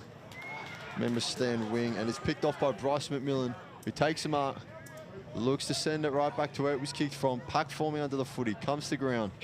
If they can get it out, South have numbers, but Zammit's got boot to ball. He's found Healy, who just puts it into space. And there's Zammit, who couldn't quite take the footy cleanly, but he's picked it up, snap on the right. And that's a goal. I mean, he got his boot to ball, and by the time his teammate picked it up and sent it forward, he was the one there. That is just immense work ethic there. Look, that was luck too. He had a perfect bounce, you know. The bounce went everything his way. He kept roll, although he did have another player standing on the goal line that he could have just tapped it on forward to. But no, South Metro have got to try and do something to stop the flow. It's definitely right, Ray. And sometimes, the old adage goes, you've got to be there to score him, and that's Zammit's second of the day. So. Yeah, that's right. And this dominance in the middle by Amu in the ruck, that's a good knockout there by South Metro. They got the clearance as well. Number 23 there for them. Got the clearance kick out. That was Clarkson, Toby Clarkson. And the ball has gone out of bounds up towards the Eastern coach's box. Waiting for the throw in. And it goes, up go the rucks, Amu again. Going to be a free kick to Amu. The big ruckman there from South Metro was holding him. Amu's kicked a short one down the wing here. His teammate plays on. He's kicked it down. They go to the corridor, but it's too short, and a mark has been taken there by South Metro. He's gone out to the wing. Contested mark there. Nobody got the ball. Eastern have picked the ball up. They're controlling this ball at the moment. They've kicked it out wide to the wing where they seem to have a lot of run every time it goes out there. He's tackled, got the hand pass away. That player is tackled, call play on by the umpire. They're still hand passing backwards and forwards without getting a lot of meterage. Finally, they got their foot to the ball. It goes forward. And the defender comes out, well played. He showed vigour to go and get that ball. He steadied, he kicked it out to the wing. Unfortunately, it's gone out of bounds. But that's the sort of play the South need to do. Someone there on their back line, lead the way and show a bit of vigour. He attacked the ball when there was 3 or 4 opponents around him.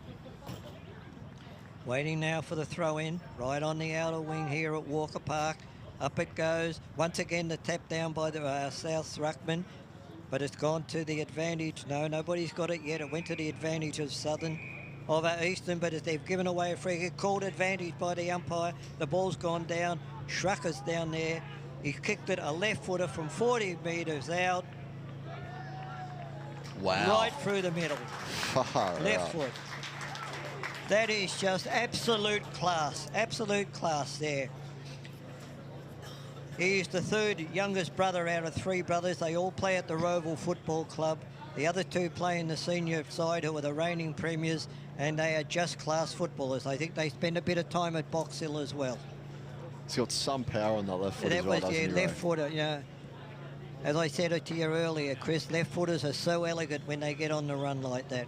Schruck's third of the day. Yeah, third of the day. He's been dominating in with midfield. Armu getting the knocks out. The Djordjevic was good early. They've got good players all over the ground, but then when you've got a class player like Schruck, South have been caught out with the 6-6 rule. Very undisciplined when that happens. You can't afford it, so the centre clearance goes to Eastern. Kicked it high, and a good mark there by the defender for Southern. He's played on, he's handballed out wide to a runner. He's played on, he's kicked it way up to their inside their forward 45, which is good. The ball's in dispute, no one's got it clear. A couple of hand passes there by Eastern, back, turned it over. Hand pass again, a kick out of nowhere by Southern. And that could be a goal. Yes, that is a goal. Number 45, I think. 48, Lachlan Gumley. Lachlan Gumley. That's a good kick out of nowhere, and that's a goal that they needed. If they can get a couple more like that. But I like the way that they, from the half-back line here, they run the ball wide and they were prepared to play on. And when it was in dispute over there near the new scoreboard, they just did not give up. They smothered hand passes, and eventually one come to them.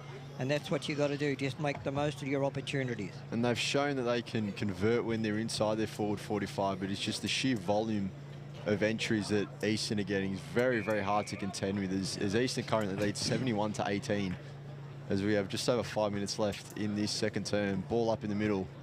Armu's off the ground, so it will be another man in the ruck for Eastern. He's wrapped up. So we'll have another ruck contest. And Eastern will get it. Maybe look like a throw, but Zamet, quick hands. Got it off to his teammate. He's got room to run. Inside the forward 45. Kick towards goal. It's been shepherded, but just bounced into the post. Zane Adams, it wouldn't drop for him. Yeah. But that run and gun, I believe, was from Harper McCullough, who's looked promising so far. So South Metro look long down this member stand side. Ball comes to ground. They've got the footy. They get it out of 3v1. Great work by Archie Dean Johns, who got floored after the kick, but he did very well to get it. And he's limping a bit, but it was a job well done. So we'll have a boundary throw in just next to the Eastern dugout, as we're in Southern Metro territory here, and they'll be looking to get something on the ball because they need it so desperately at this moment. The tap out came to ground. Eastern got foot to the ball. It's popped out to 41, Josh Press, who looks into the middle, off hands. South Metro players are there, but he's swarmed immediately by Eastern players. So no space. It was, I believe, Riley Stratford who picked up the ball there, but had 4 Eastern players on him immediately. As you get another ball up here, about 55, 60 metres out from the South Metro guys. They go inside 50. But it's about as easy as a mark as you can ask for from the Eastern defender, who's in space, uncontested. And he looks to switch play down the far wing. That's a good mark under pressure. There's a great mark there from Krosic, who got clobbered after he took it, but he stood up strong and brought it down with him. As he looks down the far wing, long kick, looking to take territory. 1v1 contest down there. South Metro player got hands to the ball, but it's come to ground. As they're scrapping down that far side of the oval. And it's come out through Eastern. They'll stay down that wing through hands. Zamet. Kick goes higher than it goes further. Schruck picks up the ball. Sells Candy on the left, goes towards goal. Yes. And it's a behind. Was another bit of magic there. Looked like he was going to hit up an open man with his left foot, but just dropped the shoulder, took it inside, another shot on goal. Not accurate there, but he's already got 3 majors for the day. So we know he's got the quality. South Metro look long down the far side wing. That's a great contested grab there by number 50. That's William Goldthorpe. As they now work it through the middle. Schruck was putting on pressure, enough pressure to alter the kick towards an Eastern player, but the ball's hit the deck. Still up for possession. As Eastern get it out through Mastramano. They go wide down the far end. Kick to Salopek, who was influential in that first term. Still yet to get his name on the scoreboard, though. I won't do here as he's too far out, but we look to tie out one of his teammates as he goes inside forward 45. Good contested mark by South, but it was off hands. It was touched and play on. Southern player wrapped up here. Was actually off his teammate's hand, Chris. Yeah, two of them flew for the ball. Yeah. So maybe a bit of miscommunication, but about 30 out from Eastern's goal. We have a ball up, no angle. As it comes out, Southern player gets boot to ball quickly, and he had to do so. There's an Eastern player here that's got time for it. That's McCullough, I believe. He gets it wide to Djordjevic. He throws on the right boot, put it in space, only as far as the South Metro player, which comes out. But look at the numbers Eastern have. And it's an intercept mark by Caden Kirkpatrick.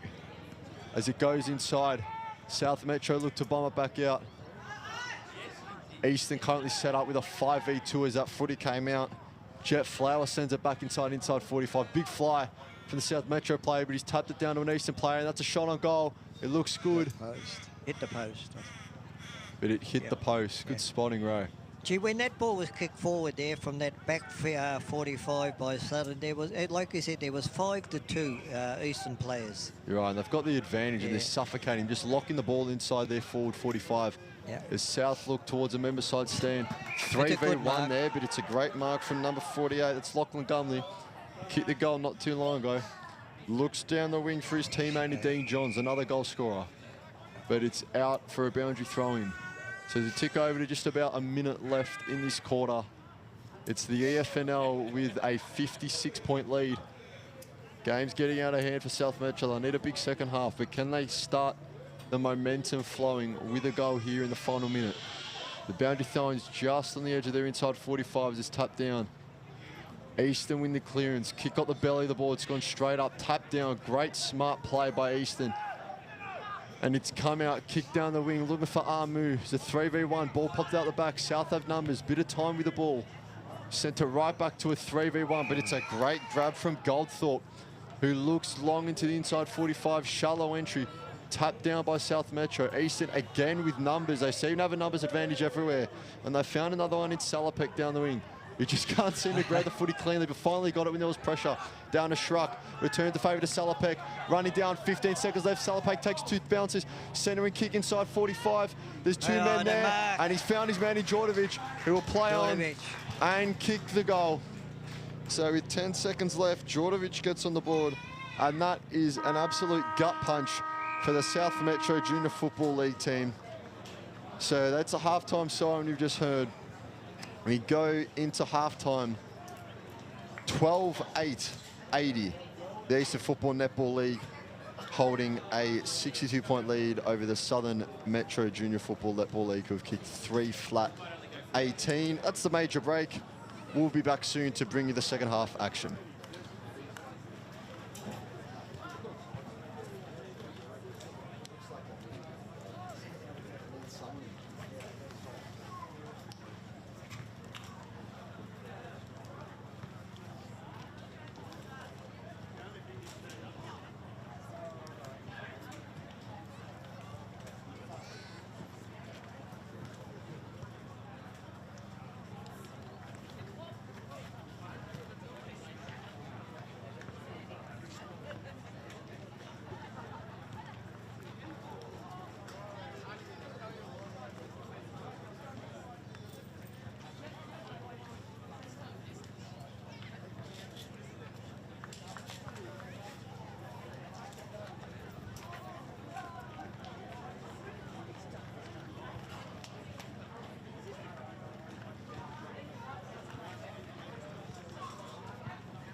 as good in the air as you? He's got a better leap. Yeah, actually, you couldn't jump, could you? Everything else, you just couldn't jump. You should have played league.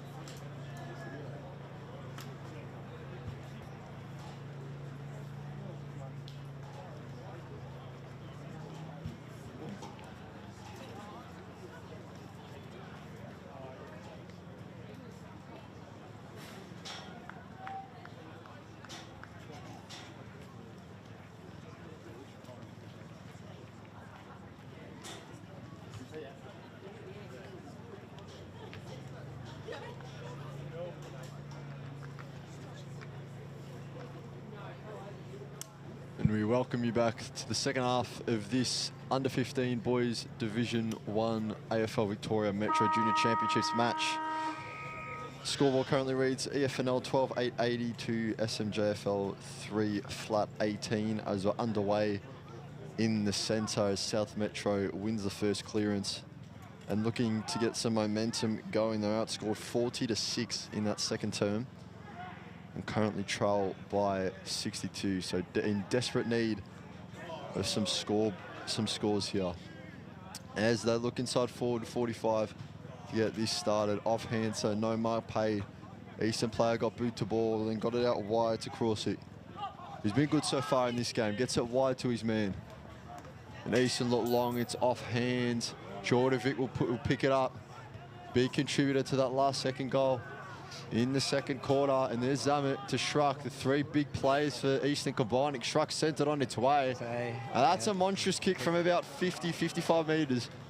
He really doesn't get much better than that at this level. So that is Baxter Schruck's fourth of the day.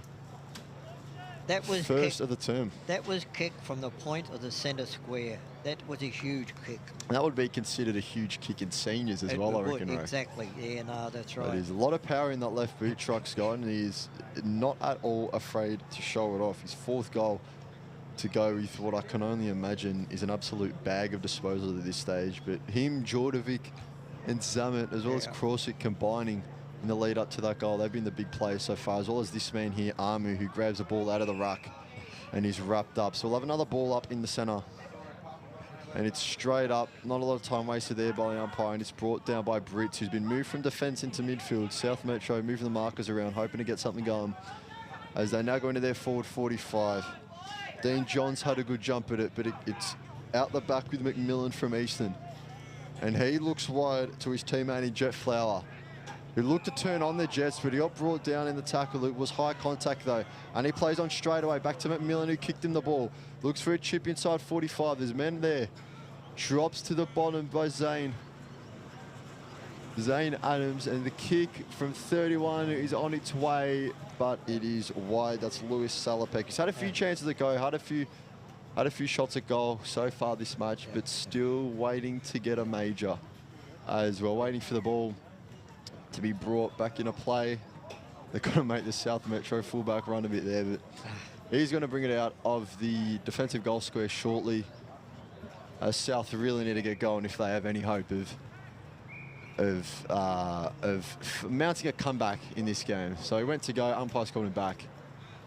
And after this short delay, we should be back and resuming play, and we are. So the target down the wing is Harvey Coleman, who was smothered over the top by Crossy. He's been up and down the field. He's got great work ethic, does Thomas Crossy. And it's down on the wing. They're scrapping for the ball. Crossy can't quite pick it up cleanly. He has now though. Jordovic applying the pressure to Ellen.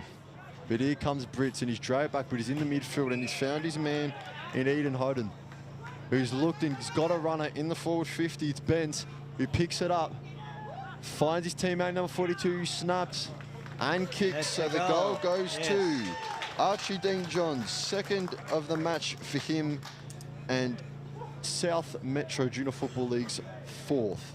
That's a great goal by South Metro there. They were able to run the ball right from the half-back line, kept the ball moving. They hit their targets, and the final kick just outside that 45 wasn't to the man. It was in front of the man so he could run onto it, and the big boy in the goal square, he picked up what was left on the ground there and snapped it through. A great goal to Southern.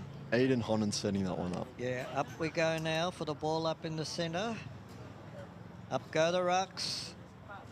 Neither ruckman got the contest. Come down to Southern, but he's wrapped up and we'll have a secondary ball up. Up it goes again. Amu's got the knockout this time across to Shruck. His left foot again, straight down the corridor and hits a target. Murphy Quinn, straight down the corridor, a bullet-like pass, and you can't do better than that. And unfortunately for Southern, if Eastern reply straight away like this, Southern now have got to fight back and try and get another one. He's gone back a long way. He's only 30 metres out, straight down the corridor. He'll kick this in a maroon to highway. There he goes. Umpire does not move, straight over the goal umpire's head.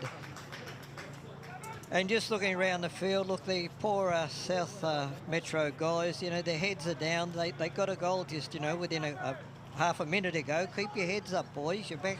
At least keep the game going. But you just look at their body language, you know, they're starting, well, they're, you know, 80-odd points down, so close to it. So, you know, but this, hang in there and see what happens. Up goes the ball up in the centre of the ground. Knocked out by Southern. Amu's got it, he can't pick it up. Ball's in dispute, picked up by Southern. A hand pass there. Picked up the crumbs by Eastern. Gone to Shruck again. His left footer inside the 45 for Eastern. Southern have got it. Hand pass to a teammate out there, but they've turned the ball over. A kick from Eastern, right from outside, and a great mark there. A great mark by intercept mark there by the defender. He kicked it long and down the corridors, nice and high. Nobody can get the mark.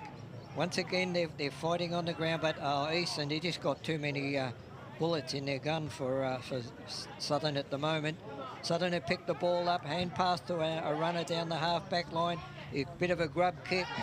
Teammates picked it up, his hand pass to the opposition. A great tackle there by Southern. Ball's in dispute. Nobody can pick it up. Umpire has to blow his whistle, has to. Right, up goes for a ball up. A lot of players around the contest there. Up goes the ball, up go the ruckman, knocked out by Southern, picked up by one of their crummers, hand pass to a teammate. He kicked the ball into the corridor, but a great contested mark there by the defender, right on the 45. Hand passes to a teammate, puts him under pressure.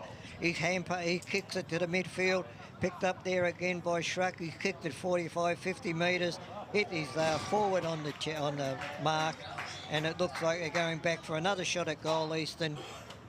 30 metres out on a slight angle again. The writing's on the wall the way that Eastern are playing at the moment. They're just controlling the contest.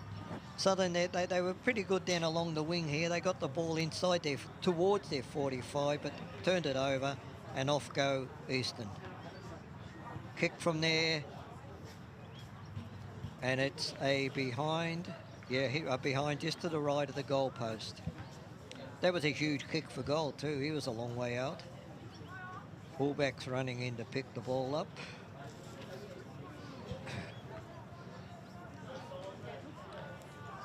Have a look. He's going to come this side. No, he's gone out the other side. He plays on. Kicked it to the outer wing out there, nice and high. And a great mark by one of his teammates out there, Gilbert Etini. Great mark there. Plays on, kicks it long down to the half-forward line, just outside their 45. Second grab at it by the Southern player, but didn't grab it. Hand pass comes out, but it's intercepted by Eastern. A kick from nowhere hits a target by Eastern. A hand pass into the corridor to one of the runners. He's kicked it into the centre half-forward position, and a high mark there once again. They're too high and strong there in the forward 45 for Southern there. Too many high marking forwards for Eastern. He goes back, taking his time. It's going to be 56 again, Ray, the man that just had the shot. Roman Bentley, another one that was called up from the twos. He's having a second shot. He didn't quite make the dismissed the last one. From practically the same spot. And he's hit it in the same spot as well, just to the right of that goal post. So now another kick in now from full back. weighing up his options. He's gone again to the outer side. He takes his full run. He bounces the ball. As a kick from just inside the new scoreboard, kicks it right down the centre wing. One player for Southern went up half an hour before everyone else and gave away a free kick. They did mark the ball, one of his teammates, but it was a free kick. They've kicked it back in towards the 45 for Eastern. Hand pass there by Southern. They're controlling the football. Their kicker smothered the ball. They picked it up again in the midfield. Just a scrum of players around the ball there. Hand pass, trying to get it out, both sides. Hand passes come out. Nobody's got control of the ball. Southern have got now. They've kicked it out, hand passed it out to a outfielder. Dropped mark there by Eastern. Play on calls the umpire. Kick inside 45 and a mark again by intercept mark by one of the defenders. He plays on. He come across this side of the ground just for change. Down the corridor. Waiting. Great tackle there by Southern, but Eastern are still in control of the ball. Hit it out to one of their players in control. Out on his own. Once again, great work there by the defensive six. Mark again by Southern. Gone outside that other side to the outer wing. And they've gone out to the outer wing, like Ray just said. Free kick given away. It will go to Southern, who wheel off as an advantage is paid and go inside forward 45. They get it to Dean Johns, who's already kicked 2 today. He's looking for a pass, which will tell you maybe he doesn't think he's got the distance. Looking frantically for someone to pass it off to. But he'll send it in as far as he can. It looks like it's got the carry, and he does have the distance. Yeah. So as soon as he marked it, he was looking to offload it to someone else, but Archie Dean Johns gets his 2nd of the term and his 3rd of the day. You were right, Chris. He was hesitant. Looked as though he was going to be worried with the distance, but he with no problem with the distance once he, took control and said, I'm going to kick this.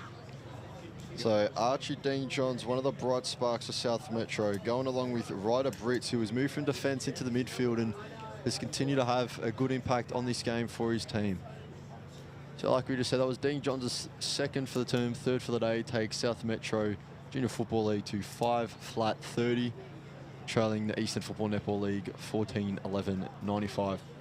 As we have the ball up in the middle, and the ruck's got it. Jordovic punches it out to Eastern's advantage.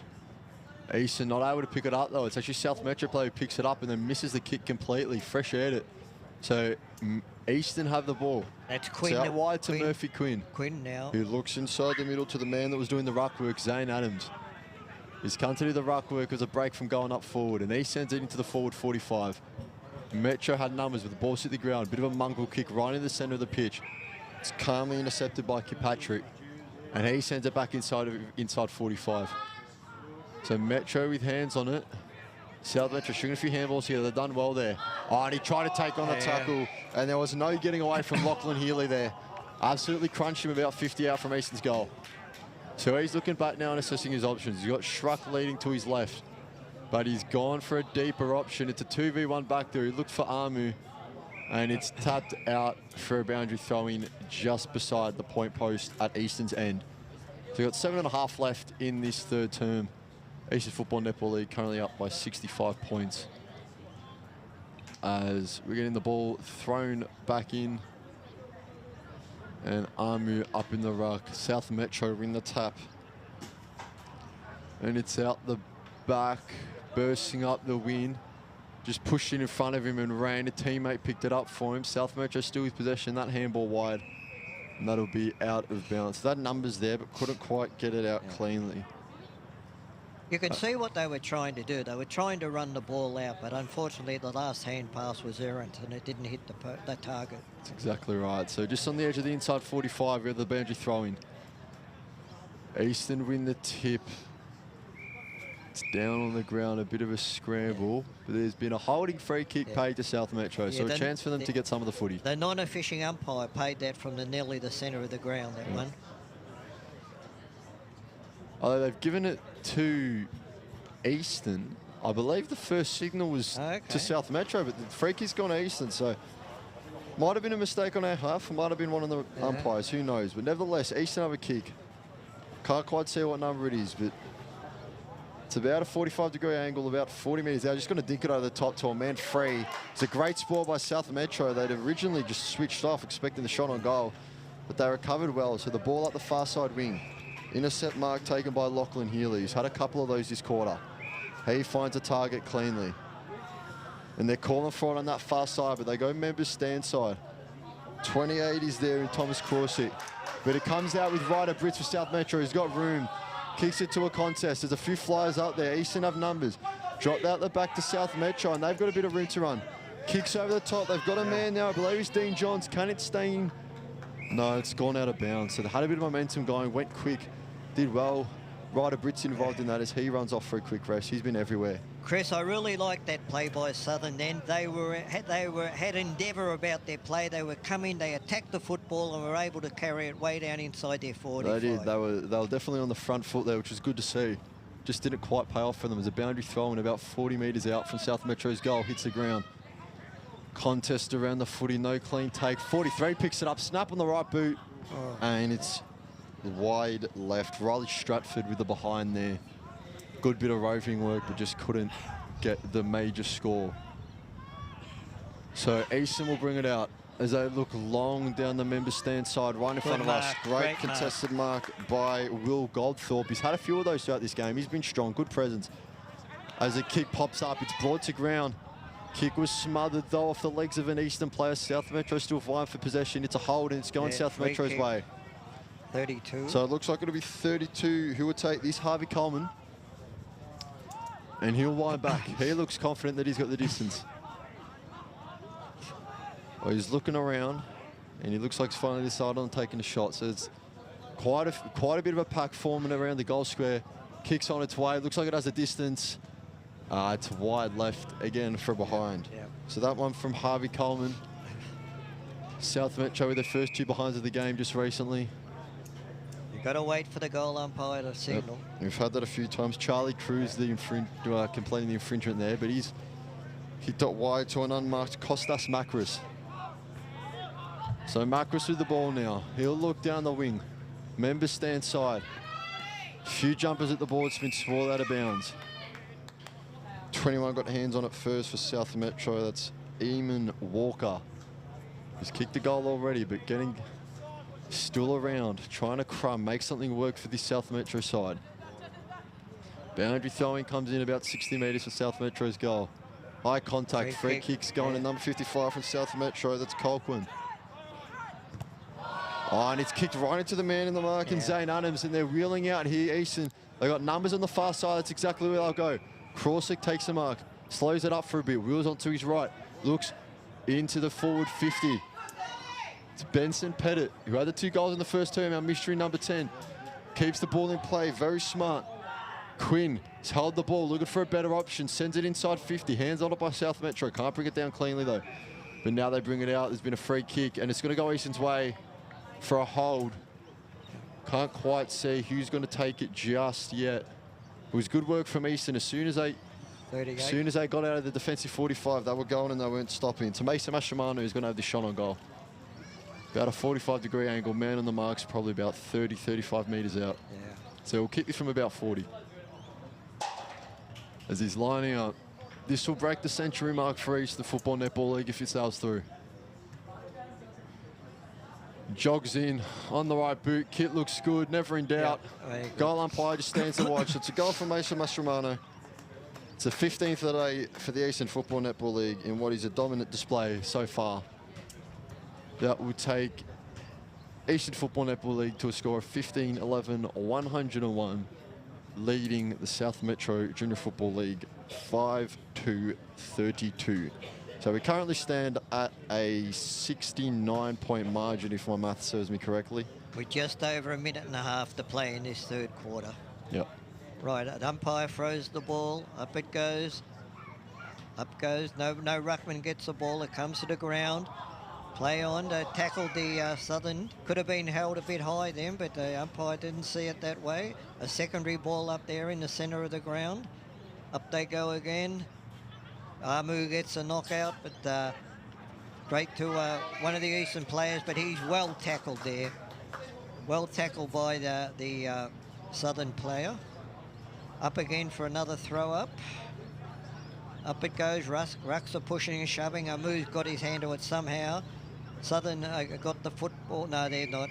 Anyone can have it in there. Too many players around the contest. It's got to be knocked clear of that contest.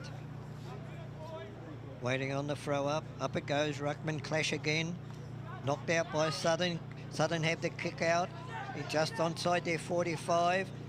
Handball to an opponent, both under pressure.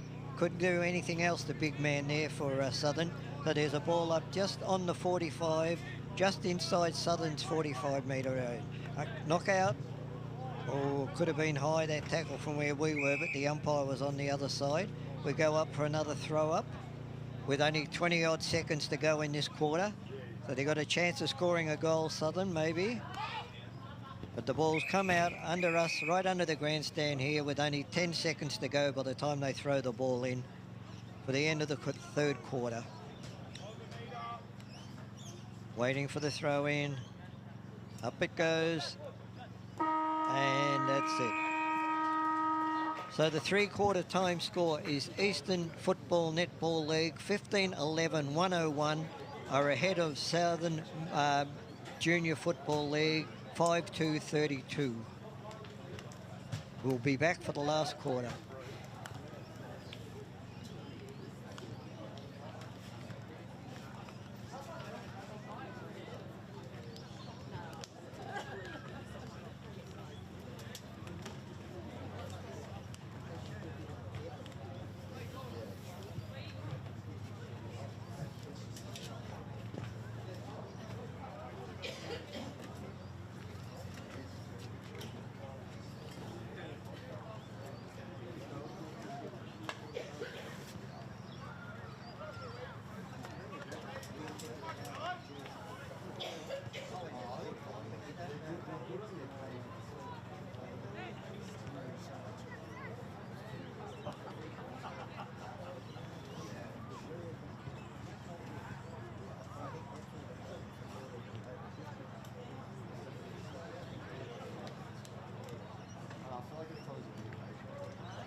So we welcome you back to the final term of today's AFL Victoria Metro Junior Championships games.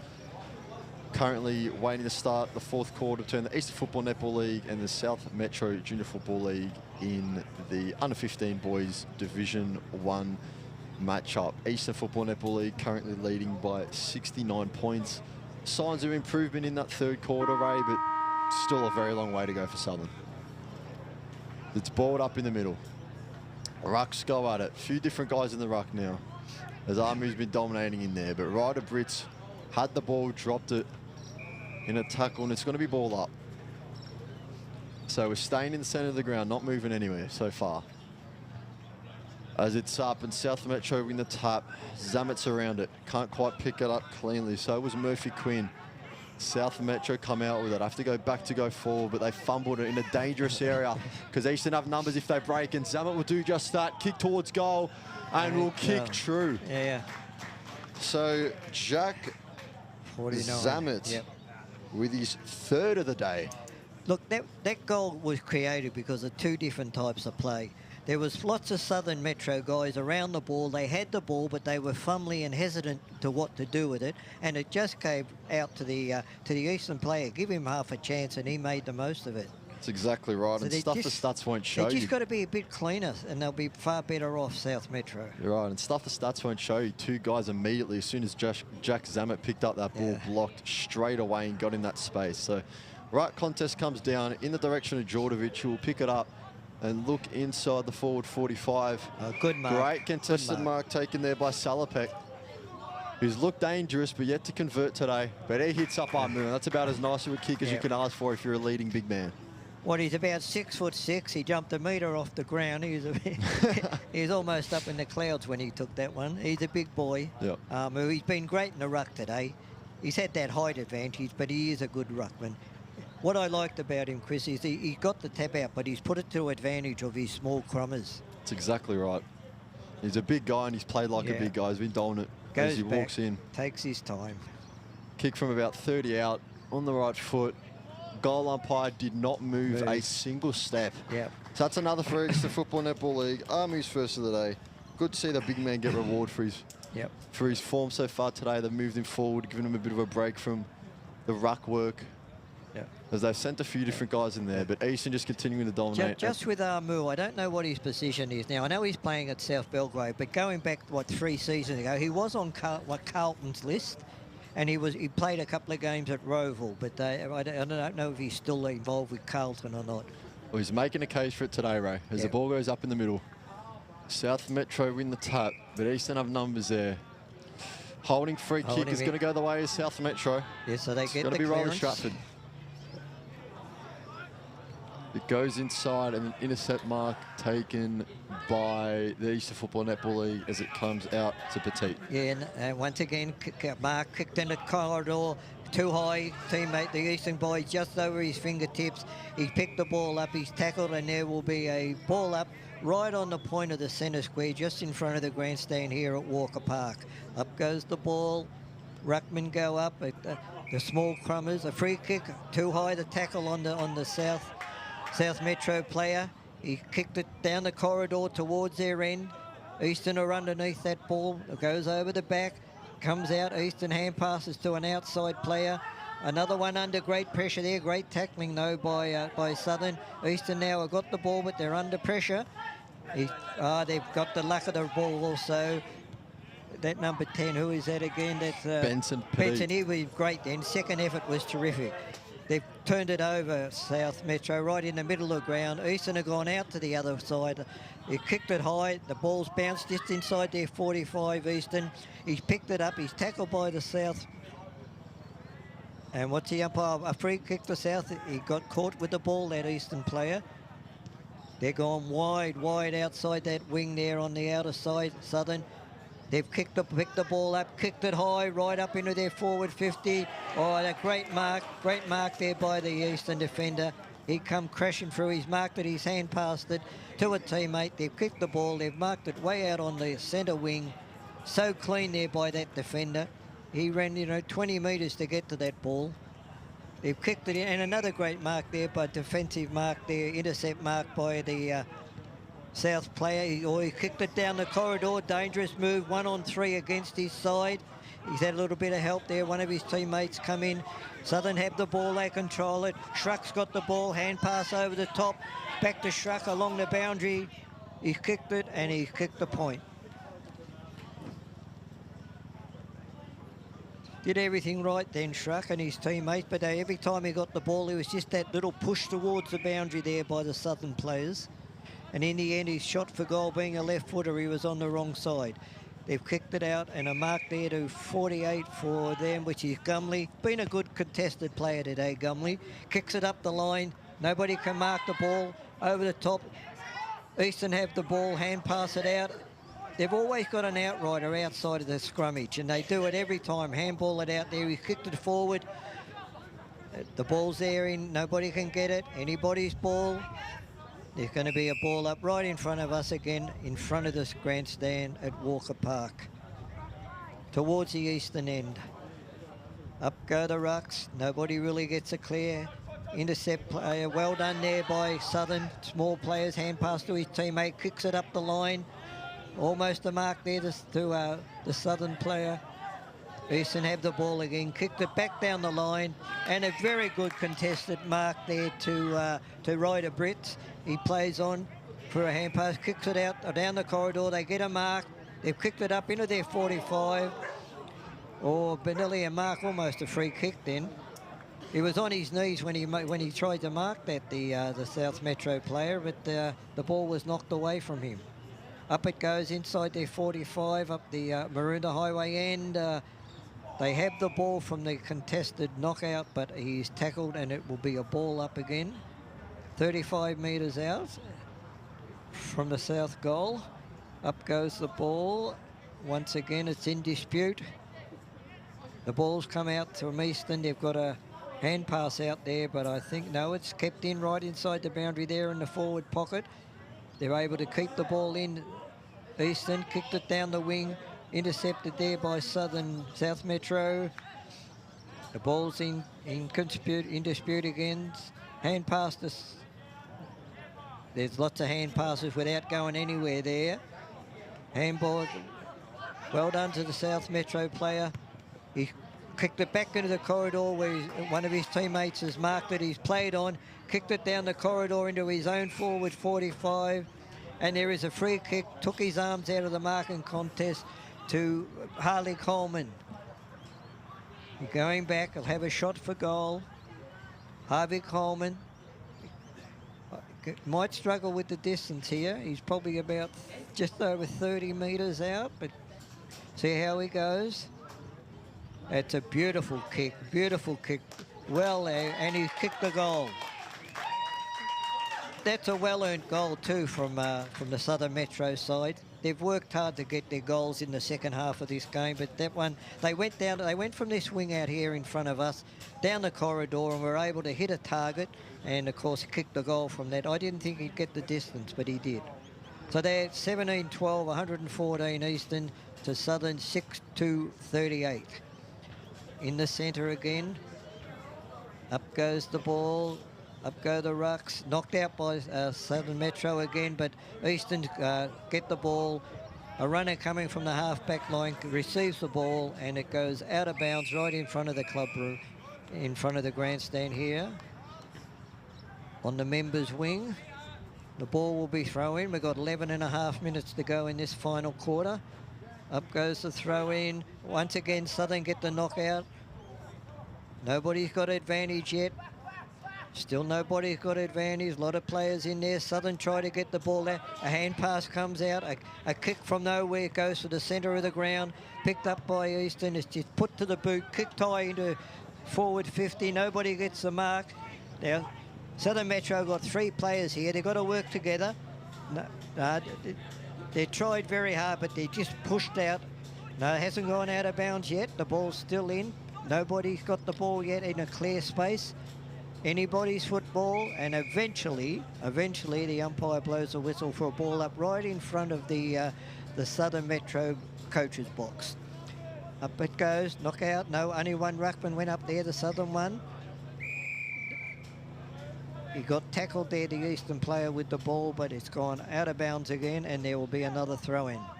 Southern have got to be careful here out the back that the Eastern don't get it over the back. There they go out the back door. Okay, Eastern mark there, play on, short kick, play on again by Eastern. And a goal to Eastern there. Just a series of small kicks that were lucky, and I think it was Zane Adams that finally kicked the goal. That throw in there was nobody out the back for Southern, you know, and there was 2 or 3 Eastern players out the back of that throw-in contest, and of course it went out the back there, and they could have raffled it which one got it. You just got to be smart enough, be a little bit smarter around those throw-in boundary throw-ins.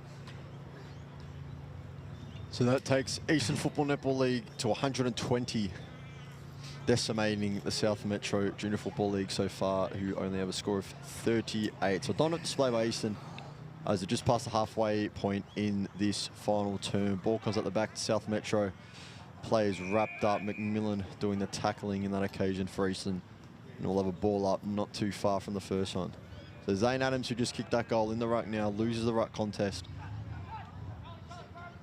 And Colquhoun will come out with the ball, but it's only as far as an Eastern player. So Eastern have numbers now again, going to forward 45. It's off hands out the back. It's 42 was Charlie Cruz. I reckon that's holding the ball. Very unlucky not lost to get his that footing. free kick. He lost his footing and got South tackled. Metro, so yes. maybe unfortunate for South Metro, but nevertheless it's a ball out. That's the umpire's call. That's what we've got to go with. So out the back to an Eastern player. Ball hit the ground. That's holding the ball. So they get it eventually. As South looking for options along this members stand wing. They look deep to a 2v1. It's out the back. South Metro pick it off though. They have players here and one of them's broken free and he's looking forward just to hit into space. The Eastern defender's done very well in Mason Mastramano. And outside Walu for a stiff arm and he got it off. There's Crossy. Goes backwards to go forwards to a teammate. They're still going backwards. 36 here, Jet Flower looks to switch play with a long kick. It's going to drop into space in front of Jacob Bugler, who's got pace to burn. It would do just that. And here goes up the wing to Jordovic, who got a left hand on it. Ball came to ground. He got the handball off though. Jordovic looking to pick it back up. He's around the contest. Ball's on the ground. It was a spin. The ball got to Jordovic. Threw it on the left boot towards goal. Adams is down there and he'll take the mark. It's not Zane Adams, it is Charlie Cruz, who's going to wheel around and snap on his right foot, and that's a textbook goal. So Eastern get another. It's the first of the afternoon for Charlie Cruz, number 42. So Jordovic involved all throughout that play, but great play to switch. You know, not that they were stuck on our side, Ray, and they kept their composure, went backwards, switched the ball, and then really attacked when they had the space and the numbers there. So great play by Eastern, and what we've seen throughout this contest so far is we're waiting for the ball to be brought back into the centre. And we're just over 7 minutes to play. 19-12, 126 to Southern, 6-2-38. Waiting for the ball up in the middle of the ground. 7 minutes to go. Up goes the ball, up go the rucks. Knocked out by Eastern, no one gets the advantage. Now it's gone Eastern's way. Running with the ball, very quick off the mark. They've kicked it into their 45. A great gutsy mark there by the intercept mark by Jordan Allen. He kicked it short to his teammate down there in Eamon Walker. He's gone another short one across to the pocket. They've gone backwards though. Now they've got to come forward. Big kick out from the goal square. And a mark there just outside the 45 for Eastern. Everybody now runs into that 45. Too many players in there. Up they go. Nobody can get the contested mark. Jordovic picked the ball up. He ducked into the tackle. Well done, umpire. Oh, great. Just too tall and big. Charlie Cruz again. He just kicked the last one. Just too big and strong. That's been the story of the day, I think, Chris, you know, over the day. Although they've been very good around the ground, Eastern, but when they've gone inside their forward 50, they've just been too big and strong. So that's another goal to Eastern as the ball heads back towards the centre of the ground. Eastern now 20 goals, 12, 132 to Southern Metro, 6-2-38, with just under 6 minutes to play. Take it away. And my understanding is we do get a medal at the end of each of these games, and I've just seen Schruck going to the forward line. So if he can kick his 5th of the day, there is no questioning that it's going to him. Yeah. We've got 5.5 minutes just ticked by to go in this 4th quarter as the ball up hits the ground and bounces up. So footy to be won in the centre here, and still no clean hands on it. South Metro got a few plays around it, but there's a bit of a pack forming. It's piled on, and we'll have another ball up. So Zane Adams doing the ruck work now as he has been, but there's a free kick going the way of South Metro, and Charles Colquhoun is going to look to the members stand wing. Find a teammate who's going to run it on the outside in Ellen, who goes wide, but it's only as far as an Eastern player who's playing on the front foot. It was good defensive work by Ryder Brown, who's kicked a goal in this contest, but he's back there defending as well, which is good to see. So the umpire calls for the ball to be balled up. About 55, 60 metres out from the South Metro goal. Colquhoun brings it to the ground. It's popped out the back there to Easton. Now the kick's gone long. There's a 1v1 contest there. It's come to the ground. Jordovic looking to do the crumb work. Sells a bit of a dummy on the right boot. Throws onto the left looking for Charles Cruz, who's just kicked the last 2. Cruz in pursuit. Handball over the top of him. He's still hunting for it. So picked up by Schruck for number 5. You bet. You bet. Baxter Schruck making it 1 in each quarter and kicking his 5th total for the day. Yeah. With an endless amount of disposals, it seems. Him and Jack Zammit, who himself has a lot of touches and 3 goals, have really blown this game open for Eastern and have really put the pedal to the metal. Probably better for Southern Metro than to put that ball out of bounds and reset from a throw-in, because Eastern had players, you know, in the corridor there just waiting for the ball to come out, and Schruck on his left foot was a natural kick for him. The ball's thrown up again in the middle of the ground. 3.5 minutes to go. Knockout by Eastern. Nobody's got the advantage as yet. Eastern get the ball out. Hand pass out. Kicked outside to the half-forward flank on the outer side towards Djordjevic. Knocked away by the defender. Well played there. And it will be a boundary throw-in. 24 for Eastern has played a very good last quarter. Ryder Brown, he's had a lot of the football around the midfield. Waiting on the throw-in, just on 3 minutes to go. Up it comes. Knocked out by Southern, but Eastern get the clearance. Hand pass by hand pass. Kicked into the corridor. Nobody can mark it. Well done there by the defender. The ball's in dispute on the ground. Djordjevic picks it up. Kicked, hand passes to a teammate. And who was that again that time? Wasn't Schruck, no. I'll get it in a minute. It was another goal to Eastern anyway. At this point of time, they just got too much run. Too much run, too much power, too tall in the air. Number 41, Ray, we'll give that one to Josh Press. Josh Press, a goal to him as well.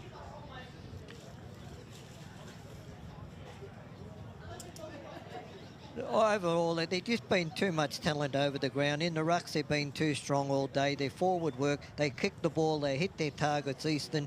They've been very gallant in defeat, the Southern Metro. They were very good. The 3rd quarter, they were particularly good after being well down at half-time, but it's a very hard task when you get, 60-odd points down. The advantage now goes to Eastern. No mark there, but players go for it. Eastern pick it up, they're tackled there. Play on, said the umpire. The ball's being pushed towards the forward for 45 for Southern. One of their players picks it up, kicks it out to the outer wing. They picked it up again. They're gone short to the corridor. He's hit a target, kept running, but he's been run down. The story of the day, it was good that he kept running, but he was just run down by his opponent, who was too quick for him. Hand pass out by that player. They kicked it down the outer wing to the half-forward line, kicked it straight, intercept mark. Oh, and there's and another. Once again, he's marked it and going to play on. The umpire's called played on. Lucky to get away with that one. He's taken the marker. Should have gone back a couple of paces and made sure he was clear. The ball's gone into the centre of the ground. Southern have picked it out. A hand pass gone in their favour. Well done. Well done. Picked up by one of their players in the midfield. Oh, almost a free kick there, holding, but no play on. 2-1 there, 2-2, and the ball's gone out of bounds. The player there with the pink boots on, we get his number. He's been very good, Chris. 28, starting defence, very, very solid at the back, and then moved him into midfield, and he's done well there too. I like the way he ran through the midfield then and took him on. So there's only 40 seconds to go with the throw-in in the forward pocket at the Maroondah Highway end. Up it goes. No one gets the advantage. The ball's in dispute. Nobody's got it as yet. Looks like a free kick in the back to Eastern. They'll take their time, go back. There's only 20 seconds to go in this game. Kicks it long down this wing. Up go the pack. Schracher's marked it. Plays on. Got caught out by the man on the mark. Well played out. His teammate kicks it but turns it over straight to number 49, Gumley. He's played all right. And that's the end of the game, and the final score is Eastern Football Netball League 22-12, 144, defeats Southern Metro Junior Football League 6 goals to 38. A classy effort by the Eastern side. They used to class above the Junior Football League at Southern, but they fought it out to the end, Chris. They did. And in the end, Eastern Football Netball League just had a few too many players that were ready to take the game by the scruff of the neck. So a big win there. I believe that puts the margin at 106 points, and that's all we have for you today from Walker Park in Mitcham for our AFL Victoria Metro Junior Championships. Keep up to date with the EFNL Media. We will be back on Friday with a podcast episode for the weekend forecast. Looking forward to all the matches we have for the upcoming weekend, followed by Saturday. We'll have our Match of the Round broadcast for both our women's and men's competitions. And then finally on Sunday, we'll cap it all off with a weekend review Spotify podcast. So that's all from us. Thank you very much. Thank you for listening.